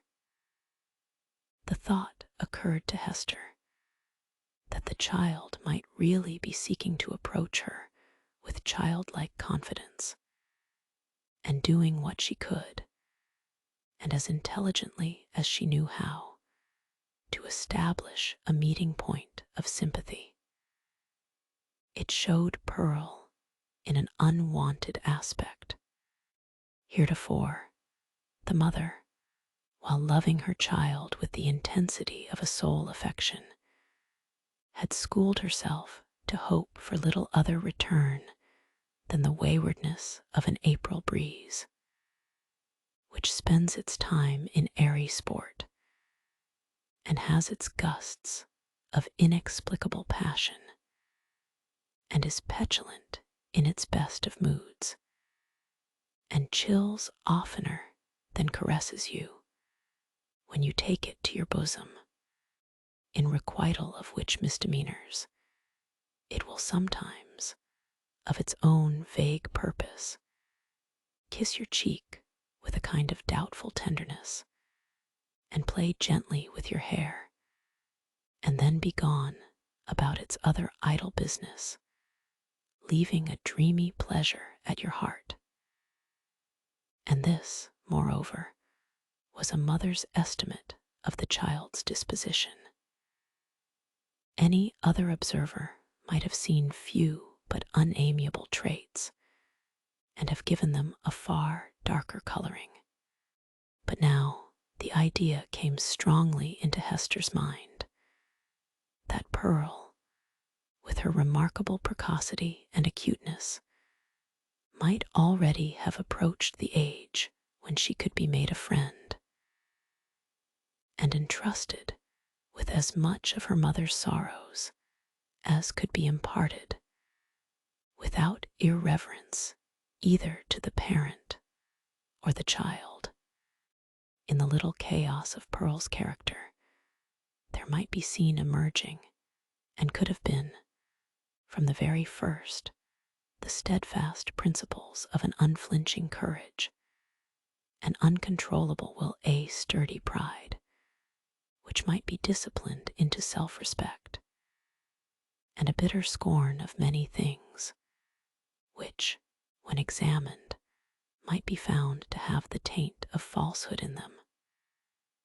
She possessed affections, too, though hitherto acrid and disagreeable, as are the richest flavors of unripe fruit.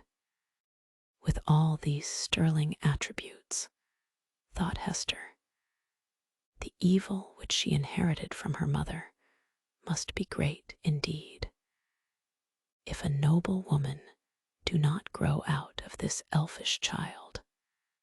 Pearl's inevitable tendency to hover about the enigma of the scarlet letter seemed an innate quality of her being. From the earliest epoch of her conscious life, she had entered upon this as her appointed mission.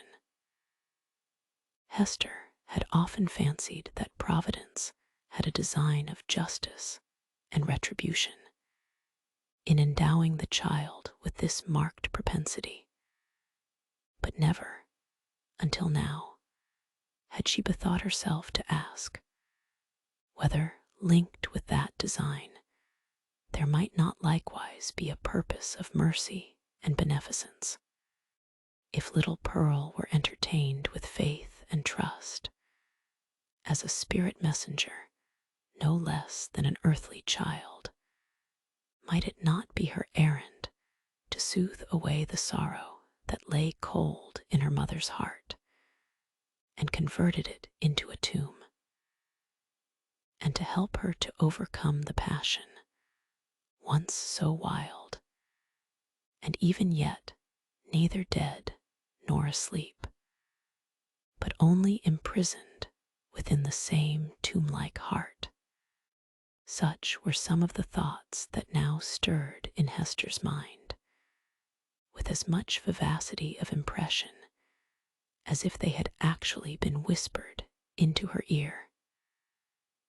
And there was little Pearl, all this while, holding her mother's hand in both her own, and turning her face upward, while she put these searching questions, once and again, and still a third time.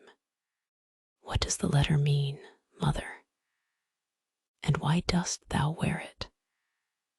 And why does the minister keep his hand over his heart? What shall I say? Thought Hester to herself. No, if this be the price of the child's sympathy, I cannot pay it. Then she spoke aloud.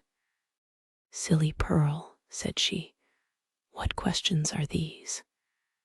There are many things in this world that a child must not ask about.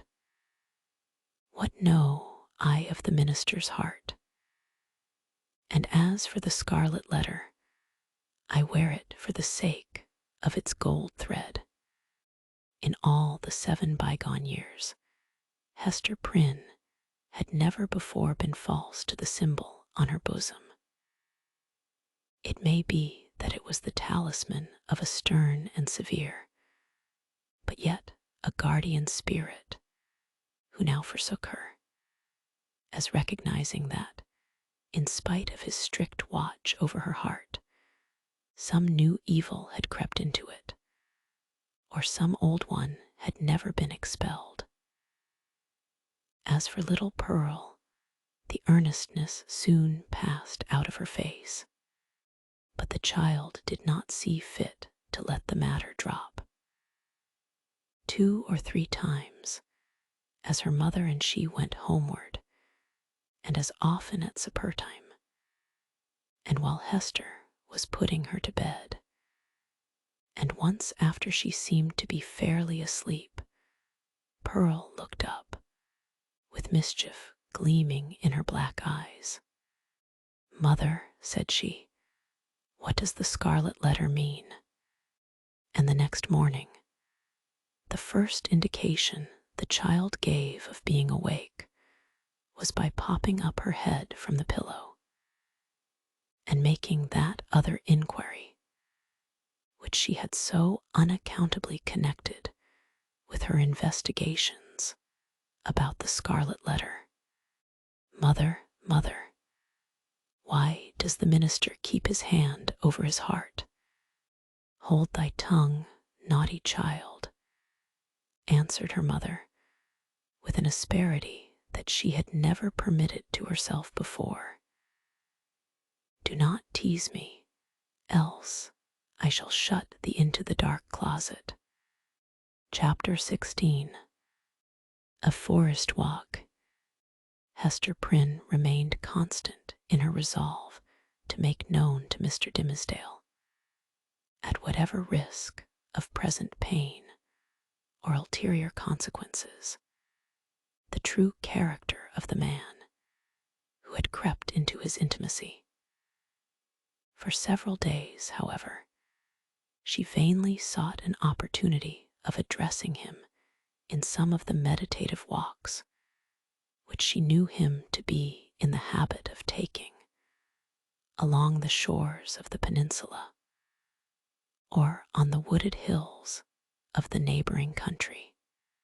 There would have been no scandal, indeed, nor peril to the holy whiteness of the clergyman's good fame, had she visited him in his own study, where many a penitent, ere now, had confessed sins of perhaps as deep a dye as the one betokened by the scarlet letter, but partly that she dreaded the secret or undisguised interference of old Roger Chillingworth, and partly that her conscious heart imputed suspicion where none could have been felt, and partly that both the minister and she would need the whole wide world to breathe in while they talked together.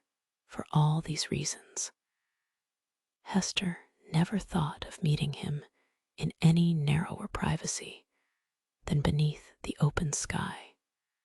At last, while attending in a sick chamber, whither the Reverend Mr. Dimmesdale had been summoned to make a prayer, she learnt that he had gone the day before to visit the Apostle Eliot among his Indian converts. He would probably return by a certain hour in the afternoon of the morrow. Betimes, therefore, the next day, Hester took little Pearl, who was necessarily the companion of all her mother's expeditions, however inconvenient her presence, and set forth. The road, after the two wayfarers had crossed from the peninsula to the mainland, was no other than a footpath. It straggled onward into the mystery of the primeval forest. This hemmed it in so narrowly, and stood so black and dense on either side, and disclosed such imperfect glimpses of the sky above, that, to Hester's mind, it imaged not amiss the moral wilderness in which she had so long been wandering. The day was chill and somber. Overhead was a gray expanse of cloud, slightly stirred, however, by a breeze, so that a gleam of flickering sunshine might now and then be seen at its solitary play along the path.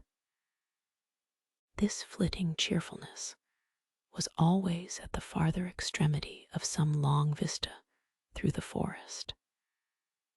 The sportive sunlight, feebly sportive at best, in the predominant pensiveness of the day, and seen withdrew itself as they came nigh, and left the spots where it had danced the drearier, because they had hoped to find them bright. "Mother," said little Pearl, "the sunshine does not love you. It runs away and hides itself because it is afraid of something on your bosom. Now, see, there it is, playing a good way off. Stand you here and let me run and catch it. I am but a child. It will not flee from me, for I wear nothing on my bosom yet. Nor ever will, my child, I hope," said Hester. "And why not, mother?" asked Pearl, stopping short, just at the beginning of her race. "Will not it come of its own accord, when I am a woman grown?" "Run away, child," answered her mother, "and catch the sunshine. It will soon be gone." Pearl set forth at a great pace, and, as Hester smiled to perceive, did actually catch the sunshine, and stood laughing in the midst of it, all brightened by its splendor, and scintillating with the vivacity excited by rapid motion. The light lingered about the lonely child, as if glad of such a playmate, until her mother had drawn almost nigh enough to step into the magic circle too. "It will go now," said Pearl, shaking her head. "See," answered Hester, smiling. "Now I can stretch out my hand and grasp some of it." As she attempted to do so, the sunshine vanished, or, to judge from the bright expression that was dancing on Pearl's features, her mother could have fancied that the child had absorbed it into herself, and would give it forth again, with a gleam about her path, as they should plunge into some gloomier shade. There was no other attribute that so much impressed her with a sense of new and untransmitted vigor in Pearl's nature as this never-failing vivacity of spirits. She had not the disease of sadness, which almost all children in these latter days inherit with the scrofula from the troubles of their ancestors. Perhaps this too was a disease, and but the reflex of the wild energy with which Hester had fought against her sorrows before Pearl's birth. It was certainly a doubtful charm, imparting a hard, metallic luster to the child's character. She wanted what some people want throughout life, a grief that should deeply touch her, and thus humanize and make her capable of sympathy. But there was time enough yet for little Pearl. "Come, my child," said Hester, looking about her from the spot where Pearl had stood still in the sunshine.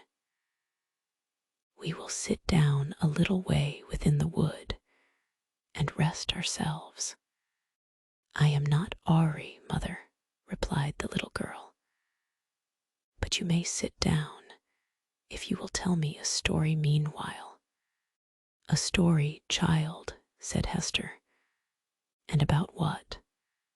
"Oh, a story about the black man," answered Pearl, taking hold of her mother's gown and looking up half earnestly, half mischievously into her face.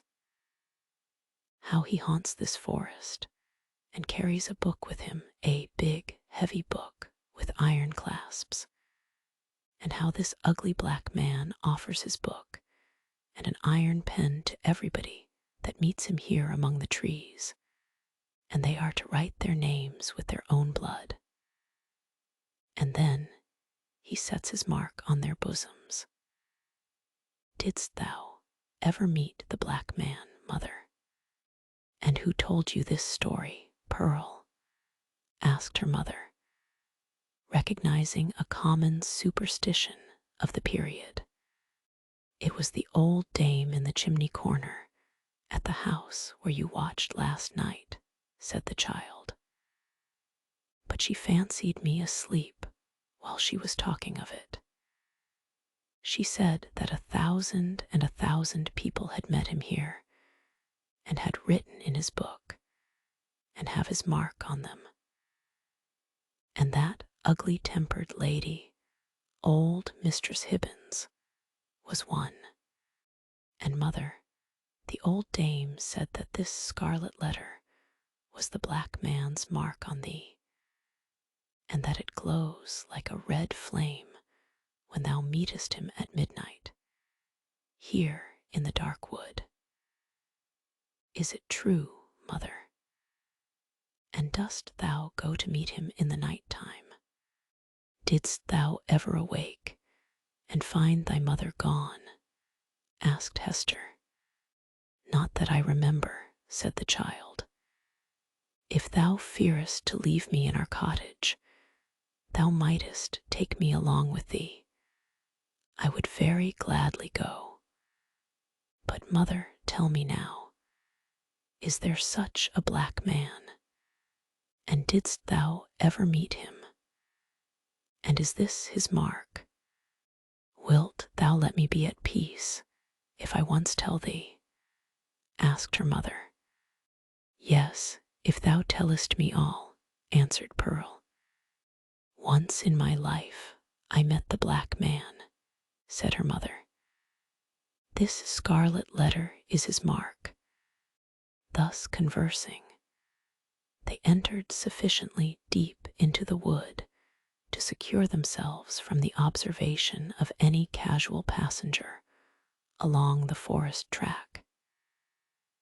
Here they sat down on a luxuriant heap of moss, which, at some epoch of the preceding century, had been a gigantic pine, with its roots and trunk in the darksome shade, and its head aloft in the upper atmosphere. It was a little dell where they had seated themselves, with a leaf-strewn bank rising gently on either side, and a brook flowing through the midst, over a bed of fallen and drowned leaves. The trees impending over it had flung down great branches, from time to time, which choked up the current and compelled it to form eddies and black depths at some points, while, in its swifter and livelier passages, there appeared a channel-way of pebbles and brown, sparkling sand. Letting the eyes follow along the course of the stream, they could catch the reflected light from its water at some short distance within the forest, but soon lost all traces of it amid the bewilderment of tree trunks and underbrush. And here and there a huge rock covered over with gray lichens. All these giant trees and boulders of granite seemed intent on making a mystery of the course of this small brook, fearing, perhaps, that, with its never-ceasing loquacity, it should whisper tales out of the heart of the old forest whence it flowed, or mirror its revelations on the smooth surface of a pool. Continually, indeed, as it stole onward, the streamlet kept up a babble, kind, quiet, soothing, but melancholy, like the voice of a young child that was spending its infancy without playfulness, and knew not how to be merry among sad acquaintance and events of somber hue. O brook, O foolish and tiresome little brook, cried Pearl, after listening a while to its talk, why art thou so sad? Pluck up a spirit, and do not be all the time sighing and murmuring. But the brook, in the course of its little lifetime among the forest trees, had gone through so solemn an experience that it could not help talking about it, and seemed to have nothing else to say. Pearl resembled the brook, inasmuch as the current of her life gushed from a wellspring as mysterious, and had flowed through scenes shadowed as heavily with gloom. But unlike the little stream, she danced and sparkled and prattled airily along her course. What does this sad little brook say, mother? Inquired she. If thou hadst a sorrow of thine own, the brook might tell thee of it, answered her mother, even as it is telling me of mine. But now, Pearl, I hear a footstep along the path, and the noise of one putting aside the branches. I would have thee betake thyself to play, and leave me to speak with him that comes yonder. Is it the black man? Asked Pearl. Wilt thou go and play, child? Repeated her mother. But do not stray far into the wood, and take heed that thou come at my first call. Yes, mother, answered Pearl. But if it be the black man, wilt thou not let me stay a moment and look at him with his big book under his arm? Go, silly child, said her mother impatiently. It is no black man. Thou canst see him now through the trees. It is the minister. And so it is, said the child. And mother, he has his hand over his heart. Is it because, when the minister wrote his name in the book, the black man set his mark in that place? But why does he not wear it outside his bosom, as thou dost, mother? Go now, child, and thou shalt tease me as thou wilt another time, cried Hester Prynne. But do not stray far. Keep where thou canst hear the babble of the brook. Child went singing away, following up the current of the brook, and striving to mingle a more lightsome cadence with its melancholy voice. But the little stream would not be comforted, and still kept telling its unintelligible secret of some very mournful mystery that had happened, or making a prophetic lamentation about something that was yet to happen within the verge of the dismal forest. So Pearl, who had enough of shadow in her own little life, chose to break off all acquaintance with this repining brook.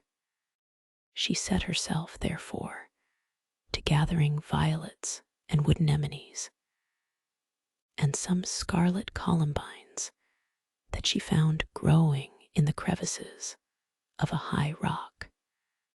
When her elf child had departed, Hester Prynne made a step or two towards the track that led through the forest, but still remained under the deep shadow of the trees.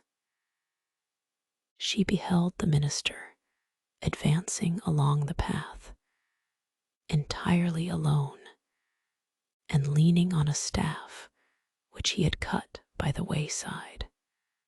He looked haggard and feeble, and betrayed a nerveless despondency in his air, which had never so remarkably characterized him in his walks about the settlement, nor in any other situation where he deemed himself liable to notice. Here it was woefully visible, in this intense seclusion of the forest, which of itself would have been a heavy trial to the spirits. There was a listlessness in his gait, as if he saw no reason for taking one step farther, nor felt any desire to do so, but would have been glad, could he be glad of anything, to fling himself down at the root of the nearest tree and lie there passive forevermore. The leaves might bestrew him, and the soil gradually accumulate and form a little hillock over his frame, no matter whether there were life in it or no. Death was too definite an object to be wished for or avoided. To Hester's eye, the Reverend Mr. Dimmesdale exhibited no symptom of positive and vivacious suffering, except that, as little Pearl had remarked, he kept his hand over his heart. This concludes part 2 of The Serene Escape with the Scarlet Letter by Nathaniel Hawthorne. To stay updated, subscribe to our channel, ring the bell for notifications, and explore more soothing tales like this one. If you enjoyed this tranquil escape, leave a comment sharing your thoughts or story requests, and don't forget to like and share this video with anyone who might need a peaceful bedtime story. Thank you for your support, sweet dreams, and we'll see you in the next chapter. Sleep well